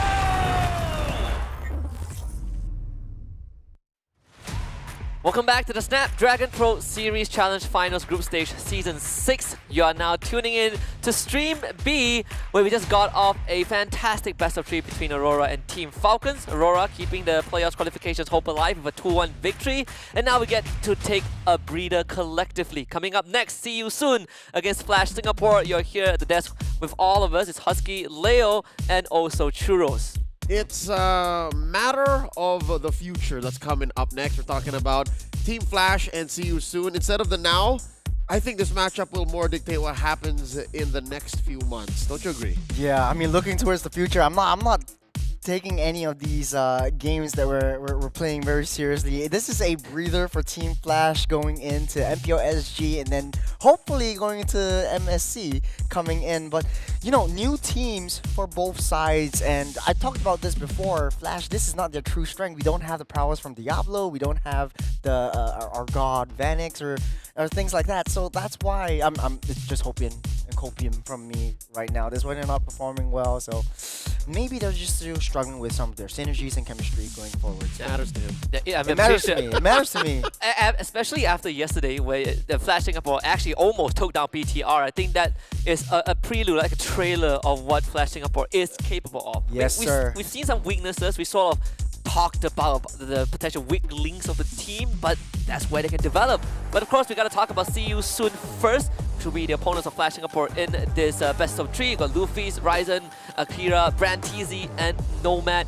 Completely new faces compared to the See You Soon that we all knew since last year. So for them, it's about planning for the next few months. Even in the darkest days of their former teams, TNC Pro Team Nomad has always been a beacon of hope. No matter what happened, no matter how long the lose streak, people always looked at Nomad, even in his rookie season, and said, hey, that kid has a good future. And now the future is looking like it's in the skies, in the Cambodian skies with See You Soon. And it's no secret, I've always been a fan of Ryzen, so it's just a matter of maybe him finding his footing, understanding the Kamai play style, and seeing how far he can go with his new team. He is an import. This is their first season. Well, first outing. Literally, it's been weeks since they were announced.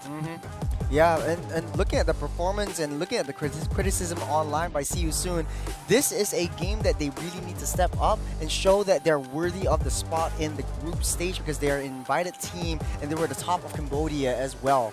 Yeah, I think a lot of viewers might kind of downplay the significance of this because there's no stakes, right? You don't really get to go to playoffs, but I agree. I think, you know, we've established the fact that this is for the future. This is to see what they're capable of, and maybe this you put them on an equal playing field, is really going to unlock that potential that we've been wanting to see. You know what? If anything, this is the highest stakes match for both of these teams because you can't just leave winless, right? Yeah. So whoever leaves this gets a dub, whether it be 2 or 3 points. It's a dub, and that means you can leave Snapdragon Pro Series Season 6 Challenge Finals with your head up high. How could I forget that they also got picked up a new coach, right? That's Coach Pao, formerly of S2G out of Turkey. That's Coach Pao. Oras na para manalo. I mean, almost led Team SMG to a domestic title also, a few seasons ago.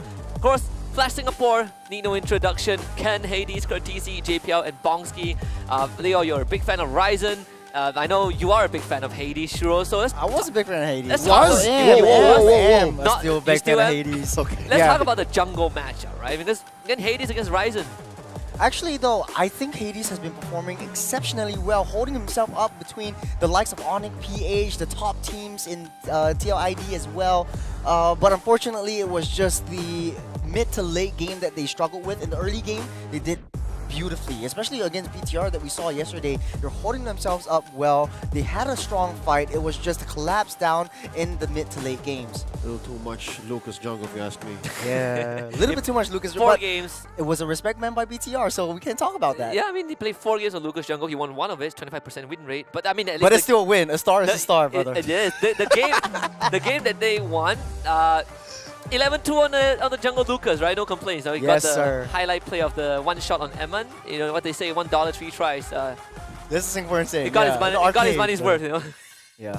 But to be honest, though, I think Kurtisi has the potential to try and experiment a little bit more. We've talked about his in MPLSG, the Fanny in the mid, he played like half a dozen low Yis already. Yeah, half a dozen low Yis, but it was how BTR actually read his low Yi that was interesting to me. There's the adaptation on the fly for BTR was a little bit too much for Kurtisi to handle, at least, because he's always in the same dot bush, in the same spot, and everyone already knew, and he still made the same mistake. Yeah, that and also even Onyx Philippines saw like read his low Yi move, right? But I gotta say, he was the standout MVP for me yesterday when he was on that low Yi. Big brain moves, all our predictions going over actually to Flash.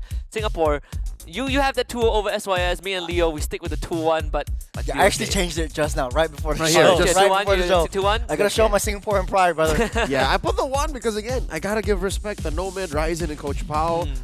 Them's my countrymen, Brand TZ and Luffy. You guys can take care of business. Yeah. Kurtisi and Hades are your countrymen as well. Yeah, but... Okay, that being said, though, I do want to see a 2-0 in favor of Team Flash, but I want to see a really, really close games because this is for the future. This is for all the marbles, honestly, though.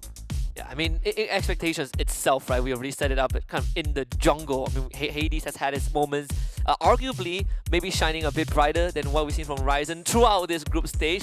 This is sort of like a minor redemption arc, if I might say. Yeah, if there were some redeeming to be done, I'd say maybe... You think it's time for Bongski to step up? How do you like Bongski's performance so far? He's going up against Ryzen, you know.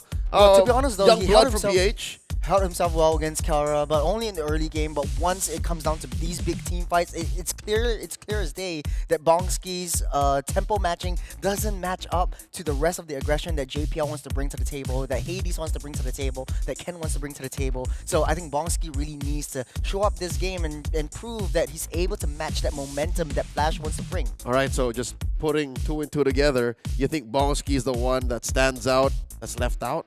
Like he needs to catch up, is that it? Like 4 and 1?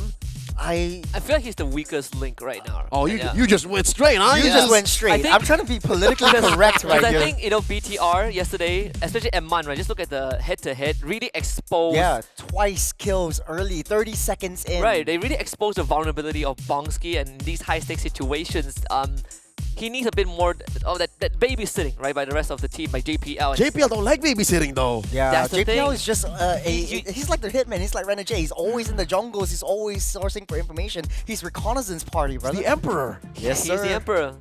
See, I mean, let's see how this draft plays out. See you soon. The Lucas ban. Lucas ban, respect. A lot of over respect Hades. for Hades. I mean, in the Loi ban as well. Like Kurtisi almost made one of the biggest comebacks yesterday with this Loi. Yeah, play new heroes. says Coach Pao. What do they open with? Still left out there is the Suyo. Ryzen has played a Suyo earlier in the group stage. So there it is. Still one of the best heroes in the game right now. 40 picks overall and counting at about 53% win rate.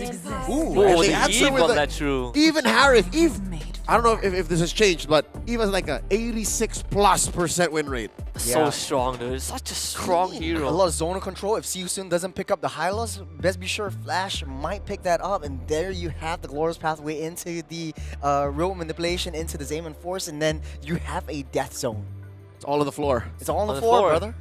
Yeah, the high lows looks really good, right? I mean, that they really, like, it's not easy to have the first 2-3 pace kind of give you a solid foundation of, team fighting and all, but that Eve kind of solves majority of the problem. Yeah. And the slow that actually it brings to the table, it's very high utility. You have early game damage in the first hit, but then see you soon going for the jaw hit and the Hilda composition as well. You're ditching the high loss for now. They're going for the Phoveus, which is interesting because Ken is sort of like known for his Phoveus back in MPO SG. Whenever the teams go up against Ken when he was in Evil, they're always banning out that Phoveus because he's so nutty on it. Then that's it. This is a great direction, I'd say. Don't try to reinvent the wheel. Don't put on someone else's pair of pants. Wear yours. Be comfortable in your own skin. With that said, though, there is still a nagging lack of roam for Flash SG. I think Siusun might as well just ban the Hylos. I think it's unless they want to go for the Chow. Unless they get away with the Valentina. If the Valentina comes through, then they can do that. They can let the Hylos through. That and also Flash Singapore are looking at the mid and gold lane, right? They start by banning out the Moscow first, kind of like the third in line. And probably the next one, you're going to start aiming at that mid lane hero pool. I'm looking at something like a Farsa ban maybe coming up from Flash SG, or maybe the Valentina. That could be probably the Valentina, considering that they have the Eve on their side, yeah. But what do you steal? RWM? It's not enough because you don't have the same stacks that Cortese might have in the later stage of the game. That's why you'll allow the Farsa through. I mean, that's why you'll have to wait for the Hylos. If you let through the Hylos, yeah, then it's worth it. Yeah. Your team is go for the Matuda ban. I was thinking of that for JPL, but I feel like JPL probably a lot more comfortable in these big setters. So I think I know what Flash SG is doing. You want to give Bongski an easier lane, especially with the Harris. Right now, you're denying all these big, solid hard hitters so that Bongski has an easier lane, so that JPL, like we talked in the pre-game, can roam around like he does, being the reconnaissance that he is. Let the Emperor have eyes on his empire. I like the Harith. Very good pickup here that allows for Flash SG to play with all sorts of roamers. I think they might as well just leave that through. Like, just pick a jungler right now for Hades. Yeah, there's no use hiding it. Yeah, you can, like, JPL can get the gotcha pick in the final sequence, right? Yeah. Cho is still on the table. Siusun can take it. What if you have the Alpha? Gato as well. And the Alpha, yeah. The Alpha could I go thought the well Alpha's great, right? He's slowly coming up. I think Alpha is fantastic for Flash. Starting yesterday, people started picking Alpha like, oh, we forgot.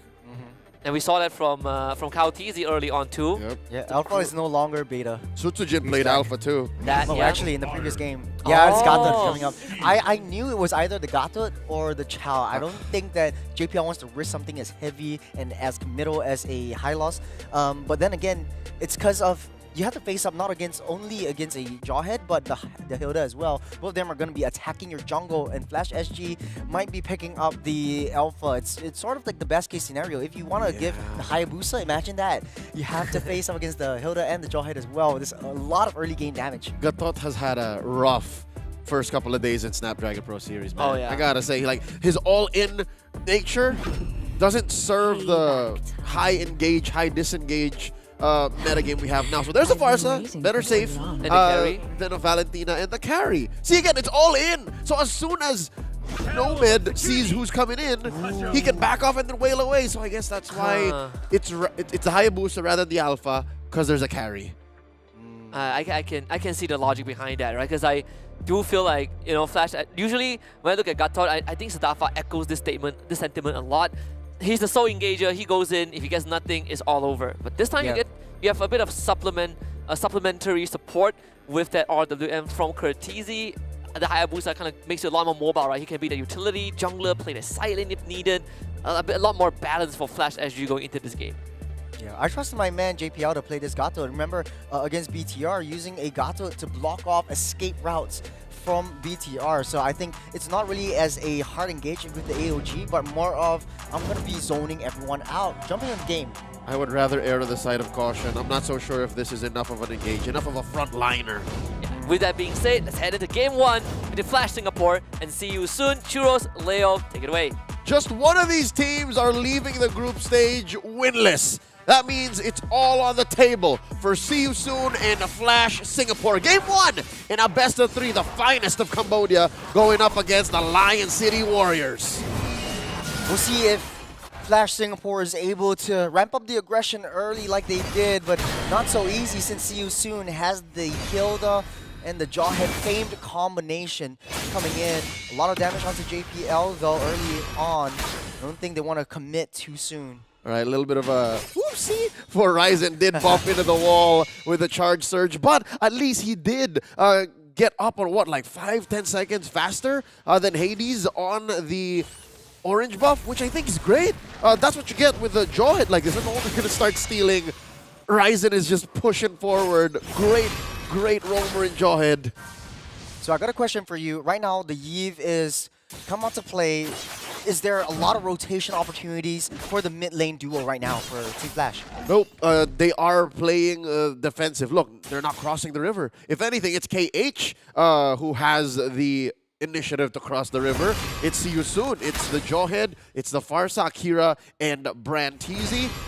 And I'm wondering, what will this lead to? More aggression in the gold lane or in the XP lane? Because I think it's better to just beat down on Ken before he gets the chunky stacks, before he starts getting his items. Yeah, pulling a playbook, a page off of the Aurora playbook, just target the EXP lane. But hold on a second, the taunt down on the mid side. Brantizi forced to use a flicker very early on. But here comes Hades, almost taking Brantizi out. He's safe for now, but Luffy's concealing the back line, taking out Hades in the process. A little bit too much, too soon. Quick wins for See You Soon as Ryzen sees that from a mile away. Straight to the turtle he goes.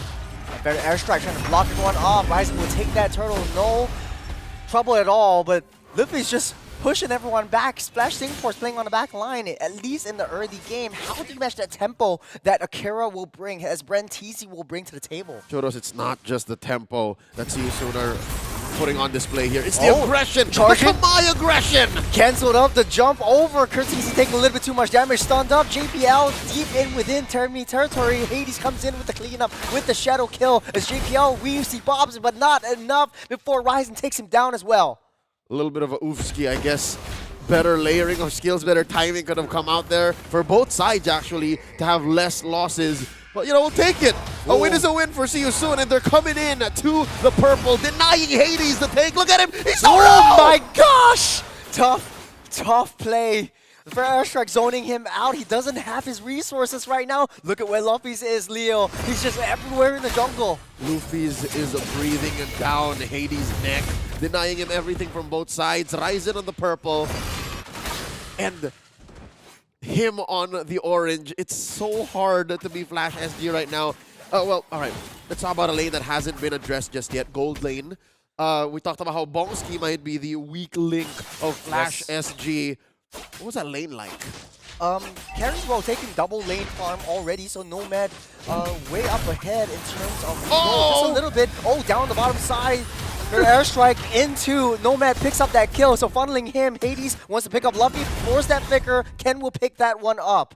So a trade all across that cross map. Okay, Bongski for Luffy's. I'll take that any day. Every single death Luffy's gives over just to take down Bongski, hell, even take down Hades, is a good trade for See You Soon. So that explains why they're so happy with their rotations. 1,500 gold up over Flash Singapore with a turtle spawning right now. Upper quarter.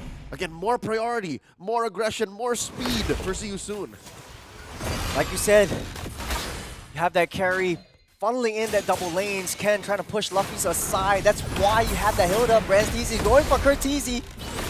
It's a little bit of a TZ battle as Luffy tries to get onto Hades, denying him entrance into that front side. Deterrent, Hades with the shadow kill onto the back line. Ken doing a lot of damage, pushing Akira back. Hades on the back line getting beat down by Luffy's. One more shot. Ken is all alone, but Bonsky, here he comes dancing around, picks up the backside. 3 down for Team Flash, 1 down for See You Soon. The turtle goes over to Ryzen as well. Akira sacrificed himself for the greater good. Massive wins for See You Soon, approaching a 3,000 gold lead that they earned for themselves with their non-stop aggression, wanton violence starting from minute 1. And they're going to take this tier 1 up top, and then they're going to start bearing down on mid. That's what it looks like right now. That's where Ryzen is. Yeah.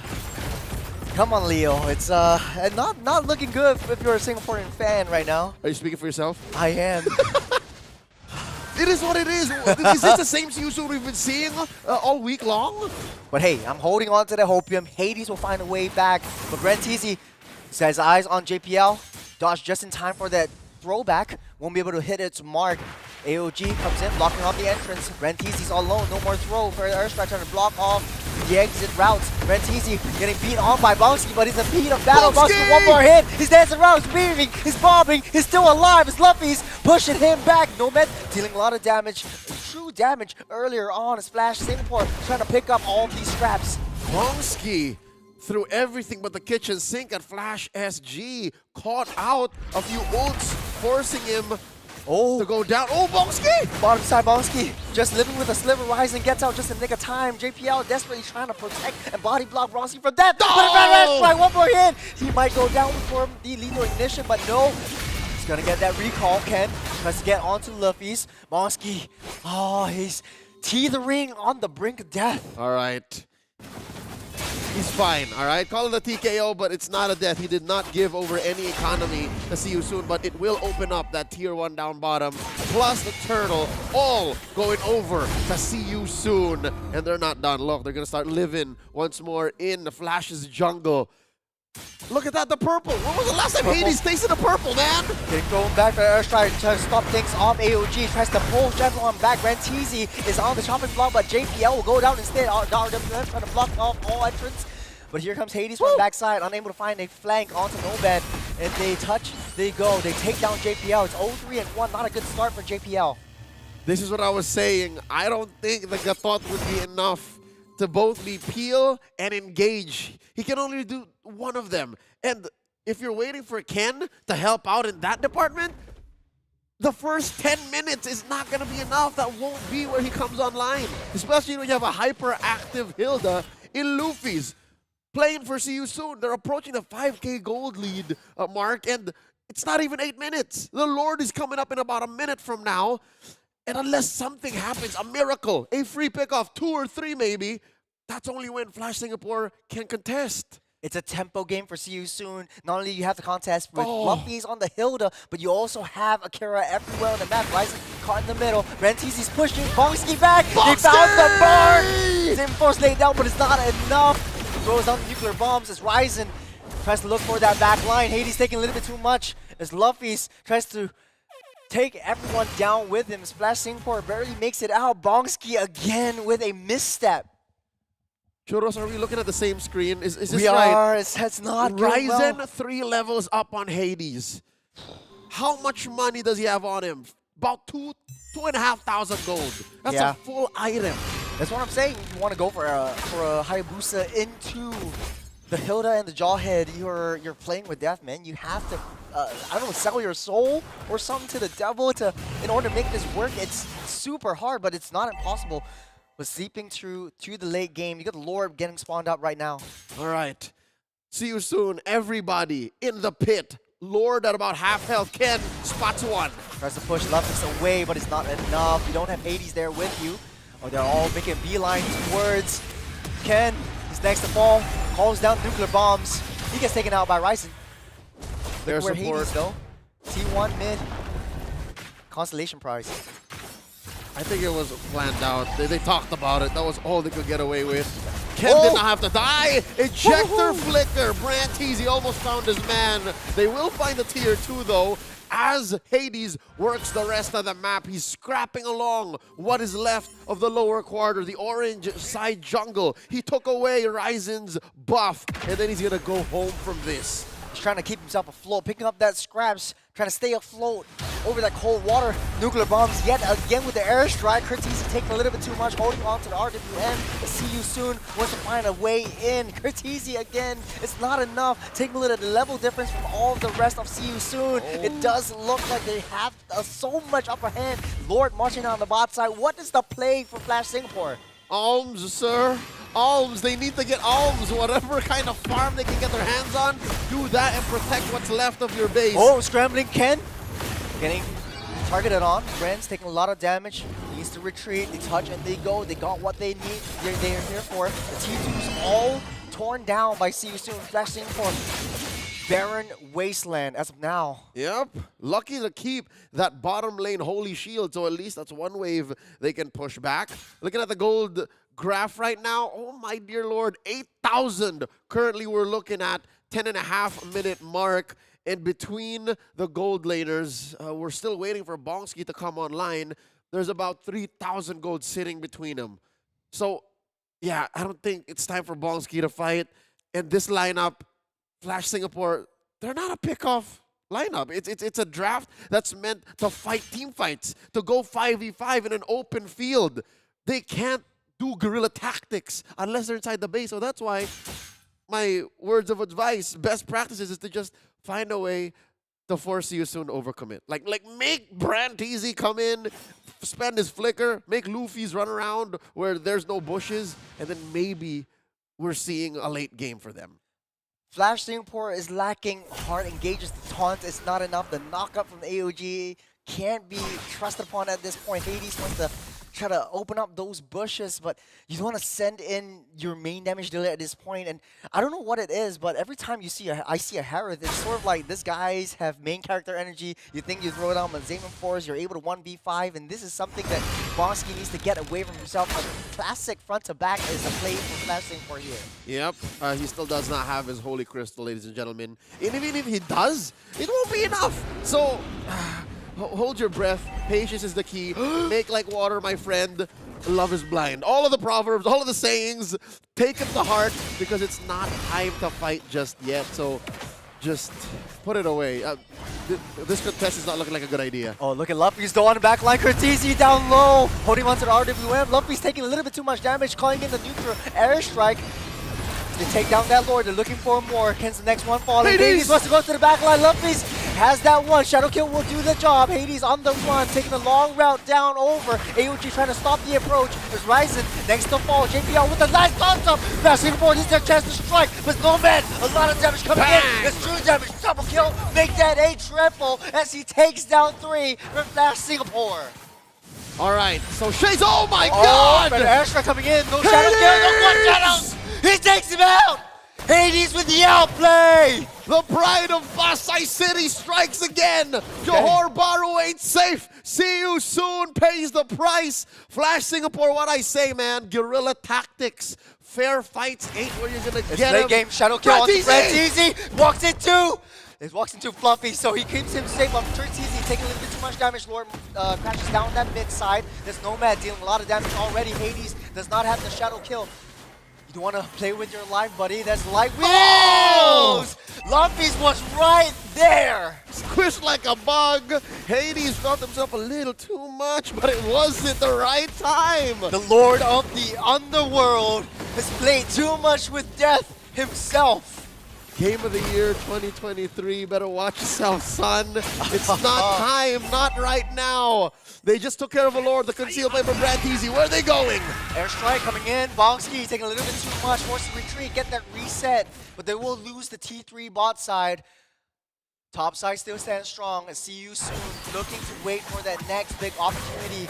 But they're all online. Akira's online. Nomad's online. 6-0 and 2. This carry is starting to hurt. He's got full build, Leo. As a matter of fact, for the past about 5 minutes now, See You Soon have been calling the shots. The only reason why Flash Singapore got those few wins about 2 or 3 minutes back is because they split up See You Soon. So if there's a way that you can make up for this 7,000 gold lead by splitting up See You Soon and getting into the cracks, taking them down one by one, maybe shutting down Nomad, if there's some way to do that, that's how you win. Let's talk about Flash Singapore right now. Let's count the blessings for him. How has Curtisi not died? How has Kurt not died? It's the RWM keeping him alive, but I don't know if they can do so much longer. It's still sitting pretty at 7,500 gold lead for See You Soon. Next Lord actually spawning up in the next 20. This Flash Singapore has no chance at all in trying to contest for this one. I'm just saying, just give this one up, try to defend. You've got the RWM, you've got the Zaman Fortress fight underneath the base. Okay, you know what? Maybe this once, I'm going to say Flash could contest. If they can pull the same shenanigans, if they can try and bait out a reaction from See You Soon, pre-Lord take, by the way.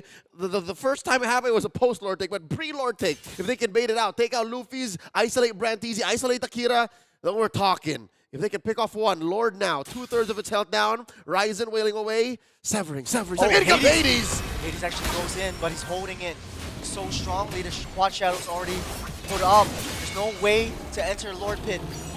They will just have to give this one up. Akira takes it down. Time just wasn't right. If you were going to go for a pre-Lord turn, it would have happened about 5 seconds ago. But instead, Flash may have said something to the effect of, later la. Is that a saying in Singapore? Later la. Yeah, I would say it. I would say it. All right, cool. It sounds like it's not. You gotta be honest with me, man. It's like a regional thing. Next one la. We play next there game. You go. Next game. All right. See? Just be real with me. Don't give me this $1. That's why Mo had to translate for LaFell, because Singapore and Malaysia had different translations. All right. I'm sure y'all say can still. Yeah, next game la. There you go. Can. There you go. If it was a sure turn, it was a can. Go. Yeah, but I think cannot lie this one. I think you just go for next one. That's right. So at least they did not lose anything. Just so weird. They did not lose anything. It's your language. What are you talking about? it's good that they at least have that in check. Prior to this day, prior to this match right here, I'm pretty sure that's one of the main reasons why they lost. Yeah. Right? To their credit though, their comms aren't on point, and at least now they're on the same page. I think giving this up, playing underneath the base, they might stand a bigger chance because they do have a little bit increased defense from underneath their base as the Lord marches into the mid side. Let's see what Flash Singapore will be able to do. Will they be able to defend against this rush? Ooh. See You Soon. Look at Luffy's marching with the Lord. The only inhibitor left, top lane. Lord's inside the base, looking for the engage. Who's going to start it first? Looking for an angle. Airstrike coming in. Ken taking a little bit too much damage. He popped in. There's a 2-man AOG coming in. On top, RWM actually takes it out. Hades making the call. He's taking out one. There goes two. But two fall for Singapore as well. The base is all shattered. But here we go. Nomad is still alive. Keeping See You Soon. Walking tall. Walking strong in the game of respect.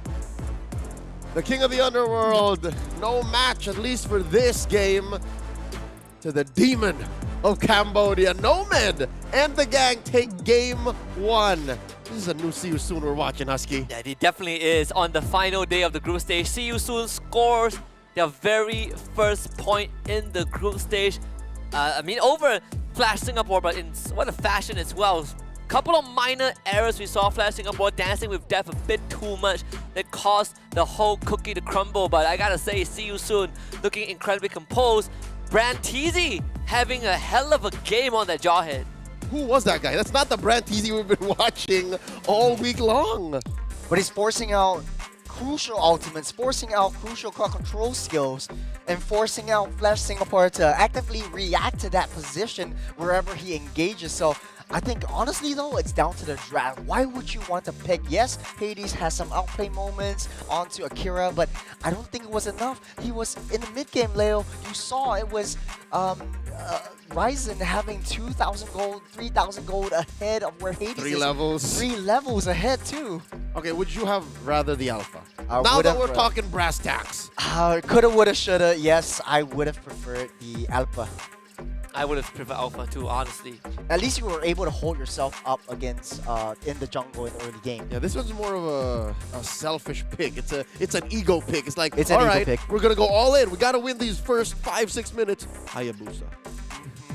Remember, we talked about this in the draft. Once you pick the Hayabusa and facing up against Jawhead and the Hilda combination, you see Luffy's living rent-free, proxying the waves and just rotating towards the orange buff. Yeah, we've seen even in the earlier parts of the game, right? Luffy, like the team fight breaks out. Luffy is not in the team fight. He's looking for Hades. stands on his shadow, runs him down with the axes, and then you have Nomad on the carry, right? Just untouched. And what's worse is, even if he's not hunting for Luffy's, he's forcing. Even if Hades is not hunting for Luffy's is forcing Hades to find him. Yeah. Because he's the only one deep enough for those shurikens to hurt. Because if he dives into the further backline, it's Hades who's gonna regret it. Yeah, and the fact of the matter is you're wasting your quad shadows checking the brushes instead of wasting resources because you want to pull JPL from whatever he's doing to control the map as much as he can to protect your jungle and protect your farm, protect the resources. Hades has to find resources elsewhere on the cross map. And not to mention, on the other side, the carry pick onto the Hayabusa, whenever the quad shadow latches onto him, he just throws out the light wheels just chase him back to wherever he is. That's the true damage carry coming through. Since we're talking about brass tacks, right? Aside from jungle, do you think that Cho could have been a slightly better choice than the Gatot for JPL? I would think so, because in the early game, if you want to outdance Rantizi, at least you have CC immunity. You don't want to waste on your taunt because you actually pull an engage. You force an engage with a taunt.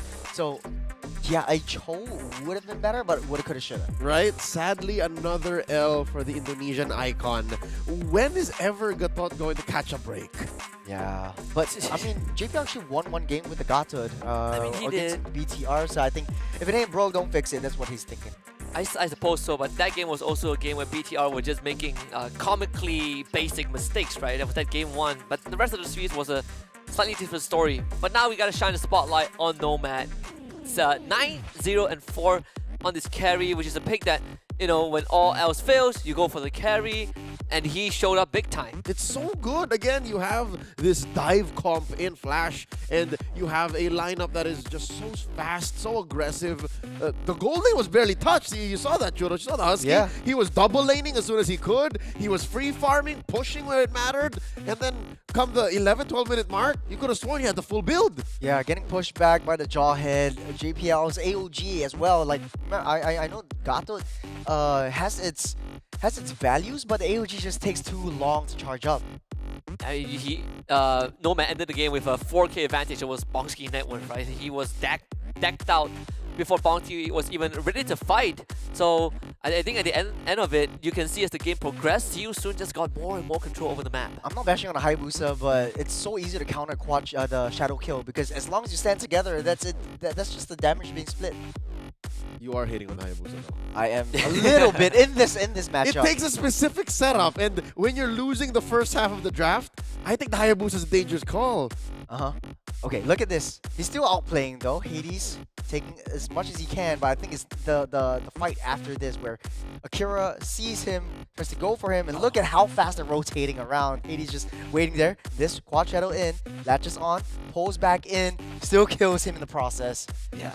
I'm personally hating on the Alpha too. I mean, rather the Hayabusa too. I wish it was an Alpha, but I get it. I understand why. The Eve is not a core mid. It's not a damage mid. It's utility, if anything, and you can't put it all on Bongski. We agreed that Bongski is possibly the weakest link of Flash Singapore right now. He's the one that's not on the same page more often than not. So they said, Hades, yo, we might need you. So pick a carry core. Yeah. But even in this game, it felt like it's definitely one of those situations that is not entirely Bongski's fault, right? He's not really given the space to kind of dance around with the Zaman Force, even when he is. So many things to watch out for. And funnily enough, the one person that has been stopping Bongski is actually the Farsa, the stun. Bongski, he'll be doing his moves, he'll be, getting into the groove, and then suddenly they pump the brakes on him and he just dies. Yeah. Every single time, it's all started with the artillery strike, the airstrike coming in, and Luffy's all over the map. I'm sorry, Akira's all over the map. The wings by wings is so crucial, so pivotal, and when you're facing up against a Yeef, that's the power of the rotations that you really, really need. And you're just walking together with the Jawhead. So, okay. Stream A update. This is Onyx PH. Leo's feeling a little bit jumpy because TLID actually takes one game. Before this, it was 2 to 10 games. They played 12 games together. Now it's 3 to 13. No, it's 3 to 10. 3 to 10. 13 games. 3 to 10. That's Stream A. I want to look at Stream C update if it's ended. Right? I was in the green room just now. Was it SRG game? Yeah, we ain't having. I mean, we were like down 1-6 when I left the green room. I got word it was still on. It's still ongoing. So it's an ultra late game now, right? But please, SRG, please. You know what? Just 1 point. That's what I always say, 22-minute game. brother. That's It's what I still always say to going. Flash SG, bro. It's but, a 22-minute game, so we gotta wait after this, right? They're gonna have a long day over there. Somebody, I reckon someone was untouched. Unless this was a comeback victory. It's also very possible. Oh, it's not. I can tell you, TLID, they were rolling. Ooh, Onyx almost made a comeback. I mean, they were attempting to. Like the mid game was a bit close, but TLID, they had a monstrous lead. Okay, all right. I want to see this. I want to see this. Just I one want more to see game this. away, man. TLID finally taking a game off on PH. It could go the distance, right? I mean, this is TLID also drew blood during the M series, you know. So it could go the distance, but back to this one. Yeah. Game 2. Pride. You're in trouble. I wanna ask you, right? Like, so what's the adjustment for Flash SG right now? Right now, I think draft properly. Just draft properly. Better because, draft. Like, yeah, better drafting. Don't ego draft. That's what I'm saying. Okay, wait, hold on. The 22-minute game ended. Stream Okay. C, Just put it out now. right now. Put it out. Okay, your SRG won. Mirko's gonna be upset though. We won the first one because Hey, that's we one did- game. we- That's we- one just game. one game. We need one $1 more. three tries. And I think SRG needed this. SRG needed the win. Yes. yeah, because BTR they didn't sweep Flash SG, right? So even in terms of points, right, every single win that SRG gets, we were not pressured to clean sweep. At least. Before this, what was the standings for SRG? I mean, we were 6 points. BTR was 5, I think. Oh, okay. Yeah, so we're not pressured Okay. to sweep it. But if BTR reverse sweeps, I think BTR still makes it through, yeah. BTR So still it makes really through. comes down to the series win. Wait. Yeah, there's still one game. Don't be too happy And yet. so far, Liquid ID is the only undefeated team. Yes. Yeah. It's 2-0 everything. Yeah, So you far, are correct. So far. You are correct. But if anyone could take TRID down, Sonic PH. It's Sonic PH. Because it's at Sonic least, PH. at least we won't have the clean record, right? No teams will have a clean record from Group Right.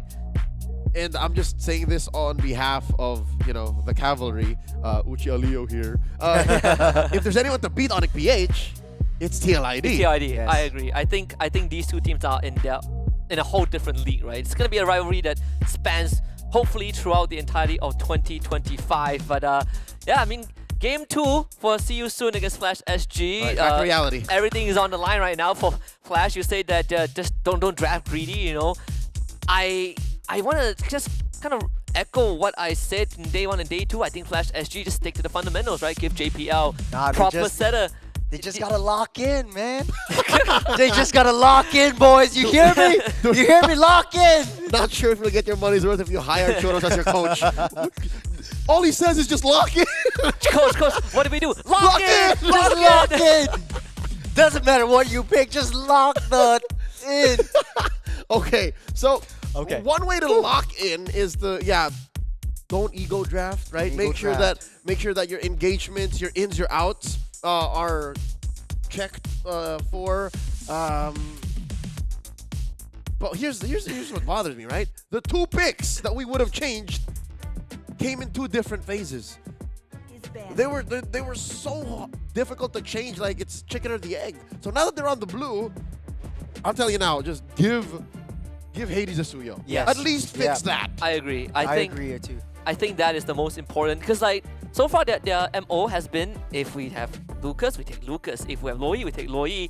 Suyo needs to go up on their prior list. And right now, considering other teams, it's always the Granger first pick. Now, Flash SG, do you want to risk having the Granger or even the Juice in because it's on the tables? Yeah, no, ban the Granger. Yeah, Bandit Granger. Hope for the Suyo Open. Pick the Suyo. Trade out for the Harith. Trade out for the. Oh, what? Yeah. That's why I think they're actually. Come they on. Wanna seek out the Juice in, or even give the Granger over the Bongski. I think you have to take Granger, right? Just You have to take the Granger. Granger, I yeah. think you have to. Or what if Siusun bans it? They go Harith again. It's the same situation. If they go Harith again, the Juicin goes over, and I mean Juicin. I know Coach Kesku just say she's no longer the top of the world. She's not here. But she's still good. Guess Cute is not here. This is Coach Pao and who's coaching Flash right now? Not you. I have to see. I wasn't Lock paying in. attention. It's me. It's me. All the way from the studio. Hey, coach, It's a fix your JV. draft, coach. You didn't get the message of don't pick Hayabusa. Oh. Okay. Hilda being banned out. That might be either a Phobius or a Granger. But Granger. considering how... Oh, the Fanny got through. Oh my lord. Not bad. Oh, coach is Adamir. Oh, so he's still around. Adamir. He's still around. Alright, so the Fanny goes through the Hades. Zara still around? Gotta ask more about it. Adamir, if Adamir is there, I think Adamir would take the... It's mainly Adamir. It's mainly Adamir, right? Adamir is in the analyst position. Look at this. They got away with opening Fanny, Harith, and Jushin. And Jushin, Oh yeah. my god. This is not a trade I would personally go for it. There's a silver lining is Fanny can just get into the back line to take care of Jushin, no problem. So I think Jushin is a non-factor for Hades. She's thicker than you think. Yeah, and then you have a built-in dash as well in the ultimate, but that's only if you hit level 4 right before major objective fights. But that's the Badang and the Cho being picked up, so Ken in the Badang EXP. Thank goodness. JPL Cho. I was like, I don't mind this honest review of the draft, because I was if the Cho gets picked by Seosun again, we're gonna have a problem. But Jawhead is now still there, right? We see like Brantizi play a pretty mean Jawhead. Oh my god, that's a lot of vertical movement between the Jawhead and the Jushin. Yeah. So they take the Hayabusa. Now it's a little trade over as Ryzen picks up the Hayabusa, who is the main target. Both teams, or Flash SG perhaps, doesn't have the marksman yet or the gold laner. Harith is still open. Ban the Harith. Ban the Farsa. Yeah, and the Parsa. The Parsa is super annoying for Flash just now. Or actually, Persada could pick that up. Yeah, so Unless I think if you're Seosun, you might ban Farsa, right? And then Lazy Leo is banned out as well. Lazy Leo. So what do you get? What's left in the gold? Harith? Are they just willing to give Harith? Like, they were happy with the Harith earlier, right? But in a lane-to-lane matchup, I think Granger still wins out against that Harith. Exactly. That's why they're like, just pick it. Yeah, just pick it. I mean, we dare you, right? Just pick the Harith. Yeah, because they don't really have a lot of magic damage. So Valentina could be banned out as well. Fair, I say majority of Flash SG's damage is going to be magic, right? If the Harith goes through, they add on a mage on top of it. Just pick up a Hylos just to negate some of the damage as well for Seosun. I was thinking of the Hylos too. Like, what's your thought, Lazy Leo? Or you just ban the Harith here. You make life harder for Bonksy. I don't think that he will go for the Martyrs because you don't really have a lot of physical magic damage already. They just didn't have a ban anymore. Like, they were okay with the Farsa, with the Valentina, and they're like... whatever, you know. Yeah. Okay, so Flash actually understands their done their homework. The Hylos getting banned out, but it will be the Jawhead. I talked about this at the first phase. I'm like, Brantizi's gonna get the Jawhead again. How are you gonna deal with it? Okay, right now it's a little bit different because JPL is on the Cho and you still have CC immunity against Jawhead, so a natural counter to that. It's gonna be the Harith. I think that would be either a Valentina or you want to keep it safe a little bit. You have a utility mage in an Aurora or a Vexana. What if Seosun, because they got the last pick, this mage is maybe Don't tell me Novaria. Don't tell me the Novaria because if Seosun plays Glue, is there an answer to it? Oh, Faramis. I mean, if Faramis goes to Flash SG, that is. But if not, then I feel like Glue ain't really that bad for Seosun. You wouldn't do a Faramis because you have the Fanny already, so it doesn't... Oh! That's a new pick. That's mid Lunox. It's a bit Lunox, yeah. Mid Lunox coming up. Why? So much damage coming in. I think Curtizi just wants to have fun. It's just him. A lot of magic, though. That's too much magic. It's rather not too much damage. Too many cores. You're trying to feed too many cores, sir. Glue? Like, what does Luffy get? That's 3 cores you're feeding. Yeah. Flash for SG, Flash SG. It's a little greedy, eh? Hey, $1 for 3. $1 3 cores. Yeah, $1 3 cores. $1 3 cores. We got Fanny as the on janitor duty, so at least burst everyone down, at least with the Ruby DD. But it's a janitor demands like... Yeah. This janitor I get you. needs $25 an hour, dude.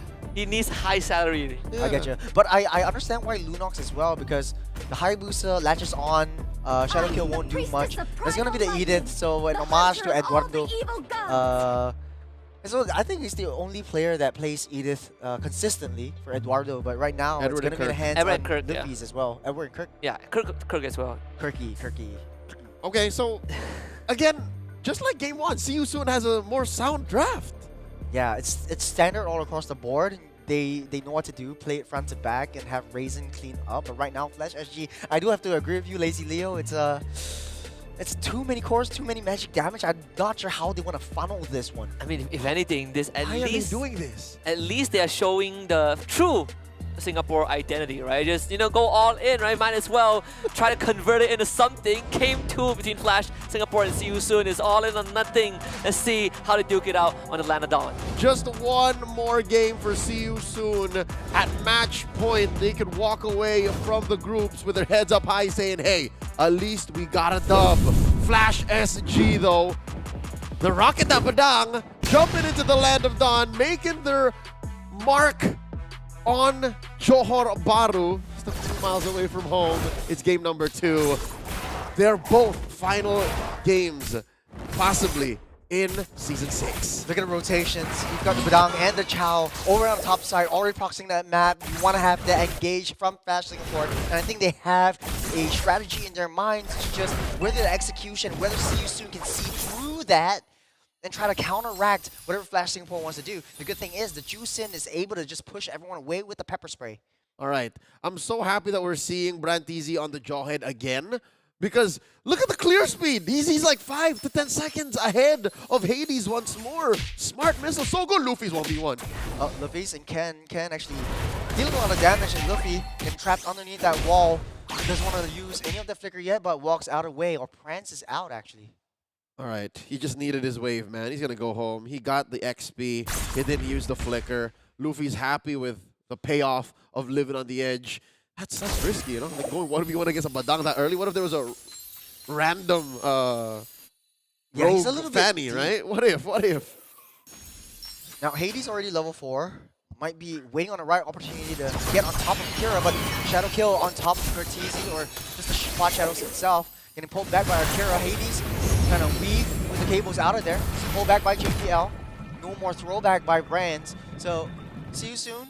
They get what they can. See Ken getting knocked back onto that wall. Akira trying to pull Ken back as well. Forced to use a flicker out of the way, as both of them waste a lot of crucial resources, especially Ken, as See You Soon starts out with the turtle. Yep. Ken is not in any shape to fight. He's still staying here though. A little bit above half health. One more to the turtle. The fist crack onto Brantizi, push back Curtizi is level 4. He's got the Brilliant out already. Hades finally picks up that turtle for himself. There's a lot of damage on See You Soon. And Flash Singapore, they're not playing around this time around. Hades inside too deep as Hades sacrifices himself a little bit too deep, way ahead of the rest of the team. All right, 2 for 1 plus the turtle.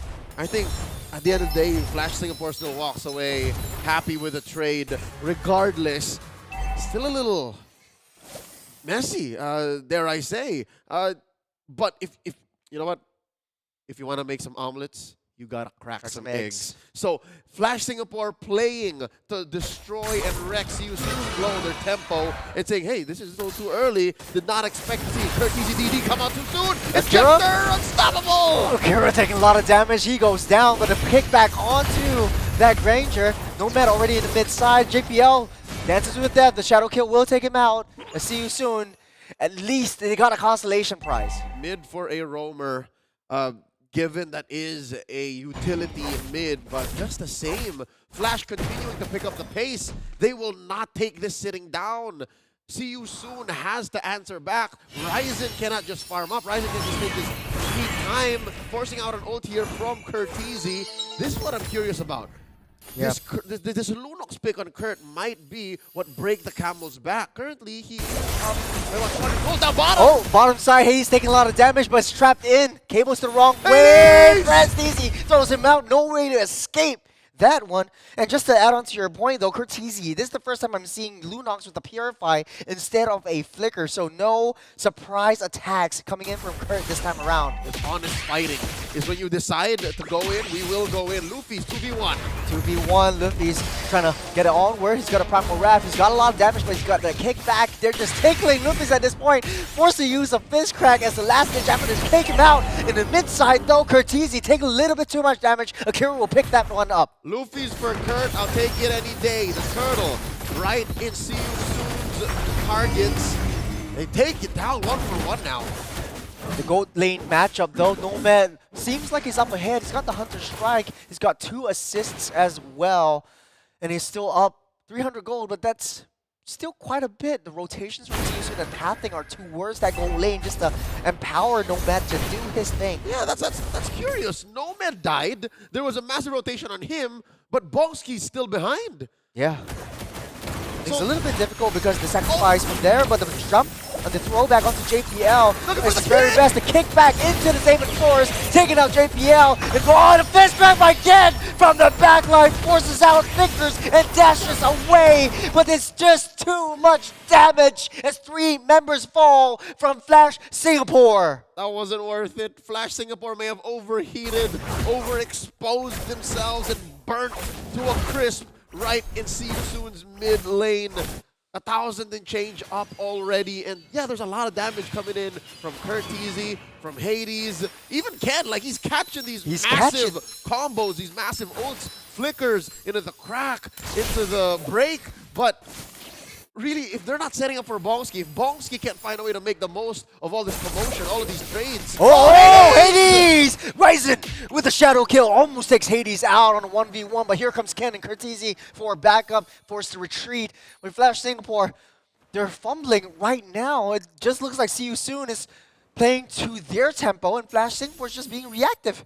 It's, I guess, the kind of damage and the kind of CC that See You Soon has. It comes off at the flick of a dime. The conceal from Luffy is forcing JPL back behind this camp, behind this turret, and all the more the situation for Bongski gets worse. Yeah, Bongski's just slowly but surely 1,000 gold behind this Grounker, and Nomad is just picking up the scraps that Bongski left behind, and he's not rotating. Bongski doesn't have enough damage to get in on that team fight. That's what happens when you have 3 cores in one team. Turtle being started up. There's a jump from JPL with a flicker over. The Way of the Dragon can kick him off with a fist trap. Will pick up 2. Lumpy's falls as well. Ryzen will go into the back line. You're gonna Brilliance being popped out as well. Splash Singapore. They pick up 1 again. It's 1 for 2 in favor of Singapore. And the Turtle still stands strong. For the first time in a while, the Singaporeans find a victory. They triumph over See You Soon in this skirmish. 3 Turtle take the last Turtle of game number 2, and Ryzen holding strong. So is Ken. The call for both teams is to hold it down. Hold it down. Turtle approaching half health. Oh, that's a nice fist crack again. Ryzen trapped underneath the wall, and I know the combo, the Badang and Fanny, that has a lot of power right there. Pull back, Ken. Taking a lot of damage from Nomad, trying to kick onto Nomad, but force that figure away. JPL doesn't want to bother, tries to run, escape. Brantizi hits onto the back line. The Fisker will push everyone back out into each other, and 2 fall yet again. Flash Singapore, what is going on? By hook or by crook, See You Soon was going to get their man, and there was a hit on the Emperor, there was a hit on Ken, and they took it. It's not like Flash Singapore did it wrong. It's not like they were over. Oh, there's a lot of damage by stopping his tracks. Hades actually gets fouled by Nomad. Come close. We'll get pulled back out of midair. Oh, concealed by Brantizi. What are they looking for? Just for that turret. But here we go. The flank found it on the back line. Bonsky pops that Zaman Force, tries to deal as much damage. Got a Brilliance as well from Kurt. There's 3 down from the side of See You Soon. They're making it 4. But Ryzen takes it all under his control. Just 1 more hit. But he backs off. 4 down from Flash Singapore. They take down the T1. And the buff stolen away from Hades. There's so much blood on Akira's hands. 7, 1, and 6. Ryzen looking at him like, I thought I was the assassin. See you soon. It's benefiting them. The violence, the upbeat tempo, the velocity that Flash Singapore is going at. They like it. It's team fight, team fight, team fight. If you take a look at all these team fights, it's See You Soon just moving together as one unit. From Flash Singapore, they're just queuing up to their inevitable doom as See You Soon has just so much early game tempo, early game damage. Yes, they have what it takes to just deny Brantizi from getting ahead of this game, but it's just not enough damage at this point. Curtizy doing so well with the Brilliance, but it might not be enough. And the mid side, though, that's what? Ryzen taking out Bongski. 1-on-1. There was a Badang there. His backup was there. It's just he couldn't catch a break, man. What? Yeah. Bongski. It's just Bongski just getting a little bit too close. Checked underneath the bushes. Getting thrown back. JPL, there he goes. getting blown up to smithereens. I'll see you soon. Tries to blitz down this Lord. It's a 3-on-5. I don't know if they want to steal this, but Hades gets main character energy right now. Concealed play coming in. Cabling around. Hades goes on the back line, takes down Luffy. Got a brilliance to buy enough time. As Nomad take a lot of damage from Hades. As Ryzen will clean up that Lord. Luffy's had to sacrifice himself, needed to give Flash Singapore something to chew on, something to let out their aggression off, pent off that steam, and it was worth it for the Lord, I'd say. Still a small win for Flash, you know, a little bit of a pick-off. Luffy's can't catch a break either, you know, 0, 5, and 7, it's a tough job. Oh! Nomad down! What was that? Call him the Lord of the Underworld, assassinating Nomad, finding a mark. This might be the breath of fresh air. Red teams are getting kicked back, nowhere to run, nowhere to hide. Underneath, this own team won. What is but a demon upside down to the Lord of the Underworld Ken! himself? Yet again, going back in. Akira forced to dash away, but Hades getting Mega Q off of that one. 3 down. Luffy's, he's got a Primal Rav. He's taking down JPL, but Hades is not playing around. He won't. He's out for blood. Luffy's overextending, overcommitting, ever eager. I don't think he saw that he was off of his ult anymore, Primal Rat, but it looked like he was trying to hit ranged attacks up close. But there just wasn't the extra damage coming in from that ult. It timed out, so he ended up dying. Ryzen left alive here, not going to be able to make the most of this Lord. The map slowly turning all red. So again, all of these skirmishes, all of these scrambles, all of these little just non-fights happening across the map, still benefiting. Oh, see you soon. Ryzen finally gets taken out, but Flash Singapore, like you said, Leo, getting all these fights, getting all these crucial kills, but not converting it into objective. The T1 from the mid and bot side still standing strong.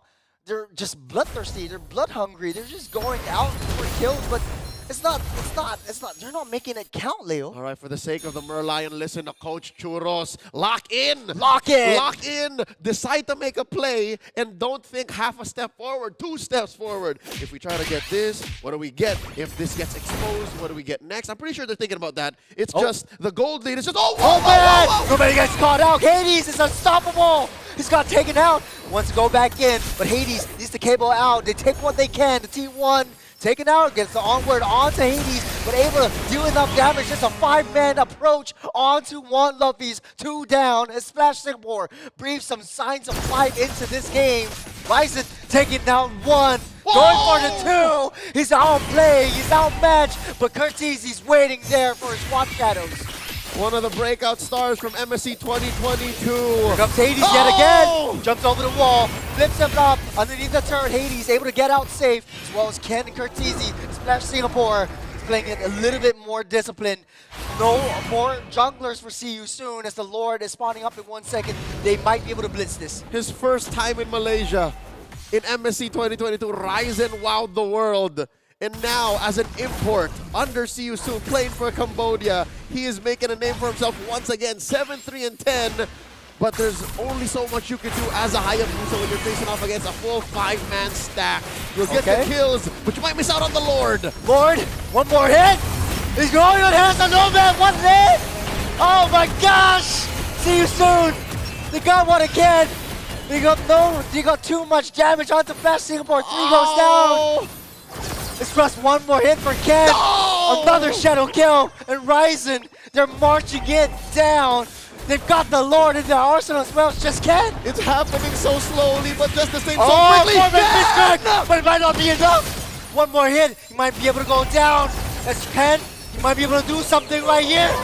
He tried to go for the 5-man Shoryuken, but there can only be so much you can do. There's no wave. Oh my god, it's going to last 1 more. 5 seconds to Curtizi comes out. Hades already out. They got 1 more defense. They could.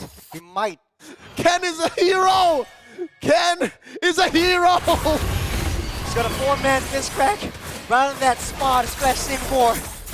They're not going out without a fight. They're not going out without a win. He got a Singaporean Hadouken keeping them alive. He's locking in, Leo. Finally. Ken is finally locking in. 15 minutes in the game, too. They're all out. They're all out. What will you do? Okay, 100 seconds to See You Soon.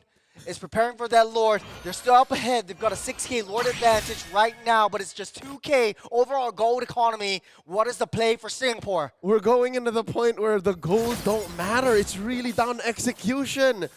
Big play after big play, and it just so happened that when See You Soon got theirs, the Lord was on the map and it Oh my equalized. gosh. This is what saved the Flash Singapore right if here. that was a damage Badang, this story might have been so different. He would have lasted long He enough. would have lasted long. Yeah, I mean, he lasts longer, but he would have been able to take down at least 2 members of CU Oh no, buying a lot he more wouldn't time. even be able to close the gap. That's what I'm saying is Maybe, the fact maybe. that you build defense Badang, cooldown reduction, defense hack Badang means every second that you're on the map allows for you to get that much closer to your targets, and his targets here were 4 members. All members of CU Soon left on the map. So, you know, this is one of those times where you're like, thank God he has that brute force breastplate. I know it's a bad item on a lot of heroes, but hey, on a Badang, after you hit that fist trap, might be worth it.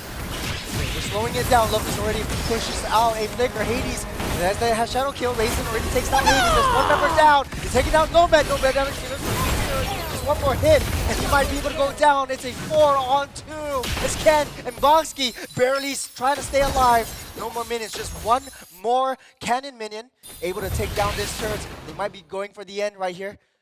Oh dear Lord, the new recruits are left unsupervised against 4 members of See You Soon! In the battle of respect, they're going in. Ken gets the fist crack, locked down to 2 members. Babowski gets taken out. It's Ken against the world, but it's not enough. And See You Soon in the battle of respect, the battle of pride, they take the cake.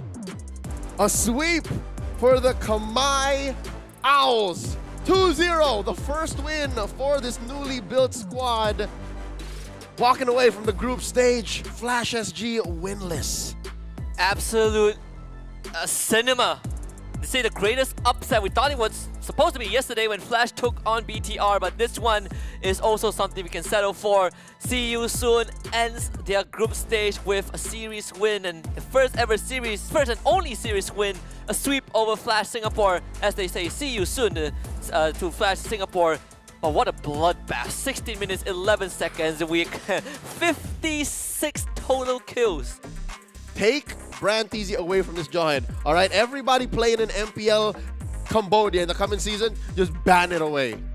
I gotta say, even the last fight that See You Soon finally managed to close it out, it was the catch onto Hades. They plastered the Rising Shadow onto him, and not only that, when Hades was running away, guess who was chasing him? Brantizi locked in, just a homing missile with that unstoppable force, and indeed, See You Soon unstoppable in game 2.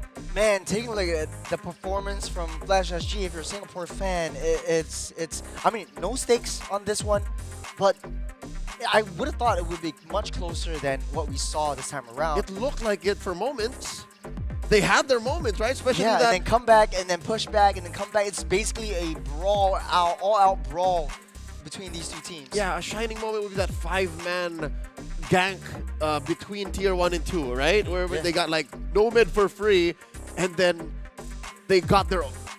Oh man, they didn't even score a Lord. I was gonna say like that could have opened up for contention on the Lord, but no, because Nomad stole. Because Nomad stole it, yeah. Yeah, Nomad stole it. It was just 1 hit in a lung. And for Flash Singapore, if they would have gotten that Lord, it was point blank too. Like, how does a great chick do that? He was literally like just an single inch, target too. An inch from the Lord. What?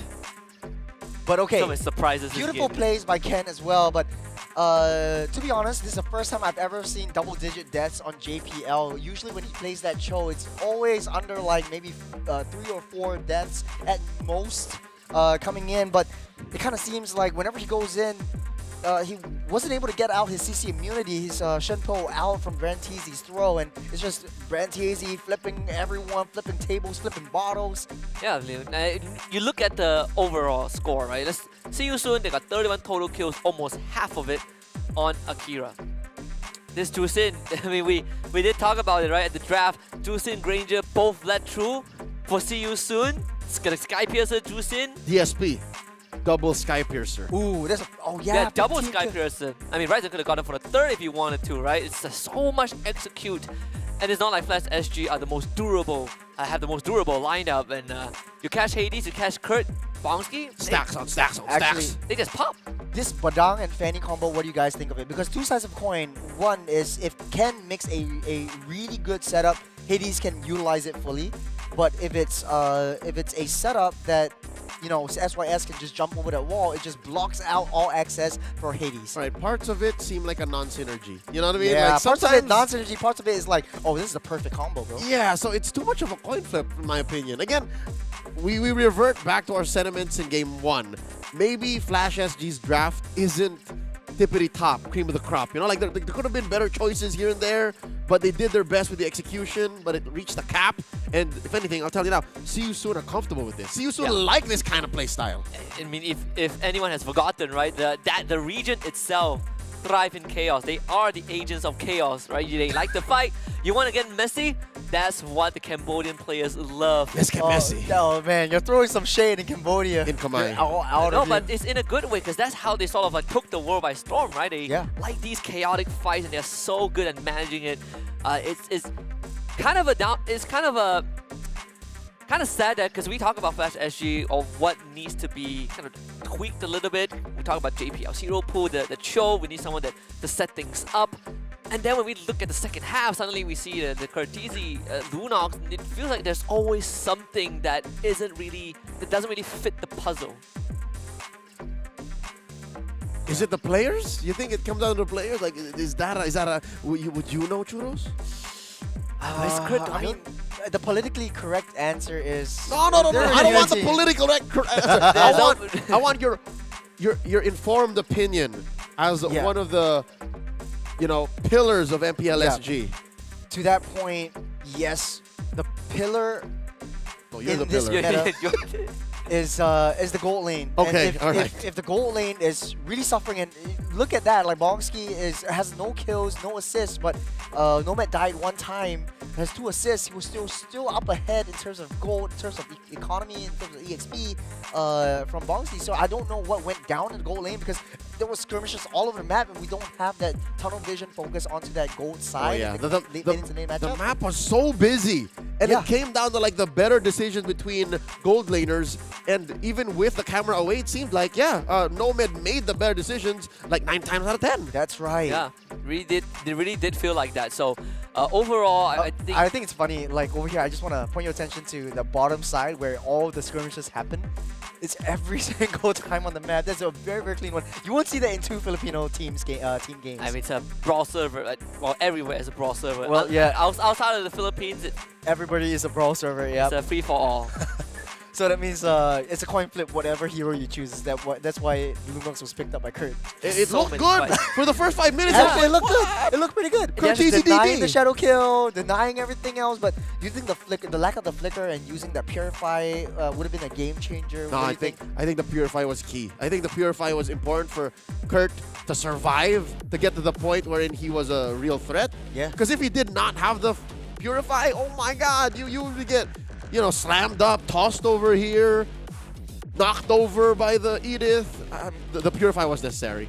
Yeah, it was just a trampoline at this point. This was where Special 4 was actually winning this fight, got that turtle, but Hades was just way too deep under the turret. Ken was right there trying to protect Hades from all harm's way, but I think there was a point of time where Bonsky entered a lot of these matches and Nomad was just free hitting from that back. They sort of just fed Nomad, they fed Akira, and the rest is history. Yeah, I think a lot of times a lot of times it also comes down to kind of the timing of your Zaman Force, right? Like you want to be able to lay it down and actually utilize it, but it's very less space for Bonsky to do so. He lays it out, and then he realizes, I cannot fight this. The Zaman Force expires, and See You Soon just kind of turns back and runs him down. Yeah. It's trying to set up a picnic on a rainy day. It's like, I brought the... Oh, what? It's a purify. It's a premature purify from Bonsky because we're trying to remove the latch on from the shadows. But this was a beautiful, beautiful setup from Ken. It was just 9 seconds, but it's all Ken against the world. He destroyed the minions right before the rest of his team came up. So I think that was a beautiful defense, beautiful play. Oh! Look at that. Mid-air airstrike, brother. Oh. That's not the sound for that, but... All right, here's the thing. A silver lining to Flash SG sweeping loss, all right? For Ken, if ever this kid might be a future champion, Yes. they better clip that last moment wherein he fended off 4 members of See You Soon and play it at his Hall of Fame induction. Did you ever watch Ip Man? Yeah. 我要打10个人. 对 It's that same mentality. The only difference is that Yipman survived. Ken didn't. Hey, the base did. There was another defense, there was another fight after that. Oh man. Now, See You Soon.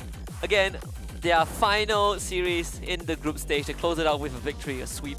2-0 over Flash Singapore. They leave this SPS head held high. But at least, well, another silver lining. This isn't really that it doesn't mean as much, but at least no teams exit Group A with 0 points, right? Even Flash SG they have 1. Has 1 point from BTR. But there's no wins. Yeah, it's like you might have gotten a loss in the you might have lose the game, but like they didn't have a star. It's the nature of the competition, dude. It is what it is. I want to take a look at Stream A because they ended their game as well. And Whoa! So I guess this confirms Liquid ID having 2 lives in the playoffs, no? And and this puts Liquid ID in first spot. Yeah. First spot. They are the first seed out of Group A. Onyx Philippines confirmed the second seed out of Group A. Between SRG and BTR, we still have to wait. Game 2 is still ongoing. But I gotta say, this is also Team Liquid Indonesia's first series win over Onyx Philippines since they met at M6. Since they first met, in fact, at M6. Why it gotta be like this? I mean, the last time this happened to Onyx Philippines was in Snapdragon as well against RRQ. They got swept by RRQ. That was their last loss. Yeah, but if we talk about the previous Snapdragon, it's a complete different team, right? I mean, they were using the... No, Open Finals. Okay, right, yeah. Open Finals. That, yes. And then before that, it was in MPL Philippines against Omega. Against Omega, mark. yeah. Kelra played the Masha Gold. But it's not the full lineup, you know. And it wasn't a sweep. And it wasn't. This was the first sweep in a while. First sweep in the biggest sweep in Group A. Let's put it right. The biggest sweep in Group A, the most impactful one. I think a lot of people expected this to go. If it's a sweep, it's OP. If it goes 3 games, then it's up in the air. But a sweep from TLID. This is what a moment. This is wow. Are you gonna do your thing? Just like no, not really. No, not really. No, I'm because you respect. I think you respect the I game. respect the game. I respect the young stallions, and this is going out to everybody who's saying Aaron does not deserve to be called the untouchable one. Hey, the gold standard against the untouchable. You know. I'm sad. I'm sad that Onyx lost, but at least there's still a chance for them to meet in playoffs, it's right? gonna happen. We might get that M6 rematch in the grand finals, right? Like who knows, right? Plenty of chances. Upper bracket, lower bracket, grand finals. Do we have the grand finals rematch for the previous SPS as well? Messi. That was the Falcons AP Brand versus SRG. No, with Team Liquid Philippines, we don't have them here. As a stand-in, Liquid could be as a stand-in. Yeah, as a stand-in. Maybe the Liquid Indonesia could be the answer. Yeah, who knows, right? Liquid is liquid. Liquid is liquid. We can say that. Yeah, liquid is liquid. Okay, Onyx is Onyx, right? Philippines, Indonesia, and whatever. Take it and go. Stream C. Just ended game 2. Let's see. It is a tie. So okay. Let's do the math. Let's do the math. Still hangs in the balance. No, I'm telling you. All right. You know what? This makes Aurora's chances a little better. But there's different group. Different group. Oh yeah, there's Group A. This is A still. All right. So we're both waiting on A's. We're waiting on A's. Whoever wins this one will make it to the playoffs. Guaranteed. One final game. The game of death. For everything. All the marbles. Between these two. All the cakes. Whoever wins game 3 will qualify the playoffs in 3rd seed. Yeah. So this is last slot up. Yep, last slot. Had to come down to the wire. So who joins? Who joins Onyx and Liquid? Yes. Yeah. If it's not SRG, imagine that. Imagine that. America's gonna be happy though. It will be the first time that SRG doesn't make it through groups in any tournament. All of the bigot troopers all around the world. Especially in Malaysia. What would Malaysian fans think of that? I don't know what to tell you, man. The internet will not be safe. It's actually already a wildfire, a fire already as is since yesterday. Yeah. So that's for SRG fans. Yeah, I mean we lost. You know, I know what's up. You know what's up? They're playing in Johor. I mean, so it's Johor food. So they're used to Selangor food. They're used to their gaming house. You can't say that because we did win. They did win season 14 in Johor, you know? Oh, so, that's true. but yeah, we still have time. In fact, if you guys are still around, you can actually head to Stream C because they get a great game 3. For us, we're gonna head for a break. When we come back, we also still have high stakes series. In fact, it's gonna be Aurora taking on Evos Holy coming up right after this.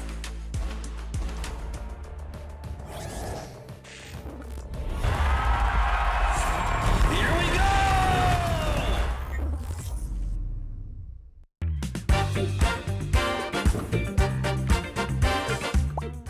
Yeah, I just cut my new hair. What do you guys think? Is it good or bad?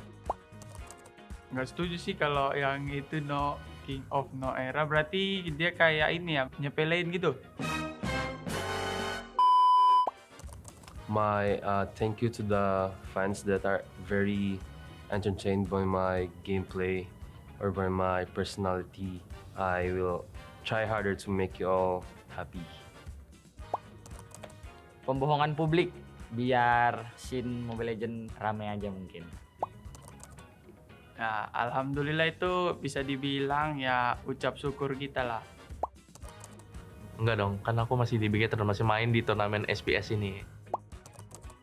Kita yakin kita bisa lolos playoff di season depan. Yeah, so King Kong, see you when we face against each other, and let's give our best. Ditunggu aja nanti siapa yang bakal main di turnamen ini dan di MPL. Thank you. I hope that's so. Ya, terima kasih. Semoga kita bisa memberikan yang terbaik di turnamen perdana kita di 2025 ini.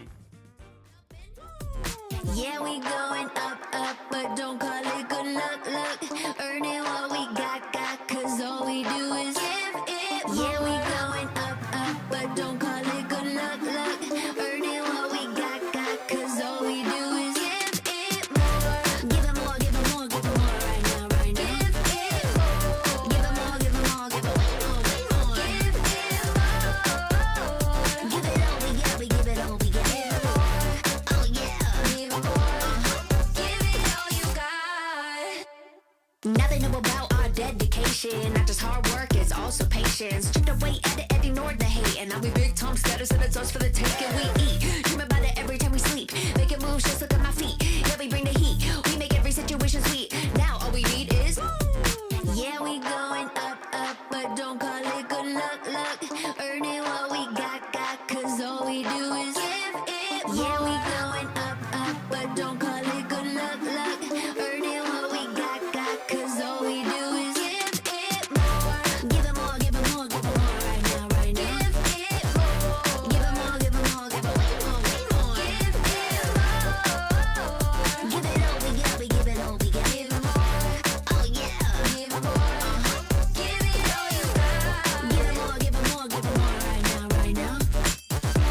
Give it more, give it more, give it way more, way more. Give it all we got, we give it all we got. Oh yeah.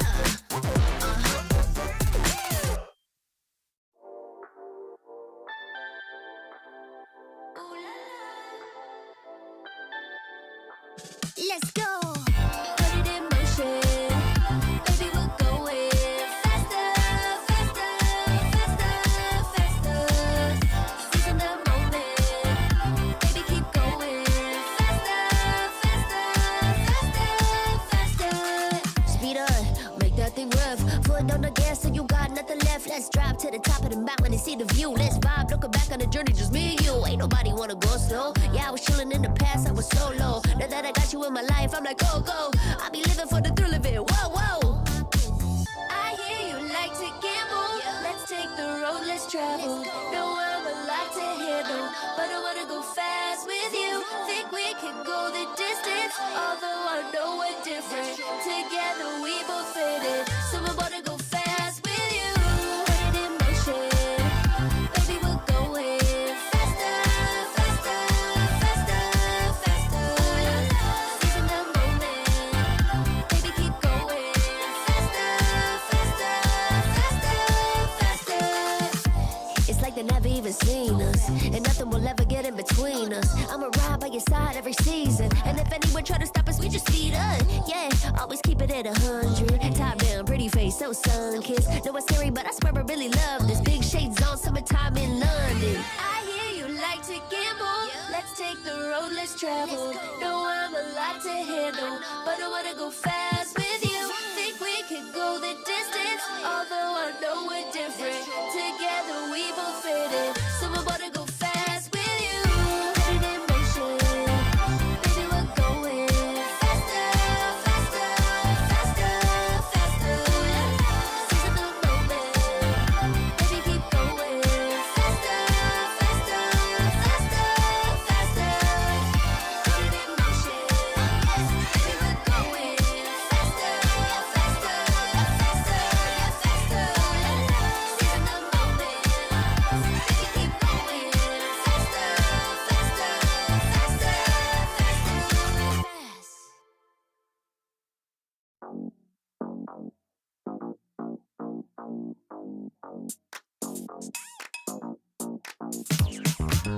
Cutie, dressed up and I'm glistening. I'm the gift, don't wrap me like it's Christmas. Once I'm yours, you'll know what you've been missing. Feeling like we should get into mischief. Listen, you've been looking like you're down on your luck. Need a girl like me to come through, lift you up. Hold me in your hand, I like when you touch me. Keep me around or you might get lucky. I'ma keep you with the good mood. Keep you up all night. Never, never around you. Baby, this is so vibe. Got me dancing like a soul train. Laughing the whole time. Got me singing in the shower. Baby, are you all mine? Baby, I'm your four-leaf clover. Your rabbit's foot, your charm bracelet, horseshoe. Baby, I'm your good, good omen. You wanna keep me with you. Keep me with you. Yeah, it's not hard to see. There's a pattern forming when you got me. 777 all wins, big money. The tramp over here never see me coming. I was in your back pocket the whole time. A quiet power, a silent gold mine, a big old confidence boost. You never delude. Just know that you'll be winning, cause I'm with you in the building. I'ma keep you with the good mood. Keep you up all night. Never, never around you. Baby, this is so vibe. Got me dancing like a soul train. Laughing the whole time. Got me singing in the shower. Baby, are you all mine?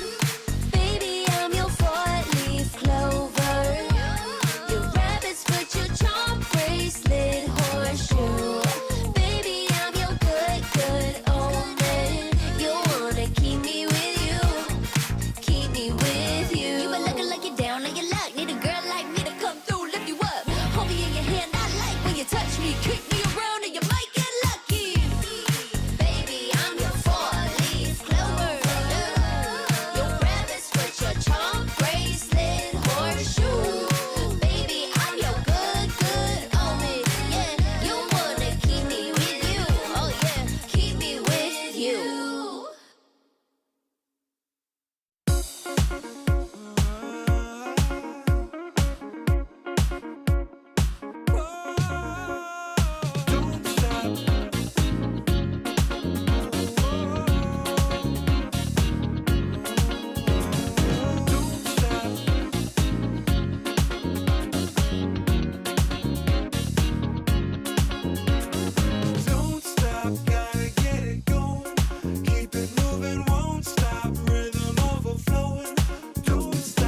Don't stop.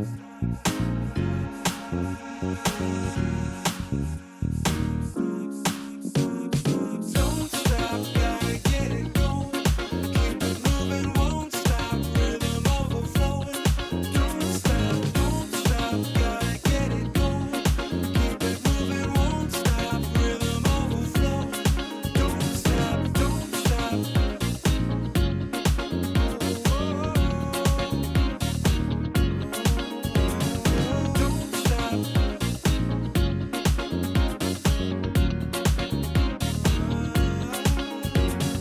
Don't stop.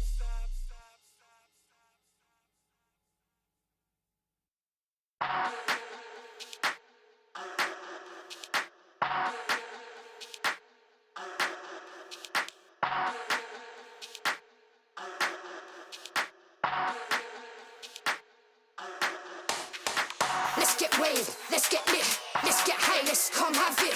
Let's get burst, let's get mash, let's buy a bottle and splash that cash. Guess what, it's time for action. You're feeling fine, main attraction. Pure vibes, not satisfaction. Feel the baseline, chemical reaction.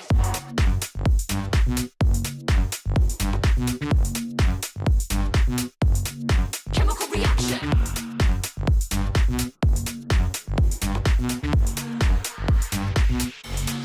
Chemical reaction.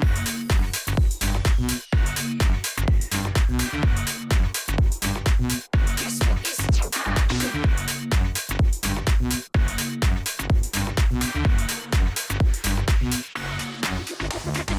come, let's have it. Bad boy rhythm. Come, let's have it. Bad girl style. Okay, all eyes on you. Come, let's have it. It's time to get wild. Come, let's have it. Bad boy rhythm. Come, let's have it. Bad girl style. Okay, all eyes on you. Come, let's have it. It's time to get wild.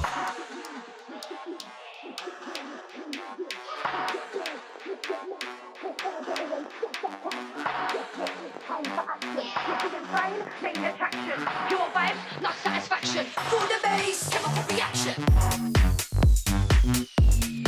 You're feeling fine? Chemical reaction.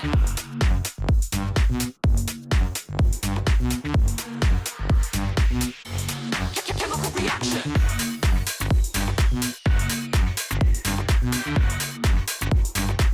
Guess what? It's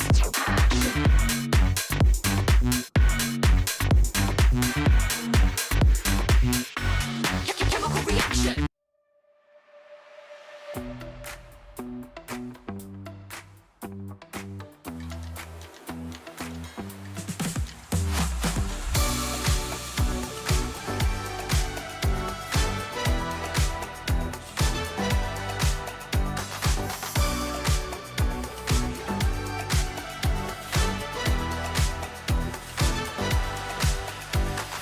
Walking through the bar, all eyes on me.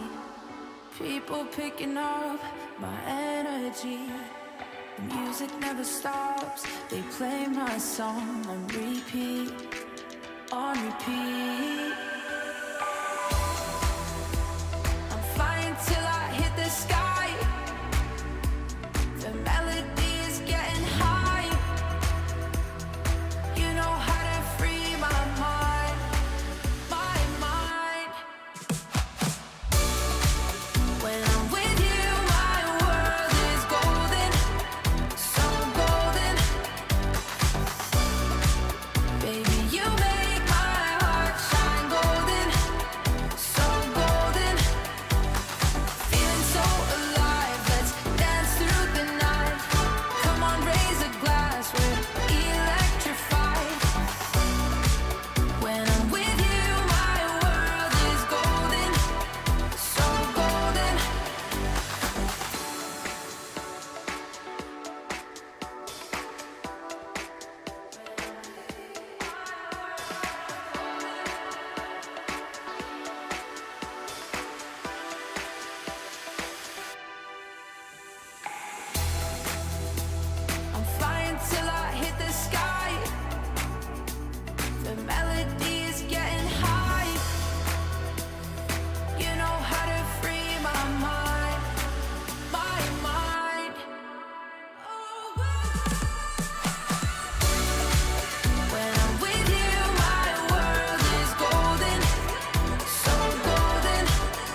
magic into atoms. Think you know it all, but then you let me get inside your head. Yeah. Steady jump design, think I know your kind. I'm about to break another code now. Pretty in disguise, bugging up your life. This is my syntax. 3, 2, 1, deploy. XOX cutthroat code, run it again. XOX cutthroat code, run it again. Steady jump design, think I know your kind. Yeah. Steady jump design, think I know your kind. Yeah. Steady jump design, think I know your kind. I'm about to break another code now. Pretty in disguise, bugging up your life. This is my syntax. 3, 2, 1, deploy. XOX cutthroat code, run it again. XOX cutthroat code, run it again.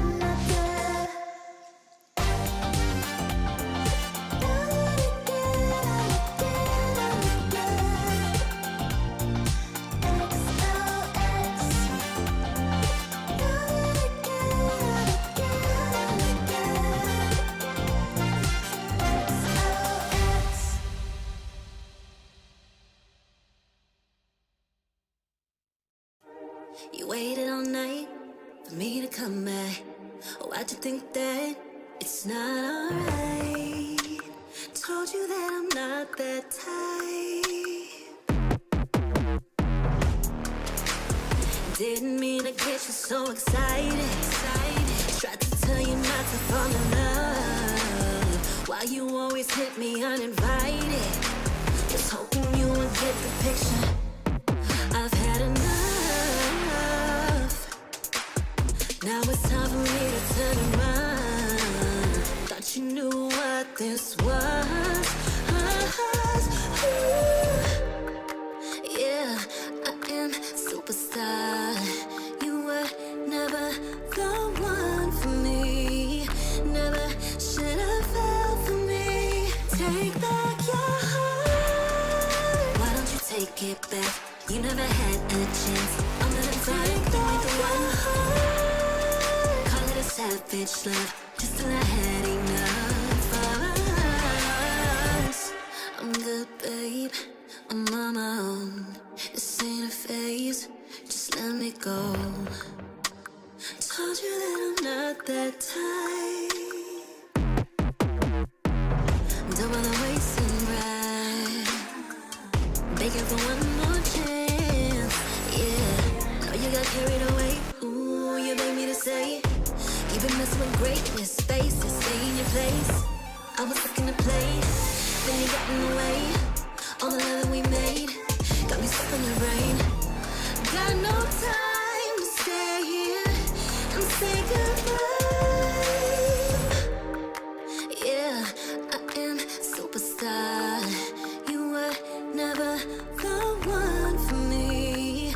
Never should have fell for me. Take back your heart. Why don't you take it back?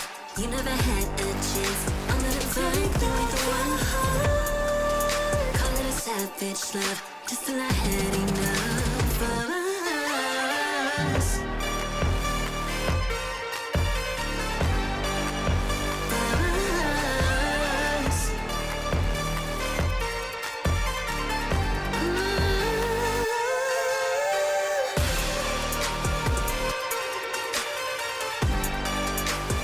Take back your heart.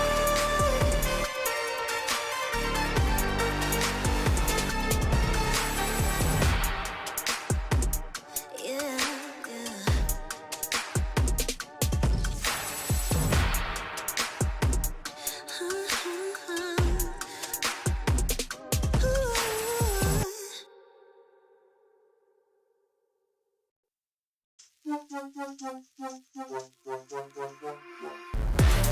it more, give it more, give it more right now, right now. Give it more, give it more, give it way more. Yeah, we give it all that we got. Measuring what's in our pockets, then we give it a lot. Cause we've been hustling for years, now we up at the top. And no, it's still not enough, so we ain't gonna stop. Cause that's full throttle, zoom, zoom, hop, skip, jump. Gotta eat it up, but the goal is lunch. I'm the big goose, so I never duck, duck. Just keep my head up and yeah, we going up, up, but don't call it good luck, luck. Earning what we got, cause all we do is give it more. Yeah, we going up, up, but don't call it good luck, luck. Earning what we got, cause all we do is give it more. Give it more, give it more, give it more right now, right now. Give it more, give it more, give it more, give it way more, way more. Give it more. Give it all we got, we give it all we got. Oh yeah, give it more. Give it all you got. Now they know about our dedication. Not just hard work, it's also patience. Chipped away at it and ignored the hate. And now we big Tom status and it's us for the taking. We eat, dream about it every time we sleep. Making moves, just look at my feet. Yeah, we bring the heat. We make every situation sweet. Now all we need is yeah, we going up, up, but don't call it good luck, luck. Earning what we got, cause all we do is give it more. Yeah, we going up, up, but don't call it good luck, luck. Earning what we got, cause all we do is give it more. Give it more, give it more, give it more right now, right now. Give it more. Give it more, give it more, give it way more, way more. Give it more. Give it all we got, we give it all we got. Give it more. Oh yeah. Give it more. Give it all you got. Give it more, give it more, give it more right now, right now. Give it more, give it more, give it way more, way more. Give it all we got, we give it all we got. Oh yeah.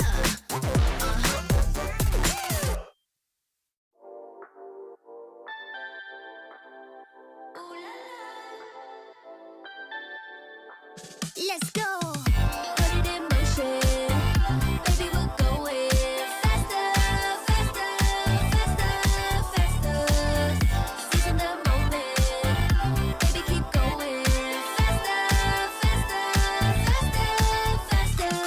Speed up, make that thing rough. Foot on the gas till you got nothing left. Let's drive to the top of the mountain and see the view. Let's vibe, looking back on the journey, just me and you. Ain't nobody wanna go slow. Yeah, I was chilling in the past, I was solo. Now that I got you in my life, I'm like, go, go. I be living for the thrill of it, whoa, whoa.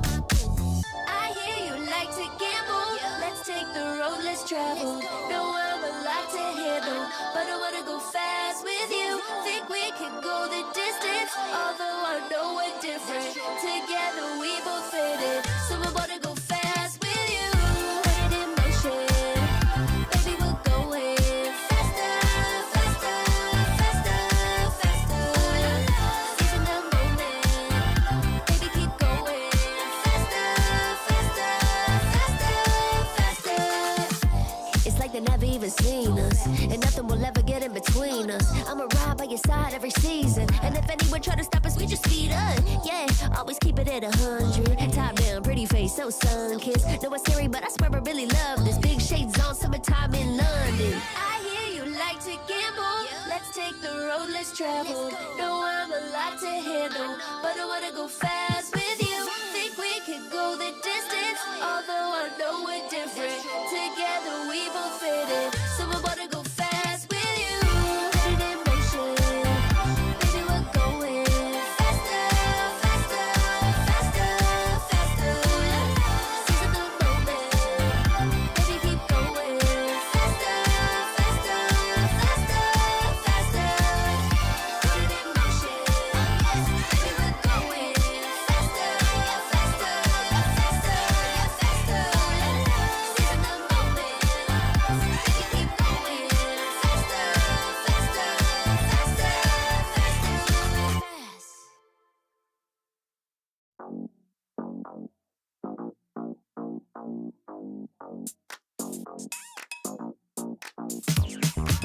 Cutie, dressed up and I'm glistening. I'm the gift, don't wrap me like it's Christmas. Want some yours, you don't know what you've been missing. Feeling like we should get into mischief. Listen, you've been looking like you're down on your luck. Need a girl like me to come through, lift you up. Hold me in your hand, I like when you touch me. Keep me around or you might get lucky. I'ma keep you with the good mood. Keep you up all night. Never around you. Baby, this is so vibe. Got me dancing like a soul train. Laughing the whole time. Got me singing in the shower. Baby, are you all mine? Baby, I'm your four-leaf clover. Your rabbit's foot, your charm bracelet, horseshoe. Baby, I'm your good omen. You wanna keep me with you. Keep me with you. Yeah, it's not hard to see. There's a pattern forming when you got me. 777 all wins, big money. The tramp over here never see me coming. I was in your back pocket the whole time. A quiet power, a silent gold mine, a big old confidence boost. You never delude. Just know that you'll be winning, cause I'm with you in the building. I'ma keep you with the good mood. Keep you up all night. Never around you. Baby, this is so vibe. Got me dancing like a soul train. Laughing the whole time. Got me singing in the shower. Baby, are you all mine? Baby, I'm your four-leaf clover. Your rabbit's foot, your charm bracelet, horseshoe. Baby, I'm your good omen. You wanna keep me with you. Keep me with you. You been looking like you're down on your luck. Need a girl like me to come through, lift you up. Hold me in your hand, I like when you touch me. Kick me around and you might get lucky. Baby, I'm your four-leaf clover.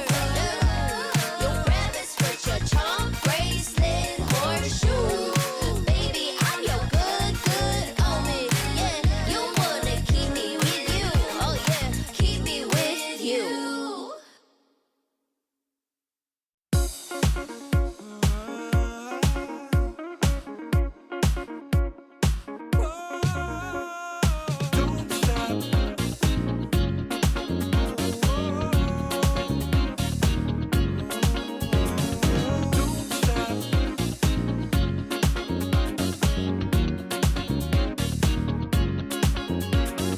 Don't stop, gotta get it going. Keep it moving, won't stop. Rhythm overflowing. Don't stop, gotta get it going. Keep it moving, won't stop. Rhythm overflowing. Don't stop, don't stop. Don't stop.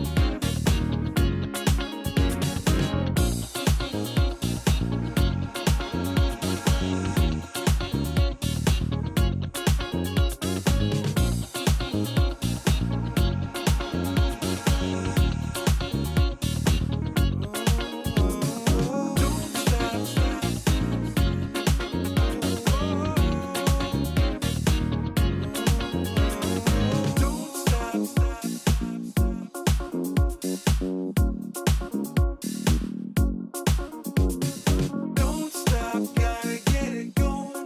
Keep it moving, won't stop. Rhythm overflowing. Don't stop, gotta get it going. Keep it moving, won't stop. Rhythm overflowing. Don't stop, don't stop.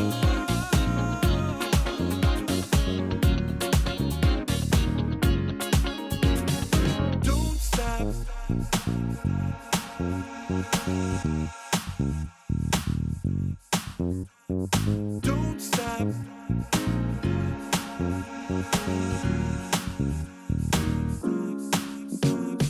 Don't stop, gotta get it going.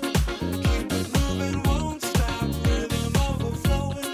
Don't stop, gotta get it going. Keep it moving, won't stop. Rhythm overflowing. Don't stop, don't stop.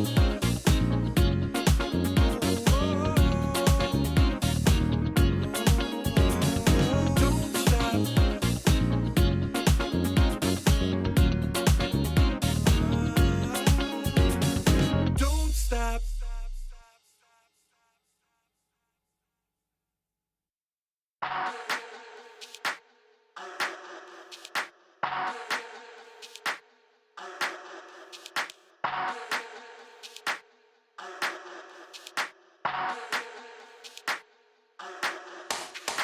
Let's get waved, let's get lit, let's get high, let's come have it.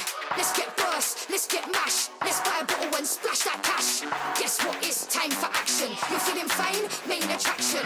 Your vibes, not satisfaction. Feel the baseline, chemical reaction.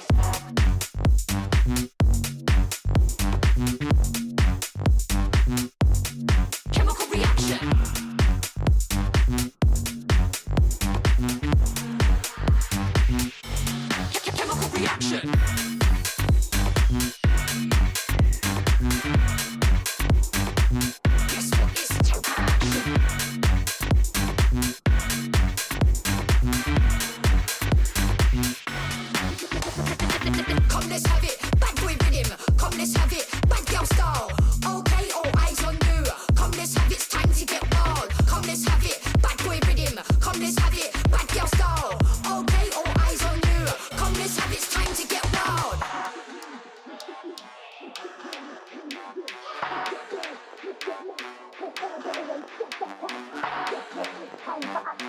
You're feeling pain, main attraction. Pure vibes, not satisfaction. Feel the bass, chemical reaction. You're feeling pain, chemical reaction.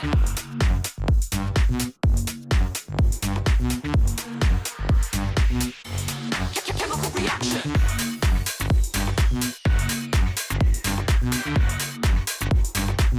Guess what is action?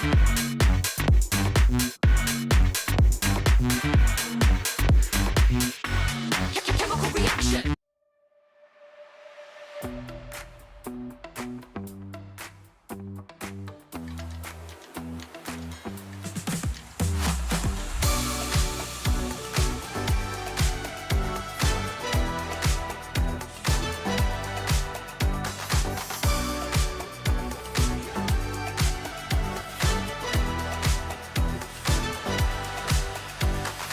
Walking through the bar, all eyes on me. People picking up my energy. The music never stops. They play my song on repeat, on repeat. I'm flying till I hit the sky. The melody is getting high. You know how to free my mind. My mind. When I'm with you, my world is golden, so golden.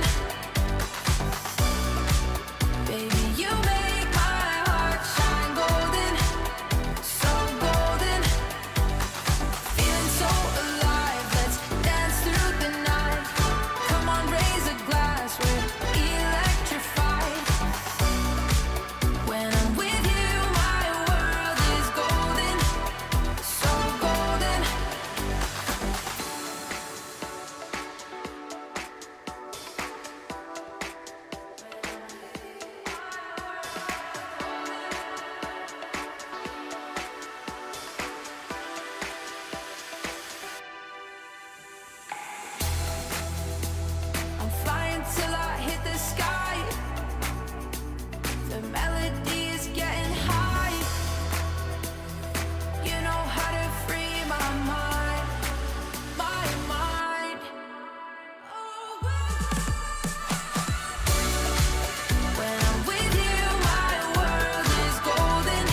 The Snapdragon Pro Series is brought to you by Snapdragon Elite Gaming and DHL.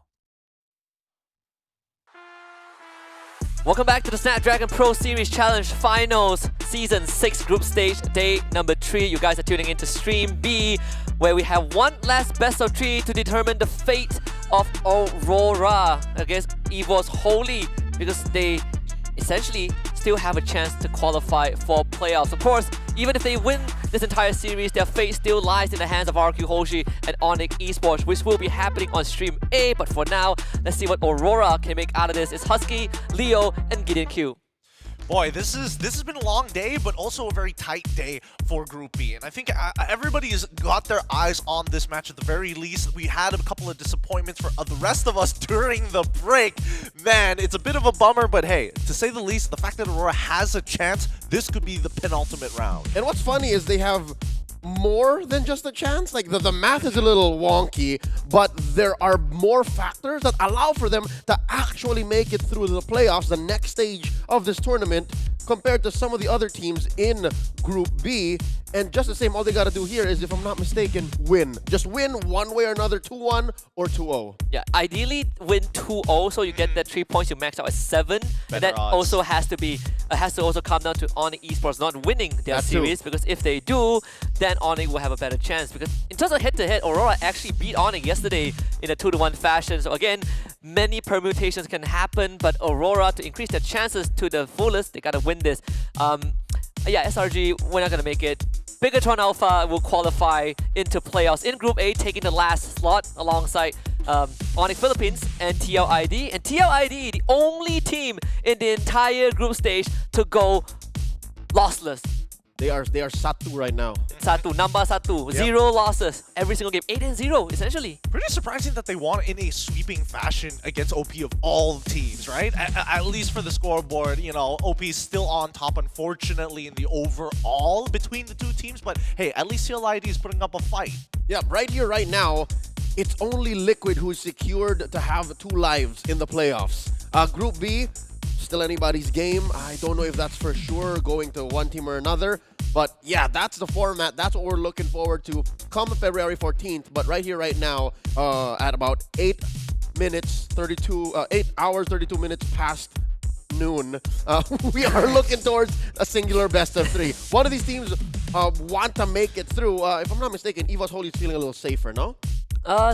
In terms of points, yes, Evos Holy definitely feels safer, but definitely not as safe as the start of the day where they were in 2nd place, right? They did lose their series against Onyx. They actually lost 2-1, so puts them at 6 points. Aurora needs to find a way to catch up, and that's why that sweep, that 2-0, is so important for Aurora. Well, I mean, we heard from Coach Master of the Basics himself after his game in interview that they were trying some stuff in the first couple of days, and I think now where, you know, when push comes to shove, you might as well be throwing out your best cards, especially when you're up against Evos Holy.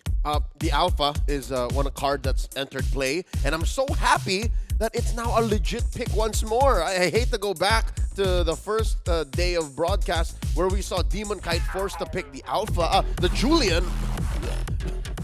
It's no good, no sir. Just pick the Alpha, right? Like, he has always been there. It took a while for teams to kind of get him back into the picture. But let's introduce Evos Holy for one last time in the group stage. We've got Reggie, Albert, Deposit, Key, and Erlan. One of the few teams when we saw them on day 1 put out a mean performance, especially Key in that roam. Given that Badang roam, he has been landing some crazy KO punches. Absolutely. I think he's one of the better Badang players. He's understood the mechanics and understands that you don't have to just hold the ult for the extra damage. It's more about the CC than anything else. But even despite that, I think Albert has been having an outstanding performance for Evos Holy, not only helping to lead the charge for the team, but also really opening up some interesting opportunities for him. Not just outstanding, out of this world. This young man's breath of heroes is through the roof, into the galaxy. It's interstellar what he's capable of doing. He's one of the first few to actually play Alpha and win, proving that this hero is not out of the meta just yet. Also, just as well, very capable of playing the standard picks like the Hayabusa and the Suyo. Yeah, even had a chance to play the Fanny, I believe, right? Played Yes. a very mean Fanny. Statistics wise, Evos Holy with a 58.82% win rate, but staggeringly leaning towards that red side. 13 times on that red side with a 60% plus win rate. And when you look at the most picked hero, importantly, you got the Suyo, the Badang, Loi, the Harith, and the Hylos. Interestingly enough, that the Hylos being pretty high up there in terms of the most pick, the Harith as well, it feels like they've been trying to, you know, give away the Granger as much as possible, and they kind of know how to play against it. One of the few teams who actually can, though. On the opposite end, when they're facing up against Aurora, I'm not so sure they're going to get away with that as much. Yeah, given how rocky Aurora's start was, I would rather that they block out the Granger, because a hero like Granger in the hands of Dominkite might be one of the few things that you go, oh, we regret it halfway through, right? Even if you do have Erlan taking care of business, it's one of those picks in the metagame that's like, you should have seen it coming. You should be prepared, or else. There are ways to deal with him, but why not just ban it, right? Why just cut ourselves some slacks. Aurora again, one last time in the group stage. You got Edward, Demon Kite, Yue, Renegade, and Domain Kite. And just on the topic of Granger, we've seen plenty of examples of how nasty he can be. Emma just scored his second Savage, the Double, the Elixir, against SRG this time, just now in that game 1 with the Granger, proving once more how deadly of a pick he is. But the Aurora stats in terms of draft aside, more on the blue side, but the win rate, 7 out of 10 games on the red side. That's what makes Dominkite, in my opinion, so dangerous. You can ban the Granger, which was like 90% of the time the correct move, but he still has the Moskov, and as well, he's won with a Claude. So you could do that. Aurora could do that. I think that the standardization of the meta when it comes down to like the gold lane is pretty straightforward. If you don't have one of those top 2 picks, you have to start devolving back to Trinity builds and crit builds, whether it be just going back to the Bruno or defaulting to a Claude, worst comes to worst. However, I think one of the big standouts for me, especially once we've seen a couple of games that we've seen here today, Yue, I love the way that he's playing so far, and the fact that he's got Veil in his back pocket is also a very notable pick, because when we're looking at most bans, the Loyi, the Yi come up very often. His Veil is so good. Not to mention, he could get a Faramis too. This young man, he's one of the quieter members of Aurora, but he definitely is a pillar. That and also the Valentina, right, in his other back pocket. We even saw the most picked hero is by a landslide, the Suyo, where Demon Kai has been popping off. But we also have to talk about Edward, right? Mr. Reliable, always consistent in that XP lane. Because in that M-Series counter, Edward has won 6 out of 8 games against Albert. And Gideon and I were there for every single one of them. Every single we one witnessed the rivalry between the legend and the alien. I mean, it's been a long time coming, and I think this time around it's going to be a little different with a whole new set of people surrounding them this time around. But it feels like based on every single time that they met each other, the meta focuses on the same things. Hey, your jungle is going to be good. Someone's got to stop you. Looking at the EXP, you better do it. Which now brings the question, are we going to see Edward bring out some of the old favorites like a Benedera or a Paquito? Because the Edith already is like a bubbling pick, right? It's a B+ pick, A- if you're playing it right. That might be one of the bans or even steals by Evos Holy. They played it once, lost with it, but you know, Reggie's capable.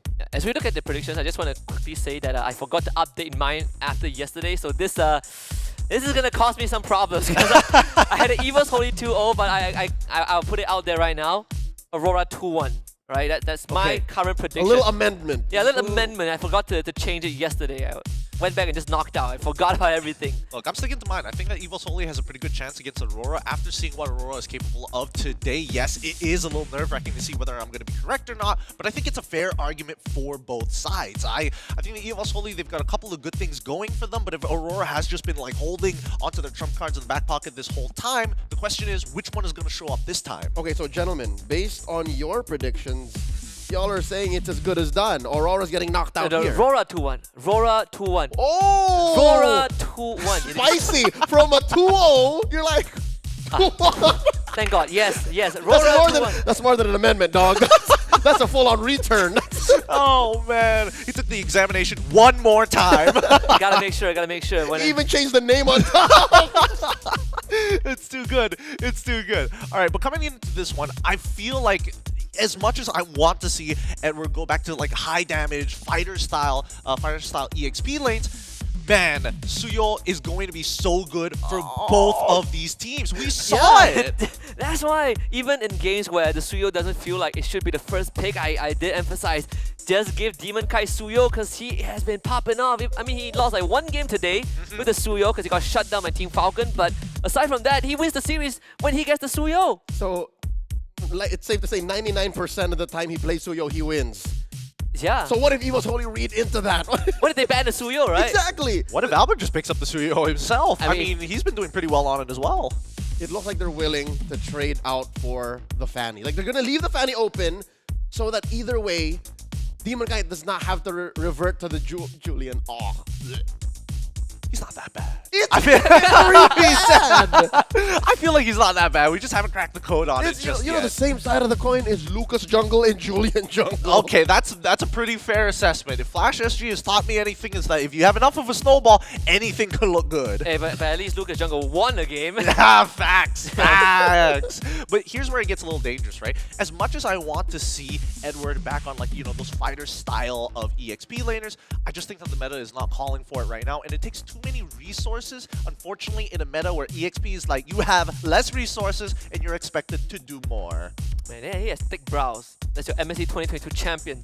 By the way, one of the main 5. Let's head into the drafting phase. First of all, Fanny is banned out by Aurora themselves. Now, Evos Holy, are you going to initiate the trade? Granger still up, Suyo still up. Harith still up as well. Eve got banned out. All right. I mean, you gotta leave both of them up, right? It's either even if you ban one, it's a guaranteed pick on the opposite side unless Loyi is available. And even so, Aurora, that was their very first ban. And here we go. So it's a Moscow ban. So they're allowing the Harith Granger trade. Unless, what if Evos Holy goes, let me pull a King Kong. Granger jungle, Harith gold! Domeng, you play Ruby, brother? No, it's not gonna work out. It's a little crazy. No, I mean, we say that, but who knows, right? And Suyo, please. Experience. Of course, it's Suyo. Oh, you thought for a moment. Oh, They're giving it over. They're giving it over. Albert's like, give me that Suyo, boy. Let's see. He picks Joy here. I mean, he could technically pick Joy if he wanted to, but so far, based on like the stats, it seems like Suyo is the more comfortable pick for him. And I think if they pair it up with the Harith, that should be fine. But I feel like they should be posing more questions rather than finding direct answers lane per lane. I'm very rarely superstitious, but this whole Suyo and Demon Kai situation got me thinking, right? It makes sense. Like, the Joy would have been good because the Joy naturally predates on the Granger, right? It can kill you. But they picked the Suyo, so now Demon Kai is the... I don't think... Is he gonna Does he play Joy? Or he could go Alpha, right? Like, it's either or. There's a high-lows on the enemy team. The Alpha wouldn't be too bad. I mean, not to forget, I thought maybe Matilda was left open. Evos Holy already covering their bases here, making sure that they are, taking away numbers from nuclear launch codes to make it difficult to initiate. Even so, I still think it's okay for Aurora. They can pick up Alpha like they did Alpha Hilda? earlier. Alpha Hilda. Oh. I'm thinking like Alpha Khalid instead. Yeah, I'm thinking Alpha into and a Flex. Right? I feel like you want to leave your XP for the second phase. Oh yeah, Joy's still open. Yeah, so they do go for the Joy and the Jaw hit. Joy hit. The Joy hit. It's low-hanging fruit. It is, but so I guess they just want a guaranteed way. It feels like Aurora is going to lean in more to the into the Domeng Kite route rather than the Demon Kite route, and that's something that I've been interested in seeing here. Because earlier today it was very much the Demon Kite route until Domeng was online. At least this way, early on that we're building for Domeng. For Demon Kite though, it's more of a sleeping giant. Like if you don't watch out for Demon Kite and you bear down on the Granger, suddenly there's a Joy in the back end just waiting to flank. It's very possible. So at least Aurora have that, and as well the X factor for Yue. Like you can't ban out Yue.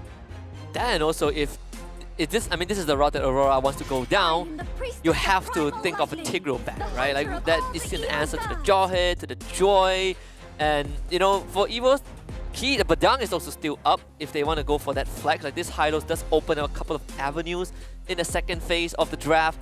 They could even keep it for last and pick that mid lane, the fourth, right? The Farsa is also a point of contention, in fact, for both teams. But if you're Evos Holy, you might look to take it away from Aurora just because they already have a Granger. I guess, but I think at this point for Evos Holy, it's more important to actually lock in their mid laner. As much as I want to say Badang is going to be pretty good here, even as a double flex pick for the side of Evos Holy, and to stop Joy, it doesn't do very well against Jawhead, especially since you have no guaranteed way of actually opening up the map safely without Jawhead just absolutely demolishing you. As expected, Aurora do take out the Tigreal, but Evos Holy, I think they want to just set up for the EXP, lock in their mage eventually.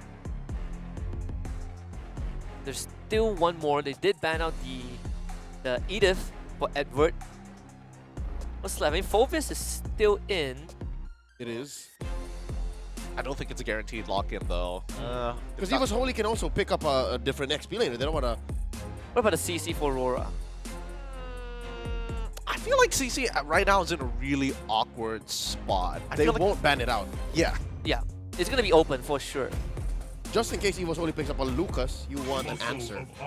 Actually, a Lucas into Evos Holy, Lucas for Aurora wouldn't be too bad, right? As long as they know that the CC's not there. No, but then it's just straightforward. It's just the Phoveus, it's lock-in. This should have been the Phoveus ban if they were trying to set up for it for the Evos Holy. They're leaving their options open. I think it's better to leave their options open. They might even like keep XP lane open, the flex, down to the last pick. Yeah, that's what I'm thinking too. They might pick for Deposit first here, come slot 4. I think you pick for Deposit first, yeah. You kind of have to. You need something that clears up the wave like really fast as well. Farsa, Sicilian, two decent options. I wouldn't Sicilian. I think Farsa. It's a little dangerous. look at Aurora.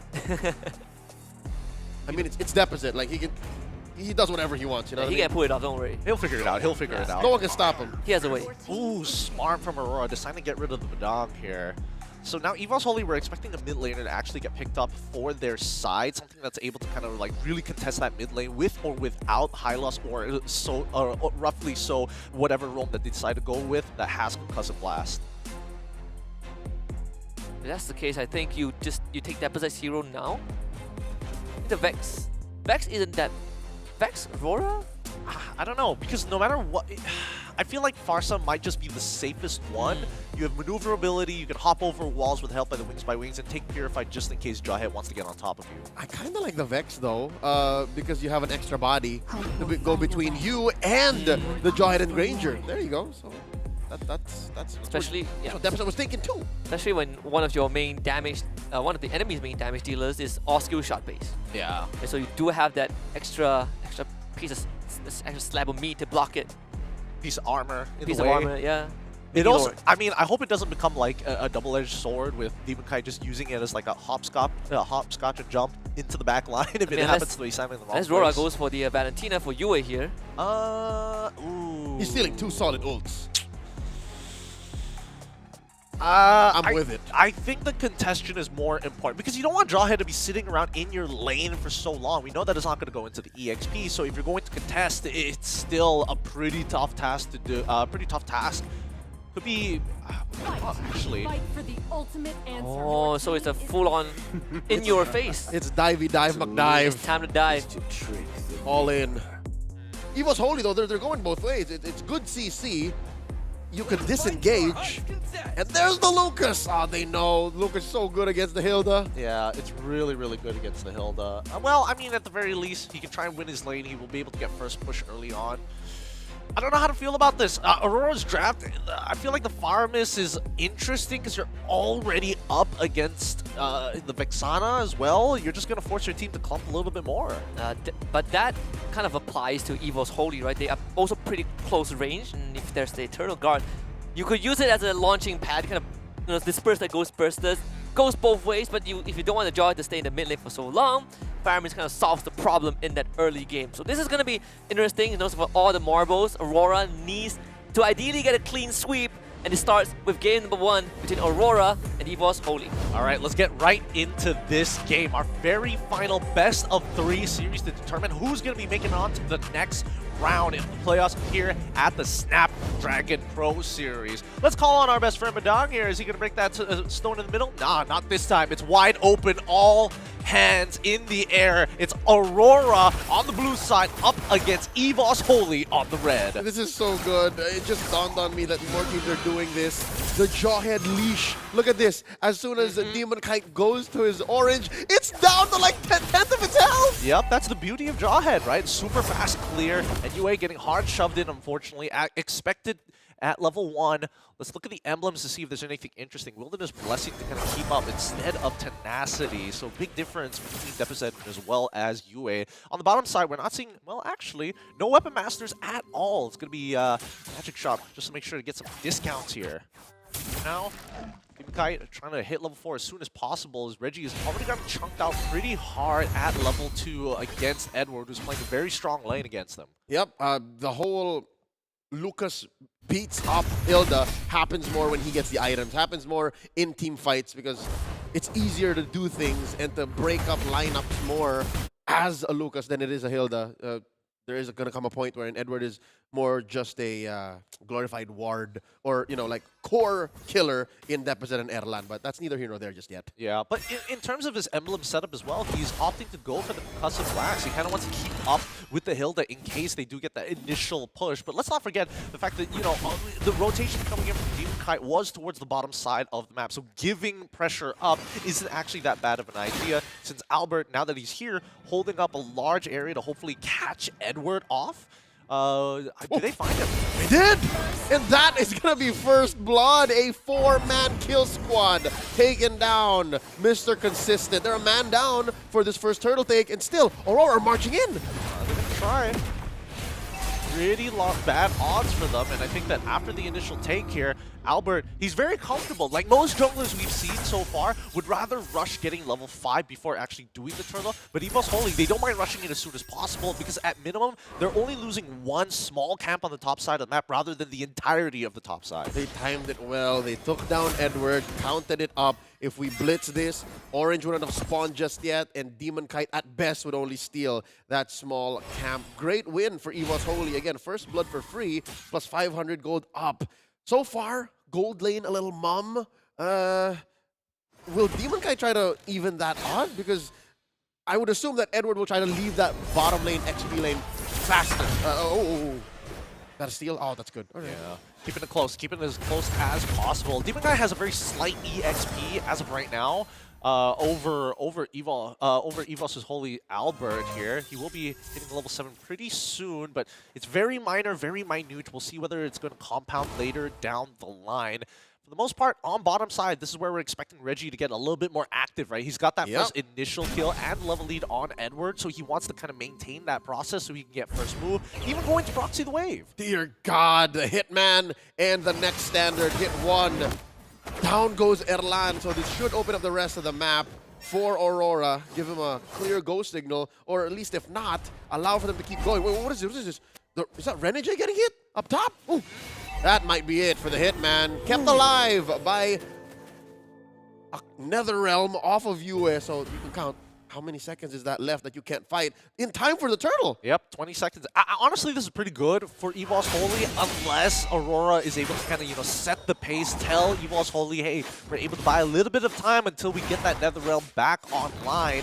However, if we're talking about ult economy here, Reggie, it seems like he hasn't got his own ult back just yet. He just needs to get into a bit of a scuffle to get it back up. But more importantly, when it comes down to the, oh wow, Thunderbell build coming up from Reggie, he's not going for War Axe.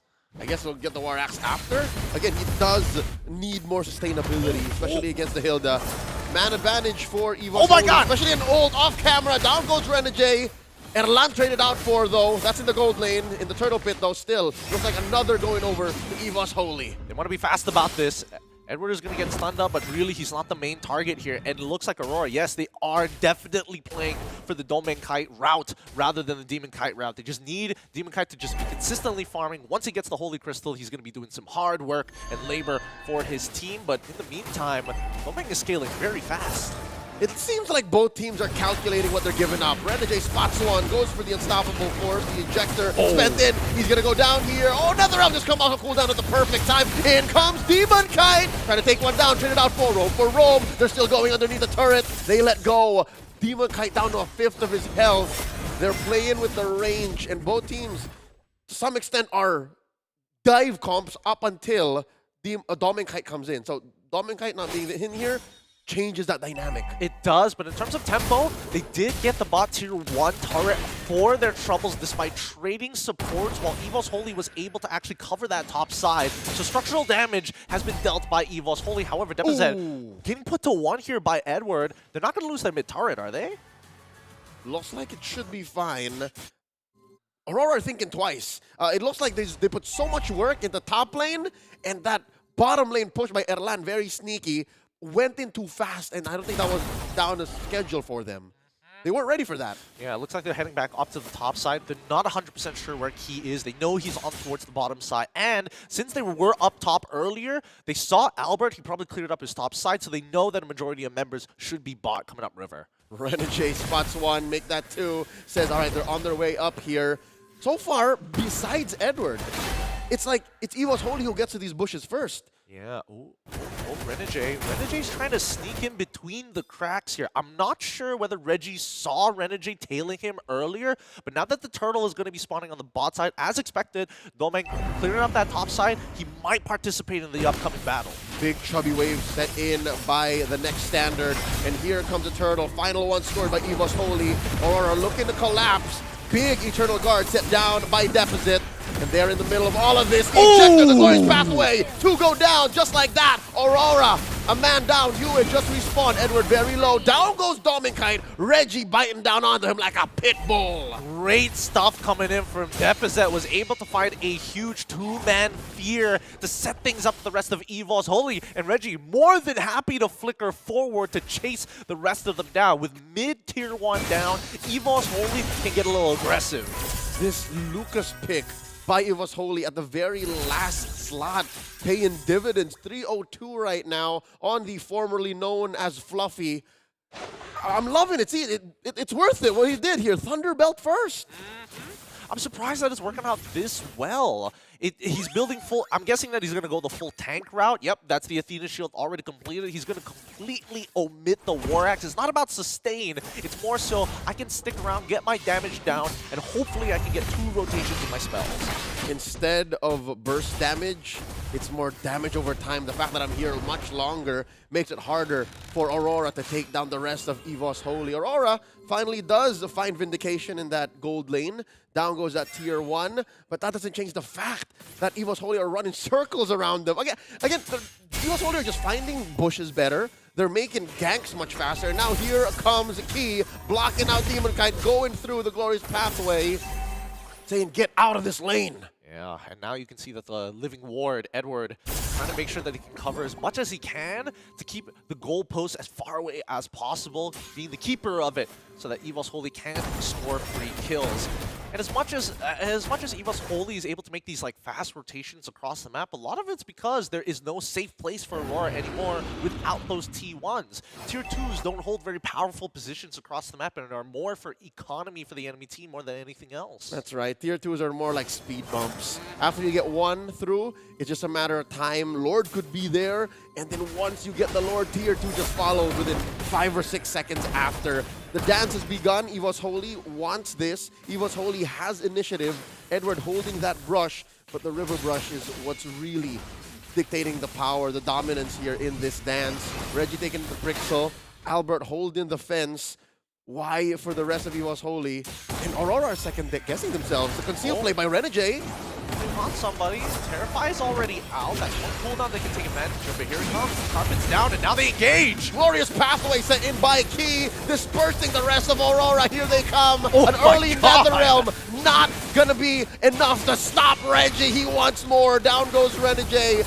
Tactical retreat by Evos Holy. They regroup, they reset, and they get back to the Lord. I'm surprised Renegade got blown up just like that, even with the Netherrealm covering him as well. Deposit was able to loses his flicker, but here comes Demon Kite. Here comes the re-engage. Reggie very low, loses out to Edward, trading out for Demon Kite. E goes down, Albert 2, and there's 3 for 2. That was a mistake coming in from Evos Holy. They lined up nicely, and Yue got a huge Ghost Bursters. You saw Key explode. Even Albert, despite trying to out-sustain the raw damage, the multiplier is just too much. And now with Aurora securing down that Lord, this is where they start bouncing back and finding some permanent damage in the economy against Evos Holy. Gideon, they hit that Lord raw. Both teams did not have retribution, but there was a man advantage and more firepower for Aurora. And then you said, you know what? Forget about it. We'll just take it. And they did. They won out a Lord here at the 10.5-minute mark, despite not having much of the map. Because look, top lane belongs to Evos. Bottom lane belongs to Evos. Tier 1 still standing in mid for Evos. So they'll use this Lord as more of a comeback. I mean, they're evening out the score pretty quickly here. I mean, we saw the gold as well as the EXP graph, a huge surge for Aurora at this point of time. We'll see how much they're really going to get off of this as the Lord advantage increases, but this is a testament to how they built their team composition. Aurora are trying to play the Wolf of Wall Street here. Leonardo DiCaprio is telling you, hey, sell me this pen, and if Evos Holy buys into that idea, then Aurora can look for better prices and continue to push the advantage after the cooldowns have been thrown. I watched that movie for the first time last week.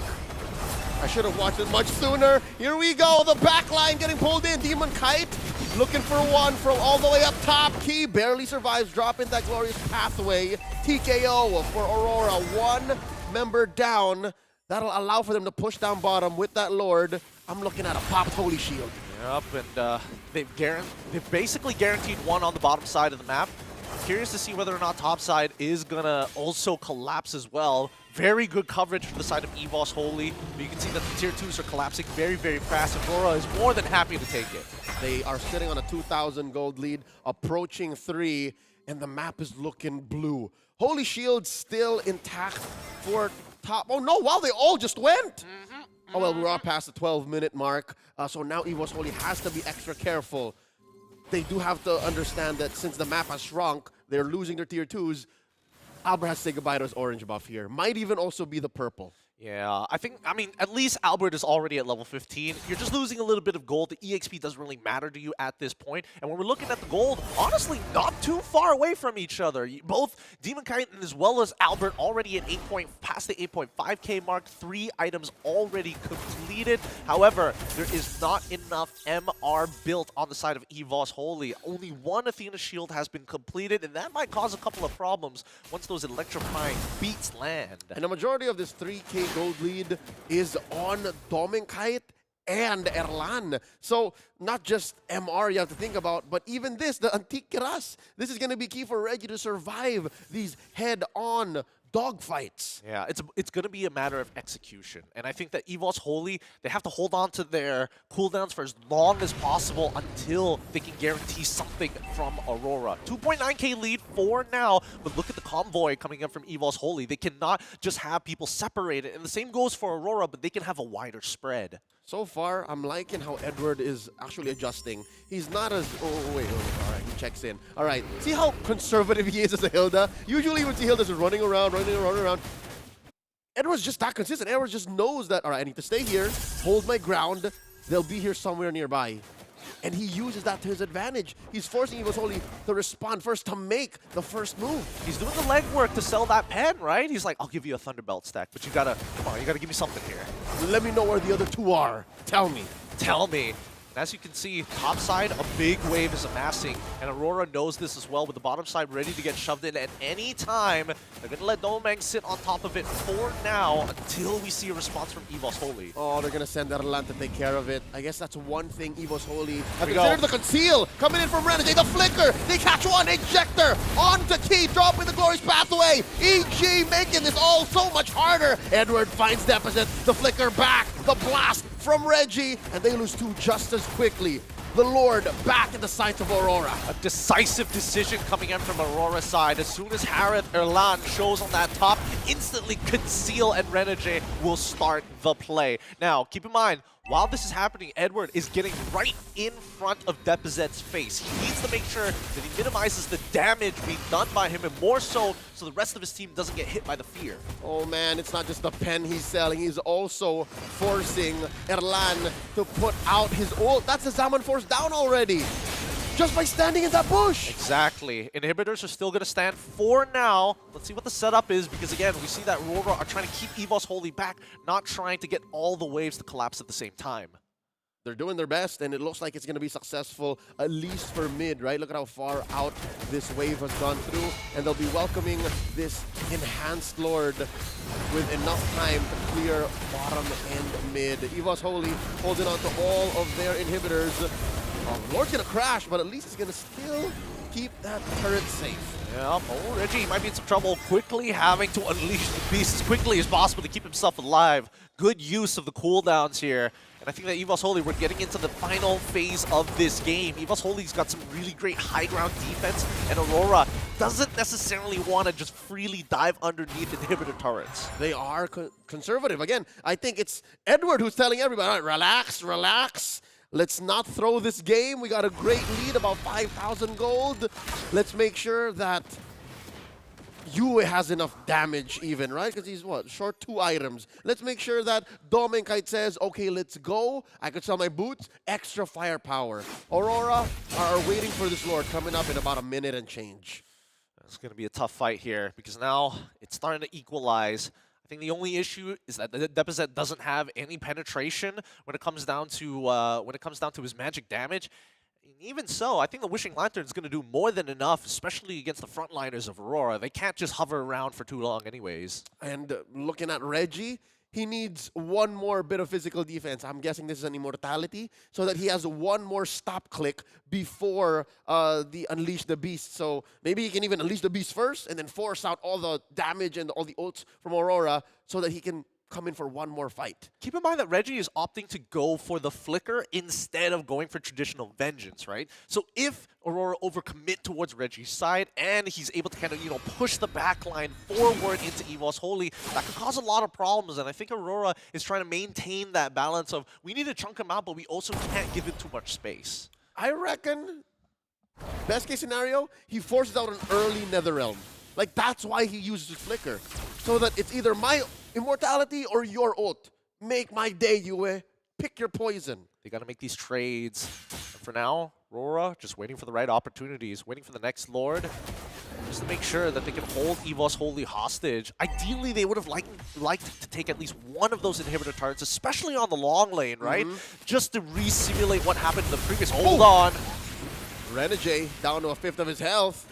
Eternal Guard already dropped in just to answer Edward. Zaman Force as well spent out. That's both teams using a good chunk of their ults because of that surprise engagement in this River Brush. Okay, but that's pretty huge, right? Because Deposet's ult takes a lot longer to come back online in comparison to the Zaman Force, which is already back up. So now Aurora have an opportunity. They're chasing Edward. Another Zaman Force dropped in. Edward does find the brush. Erlan pulled away.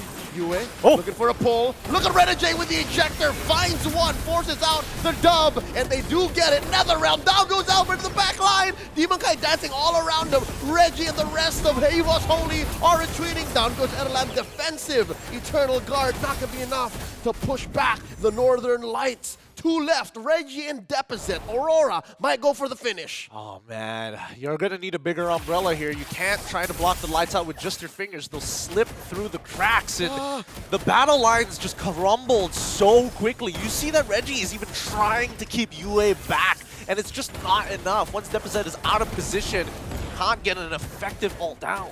Finally a penetration up top. The inhibitor crumbles, mid lane up next on the docket. The base is exposed. Two waves crashing through. A fight underneath the base. Reggie's trying. Deposit's trying. The base is gonna go a crumbling. Game one goes to Aurora. Nicely played by Aurora. Really taking their time, really clean game, and most importantly, really breaking right through those battle lines. Talk about playing for Domain Kite instead of Demon Kite, and you guys hit the nail on the head once more this game. It was Domain Kite for the majority of it, and then when Demon Kite was ready, he stepped up to the occasion. That final fight, going straight for the backline, just gave Erlan the 10,000 volt treatment, the Pikachu electric shock to open up the game, and even synced up all three ways to blow up the base of Evos Holy as a consolation prize. So Aurora's hopes shining a bit more brighter after this first win. Now they're gonna look to maximize the chances by taking game two. Yeah, it was a pretty great game overall, right? Because you can definitely see all the concepts being put into play. Evos Holy, they don't want to bite too hard down onto Aurora's side. However, once the gold start finally coming through for Aurora's side, even with Athena Shields, even with Radiant Armors, especially when you're up against that Joy. Mika even has a Guardian helmet at the very end. He saw his Winter Crown for that. Just an extra regen, extra sustain if the fight ever goes on for too long. But yeah, this game, great back and forth, right? Evos Holy had control in the early phase, but Aurora pulled it back. I think that's one of the keys to this game one. That's why it lasted 19 minutes. That's why the kills were relatively mum at 11 to 9. It's close down the wire. Both teams were playing conservative. And for one of them, it paid off even more. And that's Aurora. The fact that they held their ults, they held their maneuvers up until they were ready to go. Evos Holy just did not have the right response to that. Yeah, also I think they just didn't have much of an answer to Demon Kite, right? Especially with the front line getting hammered so very often. Deposit needs to devolve back to, I need to protect my front to back. And as soon as the fear is gone, Demon Kite's like, all right, I got the passport, it's time to invade. Pretty tough situation for Evos Holy to be in that late game phase at least, right? Even for Erlan, he has so many things he needs to consider, not to mention that Aurora can freely throw that frontline bodies at Evos Holy and have an insurance policy in UA. Yep, not to mention they don't need to play front to back. The fact that Edward can either be in a corner waiting to smack into Deposit or Erlan, and you also have, again, the fact Demon Kite didn't even need to wait for any timing. Demon Kite could literally just come up from anywhere, and that could be the initiation, back out after he pops the Winter Crown. That's why he bought the Guardian Helm after the fact. Means he can juggle any of these 3 items. I mean, Demon Kite, the way to look at it is Demon Kite is the rock being thrown at your windshield. When you have Edward, he's the guy who's sticking iron pipes in between your bike chains as you are going along the road. And then there's Domeng, who is just raw gas, making this engine go in the first place. Once you build that so much momentum in the middle of that road, any little thing could trip you up. Yeah, I mean, even when we look at the damage dealt chart, right? Domeng Kai is double, almost triple in terms of the total damage dealt of every single member on his team, barring Renegade, who is in the support role, in the roam role. So Domeng having a great time and becoming the MVP of Game 1. Yeah, even as early as the 5th minute mark, you'll see that Evos Holy want to keep a tight formation. Aurora's draft, they're so good at breaking it. And once you do break it, even if you are breaking it with a man advantage, Aurora just always win, like 9 out of 10 times. This is one of the few times that actually Evos Holy were able to clap back. But after that, when Aurora played a little more conservative, waited for their power spikes, they could not come back from that. Yeah, it was very execution-based. I think, you know, both sides drafted really, really well to their strengths, but you can see, like, the windows of opportunities for Evos Holy are a lot smaller in comparison to Aurora. Because if we're talking about timings, right, it's, oh, can I stop Renegade from the unstoppable, in between the unstoppable force and the ejector? And the only person who can technically do that is Reggie, who sometimes he blows right past, or Deposit, who needs to hold his fear for other targets as well. Something it feels downright illegal for Demon Kai to be in your backline alone and get out alive, right? He's not necessarily looking for kills. I mean, even in the 14-minute mark, he is still 0-1, but all he needs to do is to do enough damage, and then Domeng Kai, he's going to do the cleanup. Yep, you look at the damage stat, and that's where he would make up for the lack of raw points. The kills here, you'll notice, went mostly over to Edward because he's the one in the back line, you know, just hammering away, or to Domeng Kite, just clean, going in. He died how many times? Once. Domeng Kite just died once. There was very little that anyone from Evos Holy could do to find him. To be fair, it was a very low kill count game considering the other matches we've seen here at the SPS, but the team fight participation of 91% really just goes to show that both sides are just convoying as much as they can because they're really good at chasing down their targets. And this is, again, the morale boost continues for Aurora, right? They've only dropped 1 game so far today out of 4. They made the reverse sweep against Team Falcons, and right now 1-0 up against Evos Holy. If they can sweep this, they would essentially have done their job, and the rest is up to the rest of the team. All right. Despite this being match point for Aurora, and a lot of Filipino fans and Aurora specifically breathing a sigh of whew, you can't say it's not about how you start, it's how you finish still. Yes. Because they would not be in this position if it were not for the first few matches they lost via sweep, by the way. So it's not over, folks. It's just they're not out of the woods just yet. Yeah, I was able to watch a stream A where RQ was taking on esports. I have some news, but I'll let you guys wait on this. We're gonna go for a short break, and when we return, we'll find out where Aurora stands in the standings. Until then, back in a bit.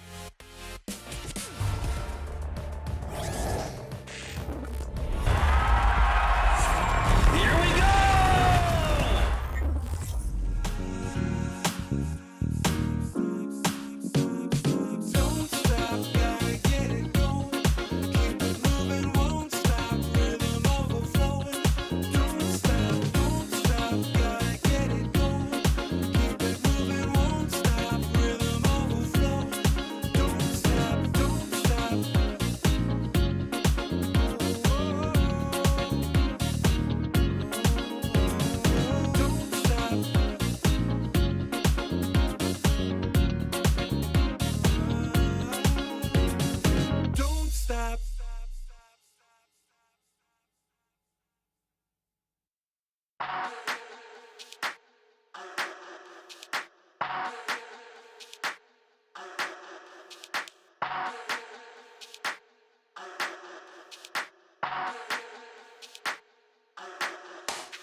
get wave, let's get lit, let's get high, let's come have it. Let's get burst, let's get mash, let's buy a bottle and splash that cash.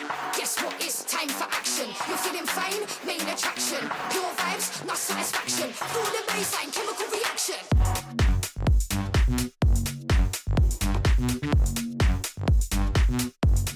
Chemical reaction.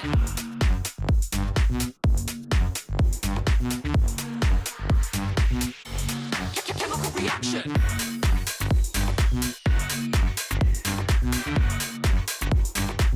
Guess what? It's time for action.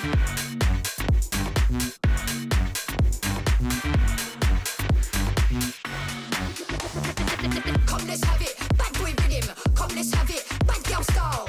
Okay, all eyes on you. Come, let's have it. It's time to get wild. Come, let's have it. Bad boy rhythm. Come, let's have it. Bad girl style.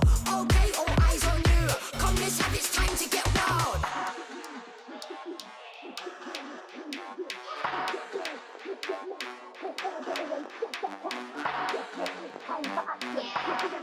Main attraction. Pure vibes, not satisfaction. Feel the bass, chemical reaction. You're feeling fine. Chemical reaction.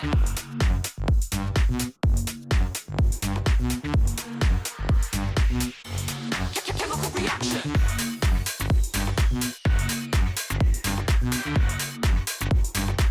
Guess what? It's time for action.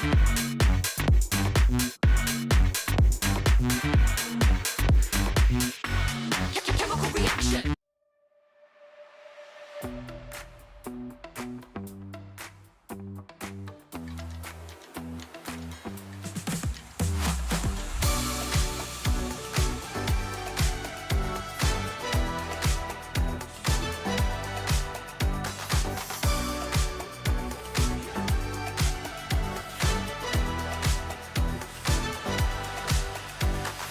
Walking through the bar, all eyes on me. People picking up my energy. The music never stops. They play my song on repeat. Welcome back to the Snapdragon Pro Series Challenge Finals Group Stage, day number 3. You guys are tuning in to Stream B between Aurora and also Evos. Holy is Husky, Q, and Leo. And before we jump into the draft, I just want to set the stakes here, right? On Stream A, Onyx Esports took Game 1 against RQ Hoshi, which means right now the only way for Aurora to qualify for playoffs is to sweep Evos Holy and then pray that RQ Hoshi reverse sweep Onyx. Ooh, that's a tight win condition they have to get through. Looks like Group B is going to be pretty slim chances for either side. Not only does Aurora have to play the game of their careers, but also they are now suddenly best friends with the kingdom. We believe in you! We truly believe in you. I don't know how much they believe, but let's get into the drafting phases. Once again, Evos Holy, after taking a pretty serious loss in the previous game, it's not like they played badly. It's just unfortunate that Aurora was able to surgically enter their back lines every single time. So now, opting to take blue side, Aurora will play from red.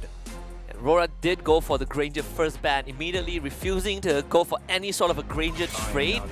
The Phovis now gets banned out. We still have the Suyo Joy, which Aurora has proven that they can also rock a pretty mean Joy. They want to go for the Reggie Lucas, don't they? I feel Open with it? I don't think they're going to open with not. it. Yeah, no, especially since the CC is still at large. I mean, sure, but even so, Phovius is one of those, like, telltale signs that you want to play Lucas. If not, it feels, at least CC is a little bit more manageable once you get the steel leggings. I'd reckon. All right, so they ban out the Fanny. Does this mean Evos only just take the Suyo first? I think first Harith, right? To cover their bases? Harith? If you go Harith here, they go Moscow Suyo. Yeah, they go Moscow Suyo. We actually didn't see Badang in game 1, right? No, they got banned. They got banned. Aurora banned it in second ban phase. 5. Yeah. Ah, right. Oh, this is high stakes. This is dangerous stuff. 30 seconds left on the clock for They're Evos talking about Holy. They're taking every second they can, man. They can. They're probably looking at each other. It's like, we know exactly what we want, man. Do you think RQ's gonna make it? Dude, Onyx looking good right now. But this is also Evos Holy's chances, right? Like they go for the Loyi. It was left open. Right. Yes, because of the Phovius ban. Usually you don't see Phovius ban in this slot, so leave open the Loyi. So you go either Suyo X, right? Suyo X, I think, yeah. Shouldn't it be just Suyo Harith at this point? Okay. Yeah, it should be Suyo Harith. Yes. Okay. Demon Kai with the highest win rate pick every single game almost is one with Suyo. Hey, they want the sweep. They want the sweep, but they want it bad. They need it. That's the only They need it. part of this equation they can control. And it's not even, and they need it and it's still 50-50, right? Like, Right. You know what? Since RQ need a reverse sweep, like they need 2 and 2, yeah. it's like a 33%. Probability is not on their side, but let's see. Let's see. First, they have to do what they can do to make sure they can control things that are currently in front of them. Right now, that's Evos Holy. Coming into this, finishing off that first phase, now that we have the Loyi on their side, Moskov Joy? Moskov Joy? I mean, they've got the Joy. Yeah, they got the Joy. So Tigreal. Wow. Interesting take here. So instead of posing a different problem or a different question to Aurora, they immediately take the answer for a foreboding question. Hey, if I take anything else, you're going to take Tigreal, obviously, but instead, let's put you in the driver's seat. For now, we have at least a second insurance policy. Didn't we see Aurora go for the Valentina response to a Loyi? Yes, and a Tigreal. There's so much to steal in the first phase alone. Even the electrifying beats is good. Yeah, actually. So you can steal it and instantly use it, right? Correct. It's off stacks immediately. Ding, ding, ding, ding. It's good vibes all around. Let's see if they're going to go. Yes. Yep. An all-blue team here for Aurora. Mildly purple, depending on how you look at it. But so far, as telegraphed, we move on into the second phase. And I'm very curious to see. Because, again, this is the first time we're seeing no flex picks from either side for their EXP lanes. Just honest. When it comes down to the wire like this, you just have to be clear about your intentions. Ban the Moskov, master the basics, please. Ban the Moskov. It has to be, right? Moskov +1, right? Or Moskov, who else is there? Or not the Moskov here. You can go red 5 Moskov ban. That too, yeah. And then you compromise Erlan. Like, what's Erlan gonna pick from then on? He basically pick whatever he wants, right? I think all of them kind of fit the build. Yep, there's the Moskov. They don't want the cross-map plays. That's number 1. Clear intentions, clear intentions. Very clear intentions. Might as well be honest, right? Just show the cards on the... Show the entire deck on the table. Wouldn't be too surprised if they decide to also get rid of Claude as well. Oh yeah. I can see that happening. Just get rid of all the safe picks. Force them into a position where they don't have long range. Ooh. Ban Badang Jawhead, yeah? No, they're happy with the Jawhead. I think they're happy with the Jawhead, right? Yeah. I think you ban Badang. Badang Cho? Badang Cho, I think Badang Cho is probably the better bet. I think Badang Cho, yeah. Oh, this is going to be tough if they do so. Let's see what Aurora wants to do, right? Because I feel like even banning out Claude doesn't feel too great in this position. Are there any other winning matchups that we need to think about here, whether in EXP? Because it feels like things are pretty clear-cut when it comes down to sports. Even Lucas, without the CC or the Fovius, is thinking twice. Because that's another big ult that Yuva can steal. My mission.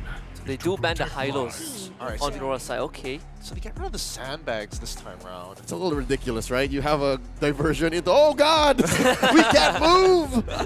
Anything but that. Did not expect the glorious pathway from that angle. Is there a possibility for playing a little crazy, playing with Chip, or is Chip just kind of out of the style for Aurora, especially with the first 3? I was thinking like if Cho is banned out, what is that? Hilda plus. Oh, they don't so the like show is open. They don't like the Jawhead either. I mean, Renjay probably has left a lasting impression on Evos Holy. Pretty sure Key is like, I'm sick of this guy. Cannot. Keeps chucking me out of the way. Or into. It has to be a show here, right?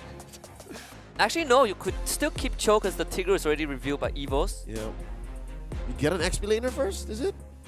Go clean. I mean, they need something with Concussive Blast or something that can actually help out the mid lane to push fast.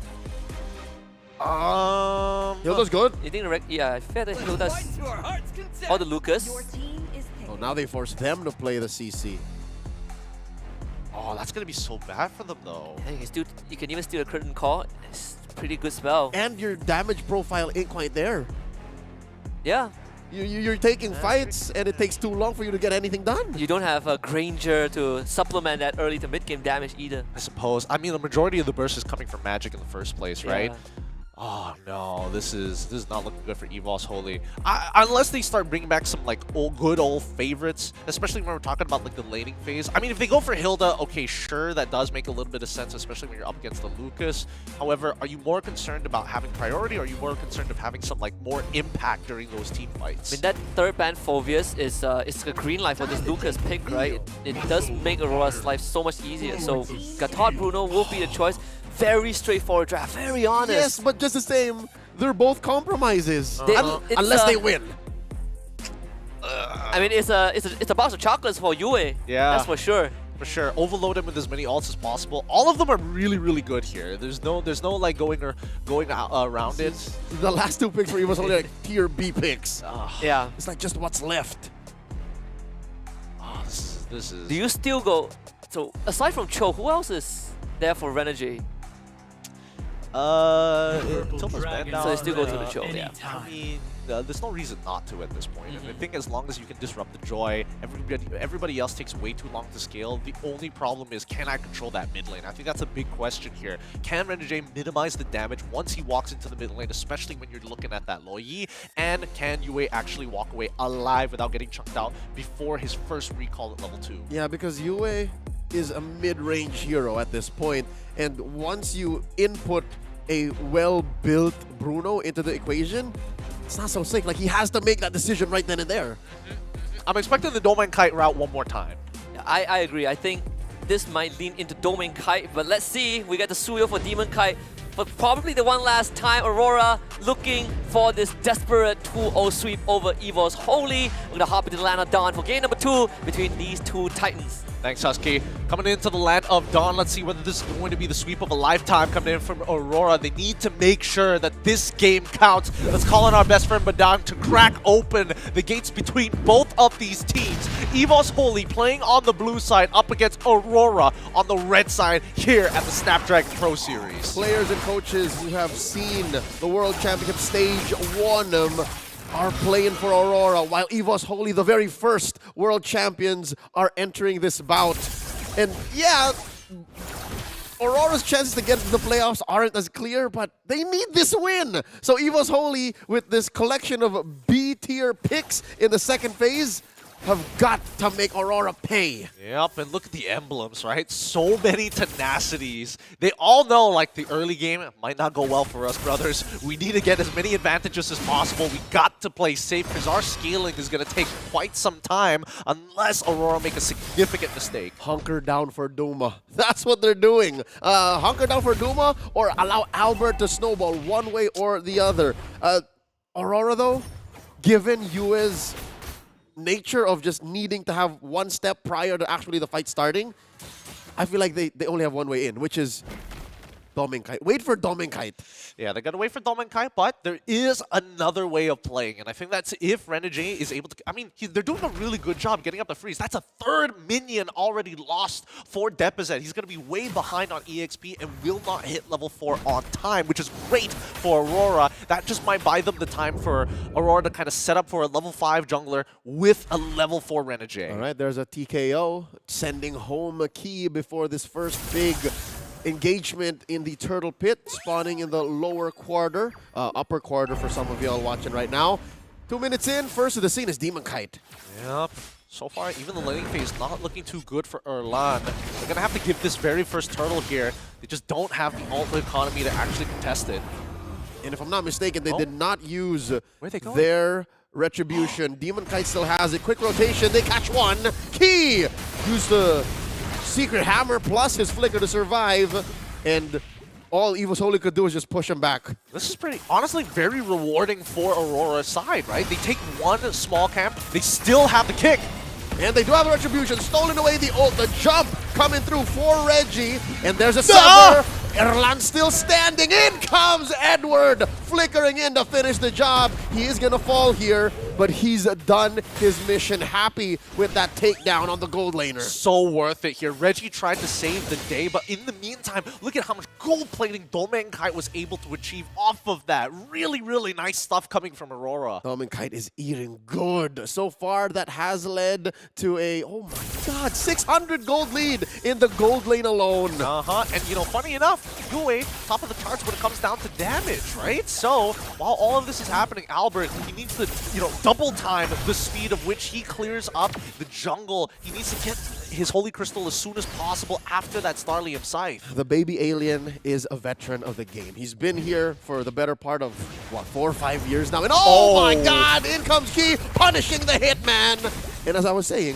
Albert knows that he doesn't have to rush anything. Key might get some vengeance on him, and there goes the trade. Blow for blow, trade for trade. You rub my chin, I'll rub yours. Aurora is not backing down from any of these fights. They are not taking a passive route. Keep an eye out on Yue, though. Really deep in enemy jungle, really parked in there. Yue currently has, what, halfway through a glowing wand, and here we go!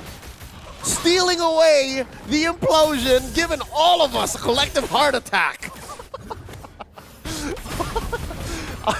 Sorry. Made you flinch. It made you flinch. More so, this does delay the initial take on that buff. And because of that, it's such a small thing, but it's hilarious because it buys them enough time. Look, Albert, he just finishes his buff, and they're already 50% of the way through that turtle. Renegade looking for that 3-man knockup. Edward biting down like a pit bull.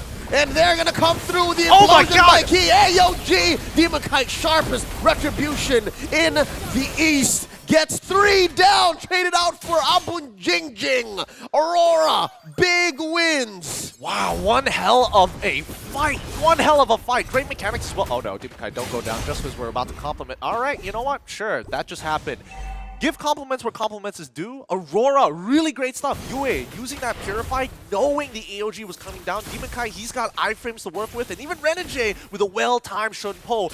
Minimal, literally 0 impact from a well-placed AOG into an implosion. No one saw that diversion coming, but neither did Erlan, and he might go down one more time. The Hummy Weave to the face gets him.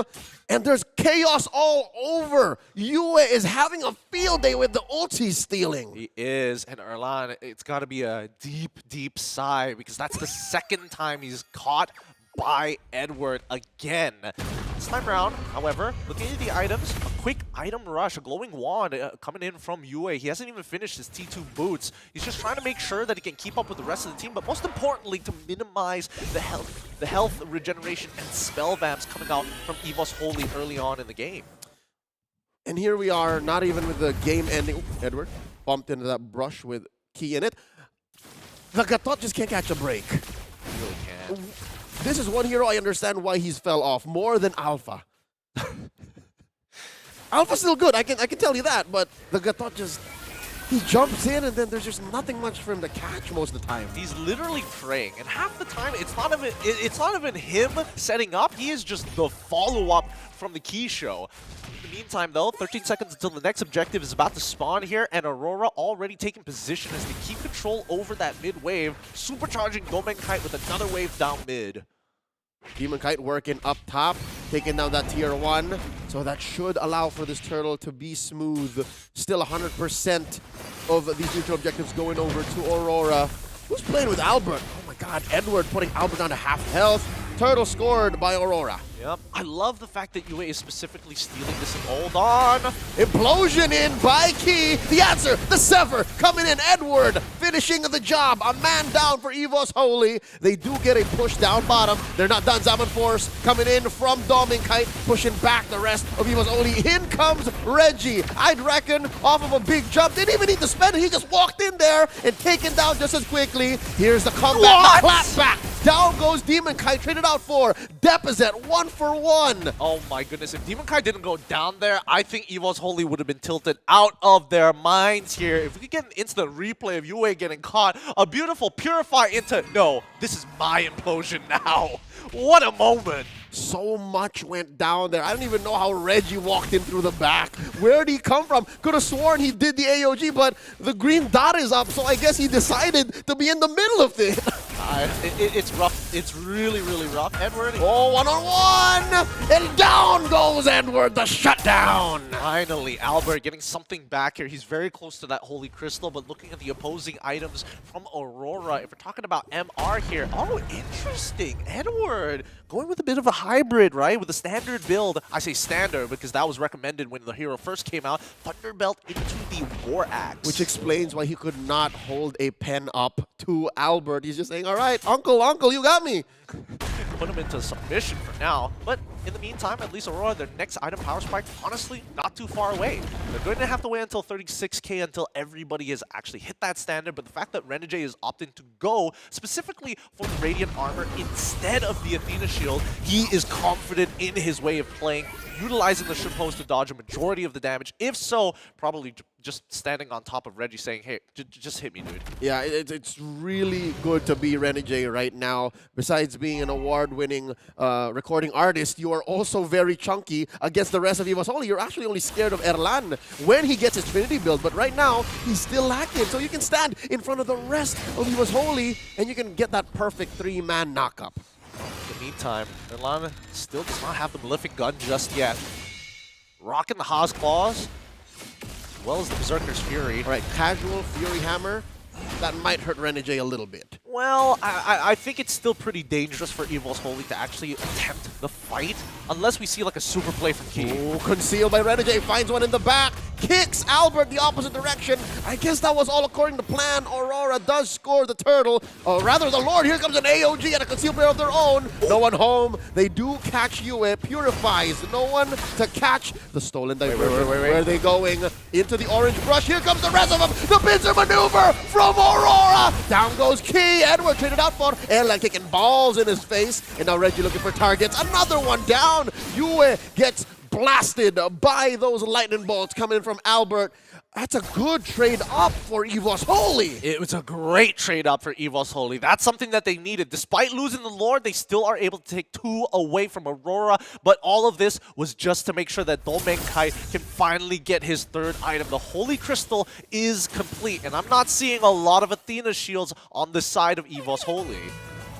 They have to respect the damage output. And here's a diversion of their own. Evos Holy posting up. That's the Rock Ursa Bush. And I think, oh, Edward. How did he know? Did Domenkai know? Did not let it through though. Deposit gets punched into the face, serving up a kill to Domenkai. And now here comes Renegade looking for the kick. Goes the other way around. Zaman Force dropped in. Down goes Key. Sever. Demon Kai looking for one. The charge queller. Down goes Albert. A shot down by Yue. 3 men down. A tier 2 in mid still standing. Renegade traded for. One more goes. Aurora knocking down these inhibitors. Wait, that was actually so disgusting. I mean, the Holy Shield is going to go down, but Renegade, he gives up his life to get an extra kill with the help of the Way of the Dragon into Yue, stealing the implosion. Oh, is Aurora thinking this? Are they gonna? Oh, no, they're not. All right, a little too greedy to say it's endable. There is a Lord spawning in a minute. Yeah. In the meantime, this is a huge advantage for Aurora.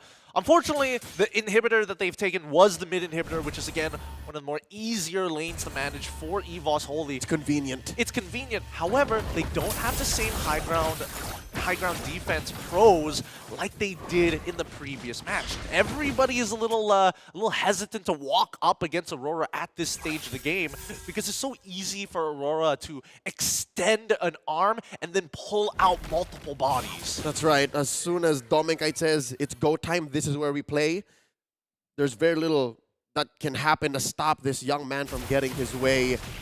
So far, he is built up to his 1, 2, 3, all the way to his 4th item. So I would reckon that's a Divine Glaive on the way. Makes sense. It would make sense because, again, nobody's really threatening him at this point of time. And even so, let's see, 10 more seconds, and we can see that Evos Holy are positioning themselves as a convoy on the opposite side of the map. But just look at this, Aurora just making sure we focus on the minion waves, right? We need to make sure that we have pushing waves into the enemy side before we take position over this Lord. Yep, fortunately, Evos Holy does have tools. They have the diversion, they have very mobile heroes, and they have a quick jump. Even if Reggie is like a stone's throw away, he can just jump in. And here's a diversion being set up. who's coming through. All right, the fence bush hold in by Evos Holy, and I think Aurora smelt something. Yeah, Aurora notices that nobody's actually touching that mid-wave. It does get delayed. That's a concealed play coming in. Renegade bites it. Spent a lot of ults. Zamanfor spent in 2. Edward biting through the back line, chewing through 2. Zamanfor dropped it. Deficit. Reggie with the answer back. Albert bites it. Traded out for Edward. 3 for 2 currently as Reggie falls as well. He and Erlan trying to do some damage control. Backing off. They need to defend. Yep, they're going to try and defend here. Domenkai can technically do this by himself if necessary, right? He's chunking out Key. Zaman forced to pick him up. And now Erlan, can you win this 1v1? I doubt it. He's fighting even the turret. So he got to watch himself, put respect on the Bruno's name all this while. Demon Kite pushes, falls in.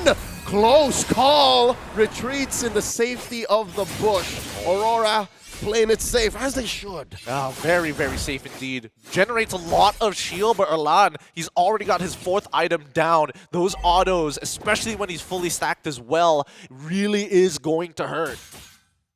Erlan was in a position to really punish him. I think he had just one more slide tackle.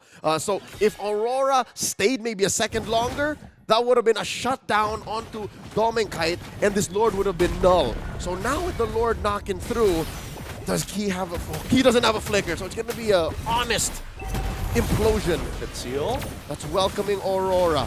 In comes the kick, finds one, down goes Reggie, traded out for Renegade. 1 mana piece have been the dust. Lord still standing, but just barely. Evos Holy going to be taking care of business here. No minion wave down bottom, so the inhibitor will still stand. Nicely done, nicely done. I'm surprised that UA wanted to take the divergence here. Why? Well, you're already in your opponent's base. What are you trying to TP to? Behind the bottom inhibitor? An inch? An inch, yeah. And Evos Holy, nicely enough, they decided to pull that Lord. Instead of letting it walk into their crystal for free, drag it down, but maintain distance so that it doesn't actually send it into its charge animation to break that bottom inhibitor. Mechanics, they understood what it takes to take care of a Lord and what it's capable of, and they used what resources they had left. So now at the 15-minute mark, Evos Holy holding on. They're down by about 8,000 gold, but as long as you get items on Erlan, on Albert, and as long as Deposit gets... you know what? Now that they're out of the base, it makes more sense. They can find a diversion. But earlier, when it was all about the base defense, there's very little the diversion could have done. Yep. And once again, trying to open the map real slow here. Aurora, understand that they've kind of missed the timing on this. That's right. Look at this bush that's held in by Renegade. Key and Albert are looking for the hitman. And they have no idea. I think they know. They can clean it up, but look, Albert. Oh, smart one. Looking for the kick, spots him, positions Albert in. The answer by Reggie. Big clump off, but Albert has been the dust just as quickly. Down goes Reggie as well, and the hitman walks away to tell the tale. Deposit goes down 2. Key and Erlan. It's a replay of that last engagement. Down goes Erlan. One big hit from Domenkite, and they're in the base. It's just a matter of time. Beautiful stuff coming out from Aurora. Yue, what an absolute monster he is. Making sure that this comp does not make any mistakes as long as he's alive. They find one more to wipe them out, and Aurora have done it. 12-24. They take the game 2-0. What a sweep from Aurora. The Northern Lights still shines bright at the end of the Snapdragon Pro Series group stage.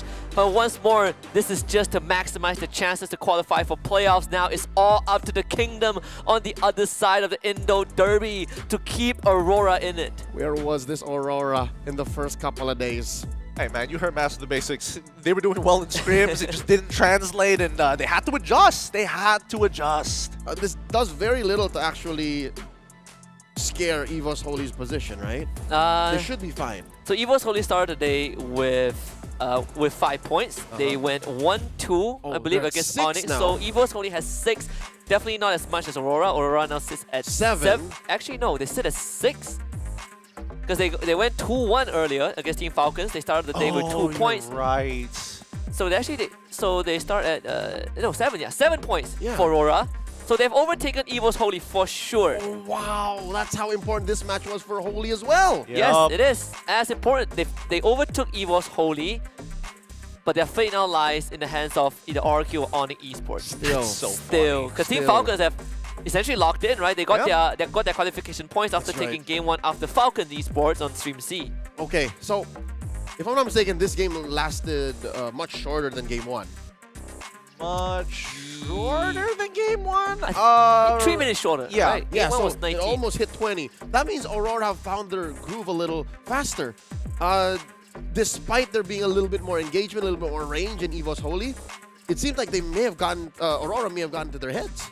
Well, I think that Aurora may have gotten into their heads, but I don't think they were expecting certain interactions, specifically coming out from Yue, right? Because again, it's like, oh, no matter what combination you do, it's going to be stopped because Yue, smartly enough, taking Purify, I don't mind getting absorbed by it. I'll steal your R, walk into your Implosion, Purify, and then Implosion right on top of the AOG. That's how crazy this was. I mean, they tried to overload Yue, right? They gave him a box of chocolates and they're like, too much choices for you. You can only choose one flavor, and Yue just ate all of it, left no crumbs. He ate good. He ate good Gobbled this it up. game. 15 assists. Oh my god, Doming at 11, 0-10. Yeah. So playing for Doming, this takes the meaning of playing for Doming to a whole nother level. It does. I think, again, you can tell that the entire strategy coming in from Aurora revolves around two of their cores being in Demon Kite and as well as Doming Kite. And it's clear that Doming was doing pretty well in his lane, so they're like, okay, let's lean more into Demon Kite for now and then play with a smoother curve rather than, hey, let's always just play for one, get to that win condition, and then win the game. That's called delegation of labor. They're spreading out their investments, and I hate to say it, but it's another L for Gatot. Another L for Gatot. Could not catch a break. I want to talk about our honorable mention, though, Edward on this Lucas. Complete madness and actual beast.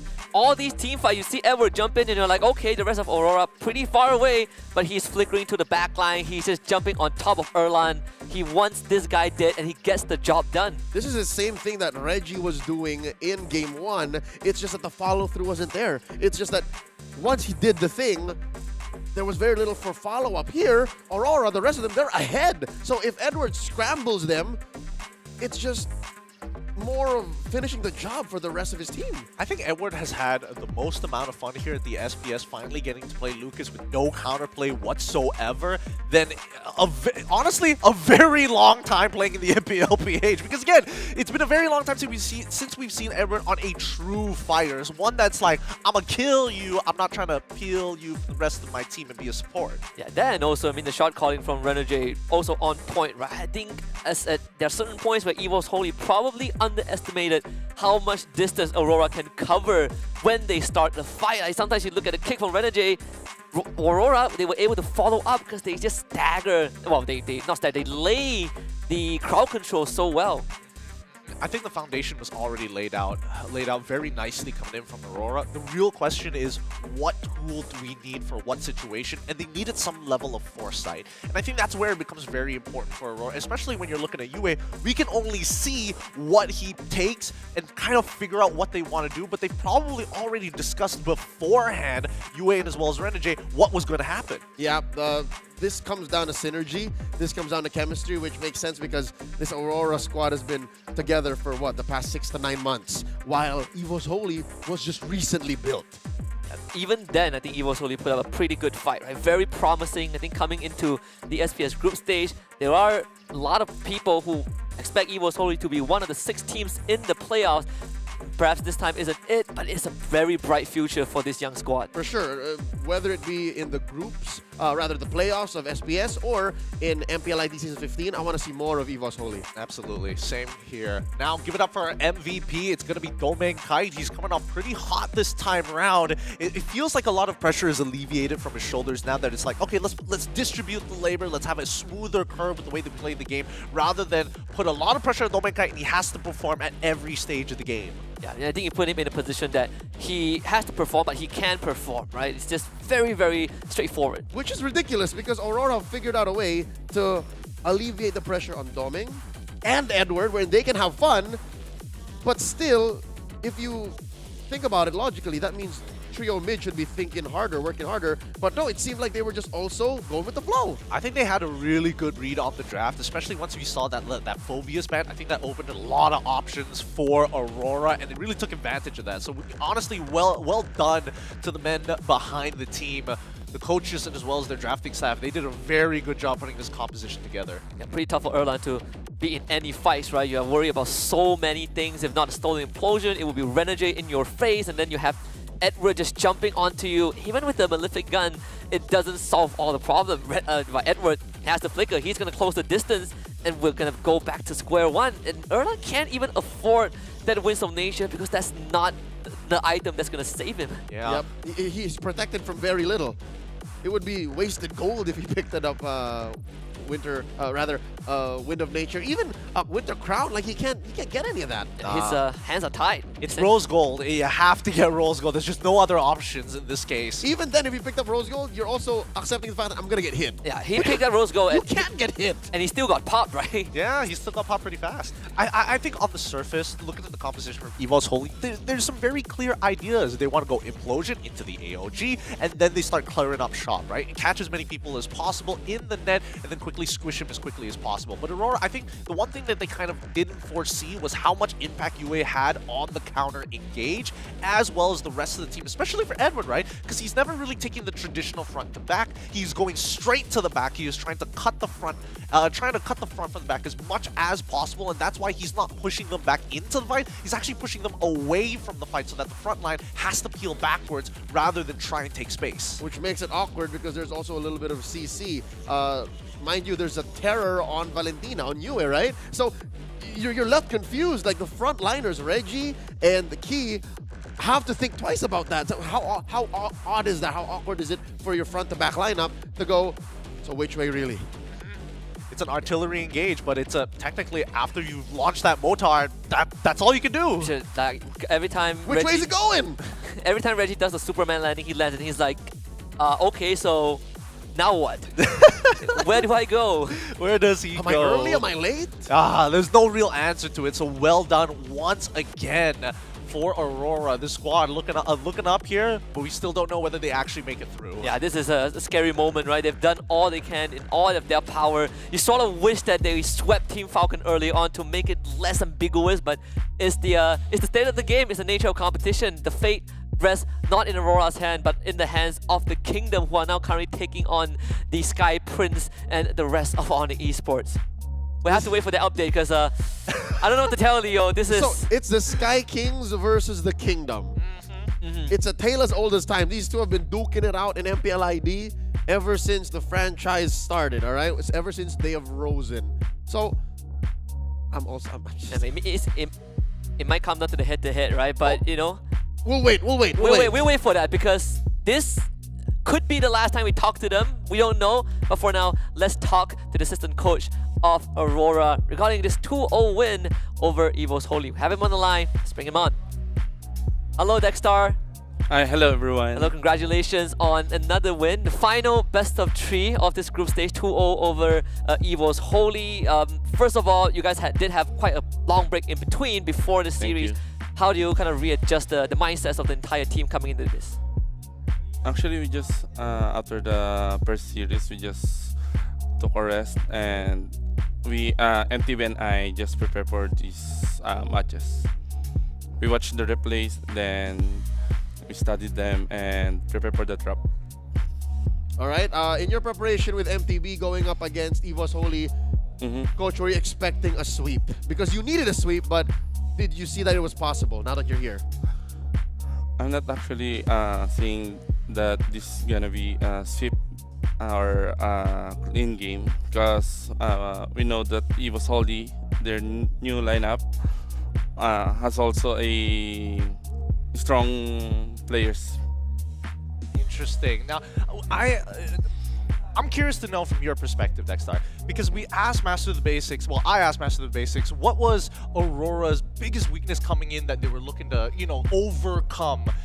In your opinion, what do you think was Aurora's biggest weakness from day number 1 coming here into day number 3 that you were able to kind of turn around? I think really the experience on the LAN event, because The day one really hurt us when we don't have any points. I think the team just need more experience. So I think the next tournament maybe we can win on the next game one or first series.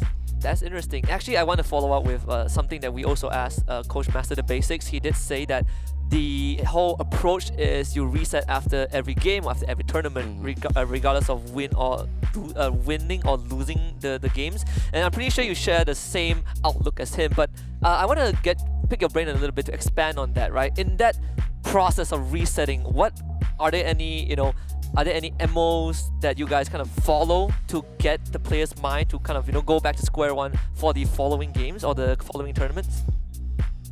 Actually,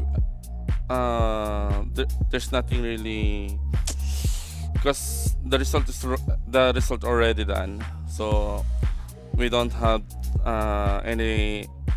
We can change the result. So we really need to reset and prepare for the next matches. So that's really our mindset, because it's a 0-4 already.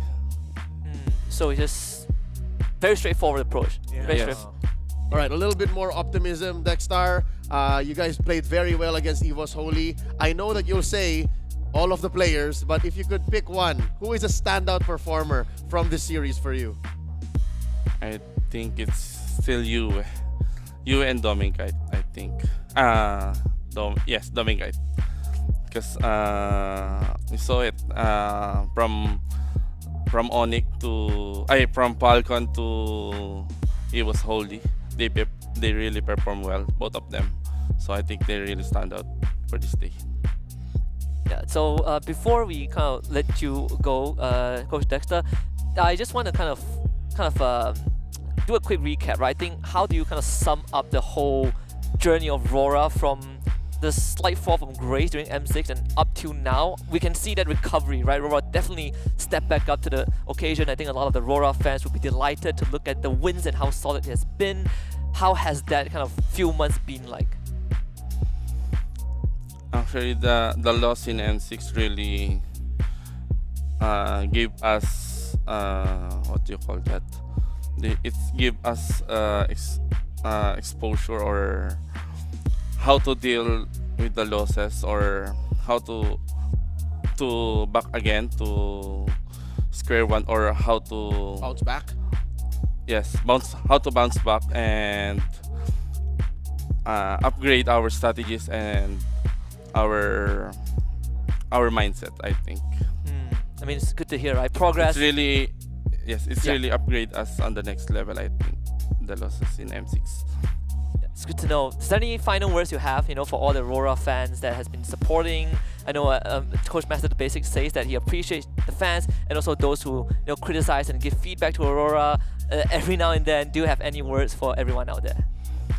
For everyone else, I think just thank you for watching Aurora, even we lost on the day one, and still supporting us from yesterday until today, and for all the watchers. Still thank you. You still gave a views on the on this program. So I think that's it. All right, thank you. And to our bosses, thank you, Persada. Thank you very much, Coach Dexter. Thanks, Dex. Thank you. Good to talk to you. Thank you very much. Have a good night. You too. We will, Coach. We will. He's nervous. Boy. I can tell he's nervous. He's thinking about it. His faith is not in his hands. Exactly. Yeah. You can literally hear him. He's just thinking about it. It's just like, oh man, it's either RQ, it's either one of them. It's one of them. It's hard for us to also kind of be definitive and be like, hey, congratulations, because that's not the case, right? Let's take a look at the recap schedule, at least for Stream A. I hate to be the bearer of bad news, but no, Onyx, they started off the day 2-1 over Evos Holy, and then Onyx Philippines actually dropped their first ever series to TLID, but in a twist of fate, Onyx Esports got the 2-0 dub over RRQ Hoshi. You think he knew while you were interviewing? I don't know. I hope they weren't walking. They're walking in front of us. Yeah, just happy. Because in this case, right? So RQ Hoshi should have 7 points, same as Aurora, but in head-to-head, RQ Hoshi did beat Aurora. Man. So we gotta check in on the stats later on, but we will update it here. We will right update now. here. So, All right. but for now, that's kind of it. I hope that there's gonna be a curveball if you're a Aurora fan, but that's the result of Stream A. Stream B, for those who tune in for the entire day, you know how it goes. It's a good day for Aurora. It's a good day for the Northern Lights. 2-1 over Team Falcons. The See You Soon getting their first and only series win over Flash Singapore, walking back home with their heads held high. And then just now we saw the conclusion between Aurora and Evos Holy, with Aurora coming out on top. Ooh, boy, I mean, today has been pretty exciting, especially when it comes down to like who do you expect to find that 2-0 sweep. And luckily for Stream B, it was Aurora in this particular case here. However, I'm pretty sure that a lot of teams were shaken, especially in Group B. Like, oh my goodness, we need this bad. So Flash fans and Aurora fans are just looking forward to their respective MPLs, saying, you know what, good closer at SPS. We'll see you in the season. Even for See You Soon, right? We said that it's See You Soon and Flash Singapore is about looking towards the future, and I think See You Soon also looked pretty promising with a completely fresh 5-man lineup.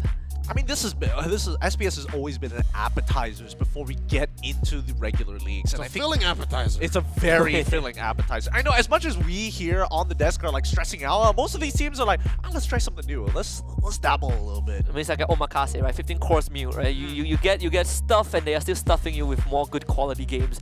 That's Stream B, but Stream C is also a bit of a heartbreak for Malaysian fans out there because SRG had to play the most important series today. We dropped a 1-2 to Bigatron Alpha. Whoa. So Bigatron Alpha was the first and the last team to qualify through Group A into playoffs. The third game still ongoing between Falcons Esports against Team Falcons, and this it's still going. It's still going. Team Falcons have locked in their spot for sure. They are the first team to qualify from Group B into playoffs, but top seed. They're fighting top seed. Top seed. I think they are in top They're seed. They're still top seed. Yeah. Two lives. They're definitely between them and Onyx. But if they tie with Onyx, I think they win the head-to-head. Yeah, 'cause they beat him. Yeah, so look at that, defending champion advantage. Does Falcon Esports change anything if they win the series? I have to check. I know. I'm not sure. We were looking at every other possibility. I don't. Again, this is Stream C's problem. They'll probably update us once we get there. Yeah. I mean, I know that Team Falcons, if they win this, if it's 2-1, they still win the head-to-head, right? They still top it. They still overtake Onyx for their first seed, but Onyx Esports guaranteed to be in playoffs. So now it's about the third seed. Are there any other permutations, right? Is it going to be RQ? Is it going to be Aurora? Is Falcon Esports going to make a difference? Wait, we just have to wait and see. It can still be Aurora. Until we see it, I can't be sure. You're right. Okay, so your guess is as good as mine. Nothing happened. Nobody walked behind the camera. I definitely didn't see anything. The most I saw was coming into this, Onyx took game 1 and I was like, the Kingdom has to win. The Kingdom but they didn't. But they didn't win, so now I'm not sure. Hey, look, that's what I said about SRG, but then Sky again, Kingdom won. the Sky Kings did. All right, currently looking at the standings, let's look at Group A, and yeah, as expected here, so tight, literally same points, but they just lose the head-to-head. I wanna just quickly give a shout out to Moman out there, because he was dabbing on everyone in the group. He was flexing on us. You know, I'm pretty sure he took off his shirt or something and just woo, because he's the only one that believes that BTR is gonna make it, and he's now calling all of us SRG supporters. I don't know what he's saying about us, but I don't want to know. Good on you, Mo, man. Good on you. It might not be broadcast friendly. It better not be a racial slur. I'm just saying, Mo, man, I'm coming for you. But even so, BTR fans, very happy. I mean, honestly, based on what I've heard, the games were excellent. The Bigot Troopers are throwing a party. Yeah, I mean, Emman closed out the series with a 15-0 Granger performance and got a savage, so I don't know what's better than that. So is he the Indonesian? Oh no, he can't be the Filipino savage. He's the savage robot. I don't know. We'll think of one. We gotta figure that one out. Yeah. Bit of workshopping. Bit of workshopping on that one. Like that. Oh, actually, you know what? Mirko said that since Kara is now the world standard, or like God himself, Emman could be the next gold standard. Who knows? Would that be in the history of our esport the first inheritance? I gotta quote Mirko on that. I mean, besides Lemon and Albert, you know, like Alien, Baby Alien, like you're literally just the new gold standard. He's the new omniscient. He's the god of the gold lane. Gold lane, yeah. I want to take a look at something that we also have been, have ongoing behind the scenes. Prediction leaderboards. Bring it up. Let's see. Is Gideon Q. 6 points for my Churros with 4. I placed bottom. I'm happy got to be rolled. the smack dab in the middle. I made some pretty bold guesses, and to not be punished for it, that's a win for me. Hey, look, I made some bold guesses. Too, and honestly, the big 50-50 was like Onika Aurora. I think that one kept me up at night a couple of days. It kept us on, right? We were up to today. We don't know. I felt like I could have tied with you if I just went 2 Aurora, but hey, I'll take it. I'll take the dub. But you didn't. I didn't. I'm sorry. I'm sorry. I'm so sorry. It doesn't matter what you say if you could have, but you did. A star is a star, right? So, does this mean you get to give him a consequence? Oh! Is that how this hey, works? Prod. Is that how it works? I had to drink hot sauce last season, okay? So. Hey, at least you didn't make any bold claims this time around, No, right? I didn't. I knew my limits. At least you don't have to shave your head. Hey, that's a bit too far. Unlike someone we know. Oh. From another broadcast back home. Ah, right. Hey, Rose. Did you make that bet again? Oh, I hope she didn't. I swear. If she does, I'm sure people are gonna start contacting me. It's like, are you gonna do anything with it again? I'm gonna wear her hair again. I'm talking about Ingan. Actually, we're gonna check in on Ingan after He's this. still not Kalbo. Exactly, Ingan. Please keep your promises. With that being said, for those who might not know this, every time we have Snapdragon Pro Series for Mobile Legends, we always end in the Challenge Finals. But this time, we're going beyond Challenge Finals, and we have just the perfect teaser for you. Check it out.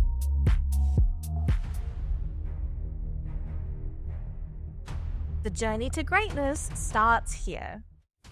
From the 11th to 13th of April, the race reaches its peak at the Tennis Indoor Senayan.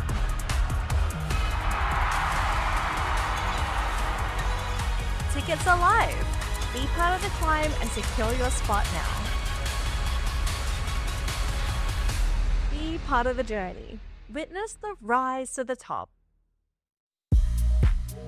Yes, ladies and gentlemen, you've seen it. The journey continues after Challenge Finals in the Snapdragon Mobile Masters, 11th to 13th of April this year at Tennis Indoor Stadium in Senayan, where M4 was held just 2 years ago. Actually, no, 3 years ago in Jakarta. So if you guys have no plans, time to mark it down on your calendars, because this does not just include SDA teams. We're extending above and beyond. Western teams, China, Europe, they're all gonna be here for the S series, as we call it. The S series, I love it. Are we going with it? All right, let's do it. I mean, might as well. We've got 2. Honestly, this happens 2 times a year, so I'm just keeping it real here. If you call SPS the run from Open qualifiers to the Challenge Finals, what is that? An omakase? The omakase. What is Snapdragon Masters? What is this? Is this like a big feast after? Because this is a big tournament. That would be the an international fusion buffet. The Mobile Masters. What is it? Yeah. I like how you ask the question and then all we hear is it's called Mobile Masters. Yeah. Because it is. It is.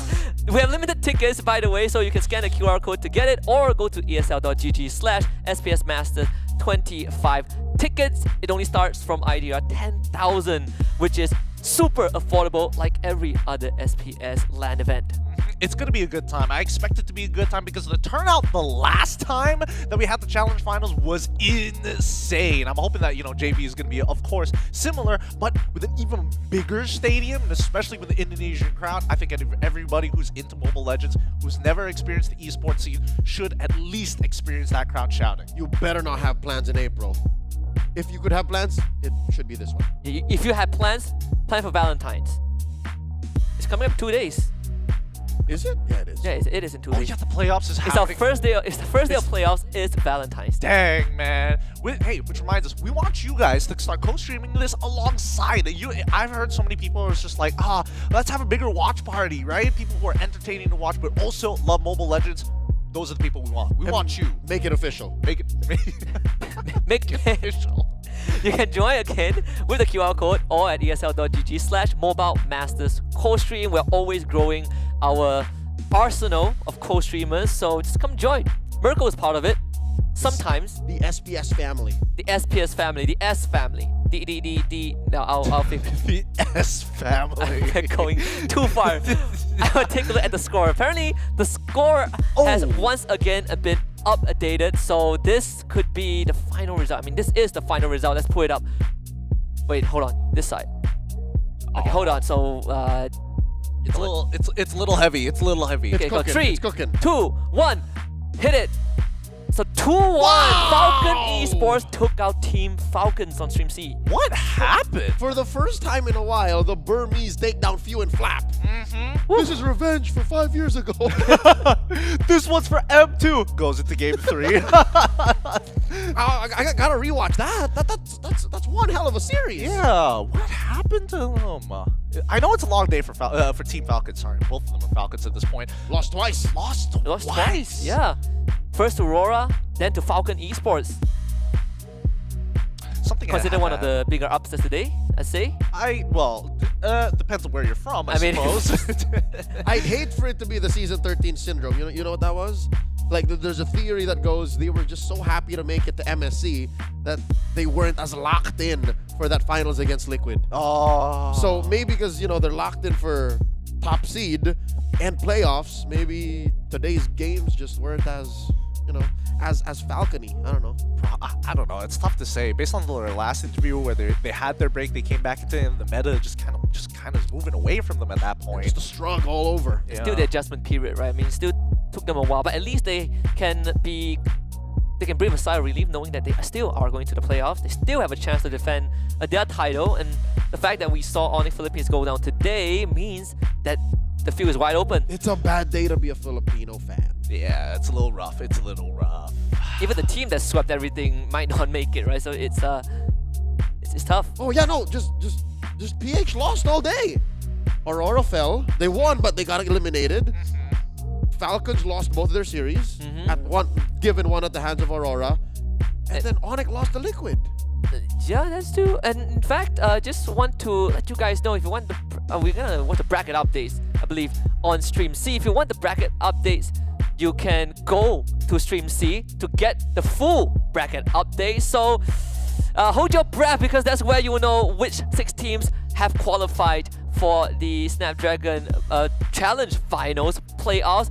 With that being said, that's all from us from Stream B. It's been a pleasure serving you guys. It's Husky, Leo, Getting Kill, and of course, shout out to Churros. We'll see you guys on Valentine's Day, 14th of February, to commence our playoffs and see who eventually becomes the champion. Until then, goodbye, good night. Let's get waved, let's get lit, let's get high, let's come have it. Let's get burst, let's get mash, let's buy a bottle and splash that cash. Guess what, it's time for action. You're feeling fine, main attraction. Pure vibes, not satisfaction. Feel the baseline, chemical reaction.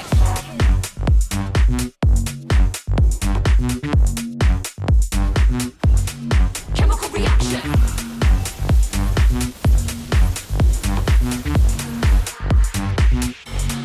Chemical reaction.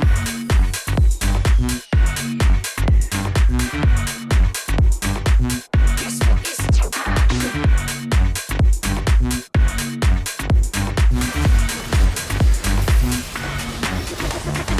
come, let's have it. Bad boy rhythm. Come, let's have it. Bad girl style. Okay, all eyes on you.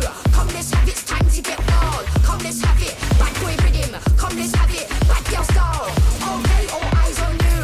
Come, let's have it. It's time to get wild.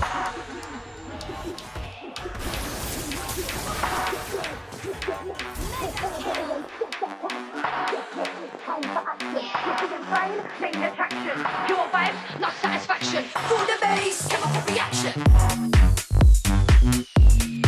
You're feeling fine? Chemical reaction.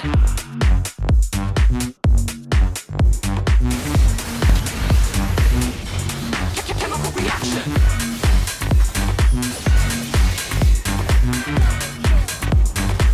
Guess what? It's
us in a toast for the take and we eat. Dream about it every time we sleep. They can move just under my feet. Yeah, we bring the heat. We make every situation sweet.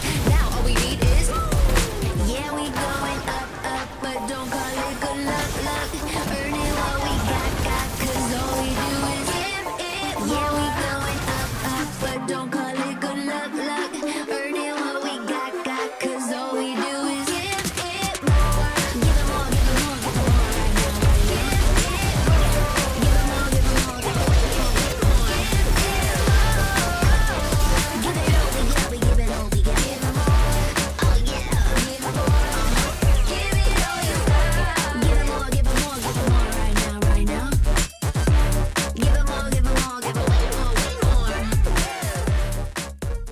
The Snapdragon Pro Series is brought to you by Snapdragon Elite Gaming and DHL.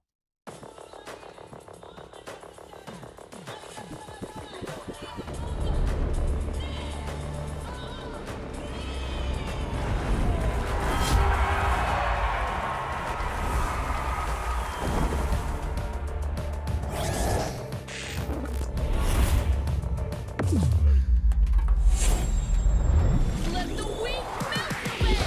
Killing spree. That's easy. I'm taking the kill back.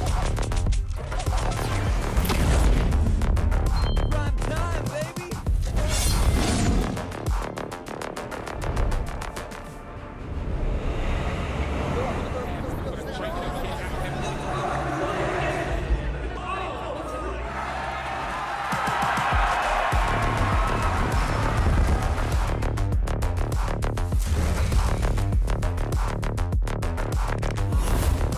Looks like the players are ready. Here we go!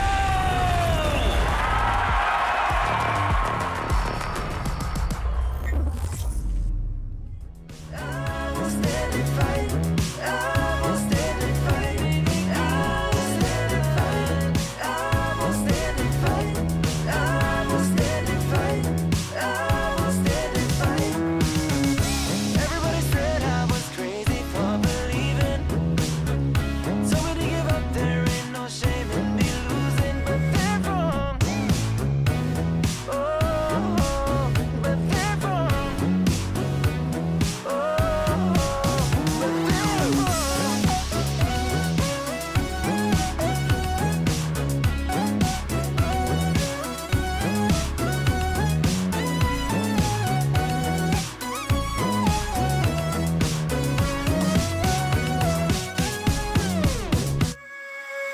I get to win 'cause I know it's my time. Give it too much now, but I ain't going back. So give me the green light. Give me the green light. 'Cause I'll stand and fight. So give me the green light. The green light. I will stand and fight. I will stand and fight. I will stand and fight. I will stand and fight. I will stand and fight. I will stand and fight. I will stand and fight.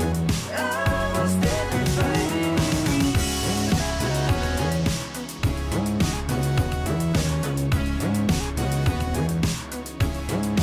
Give me the green light.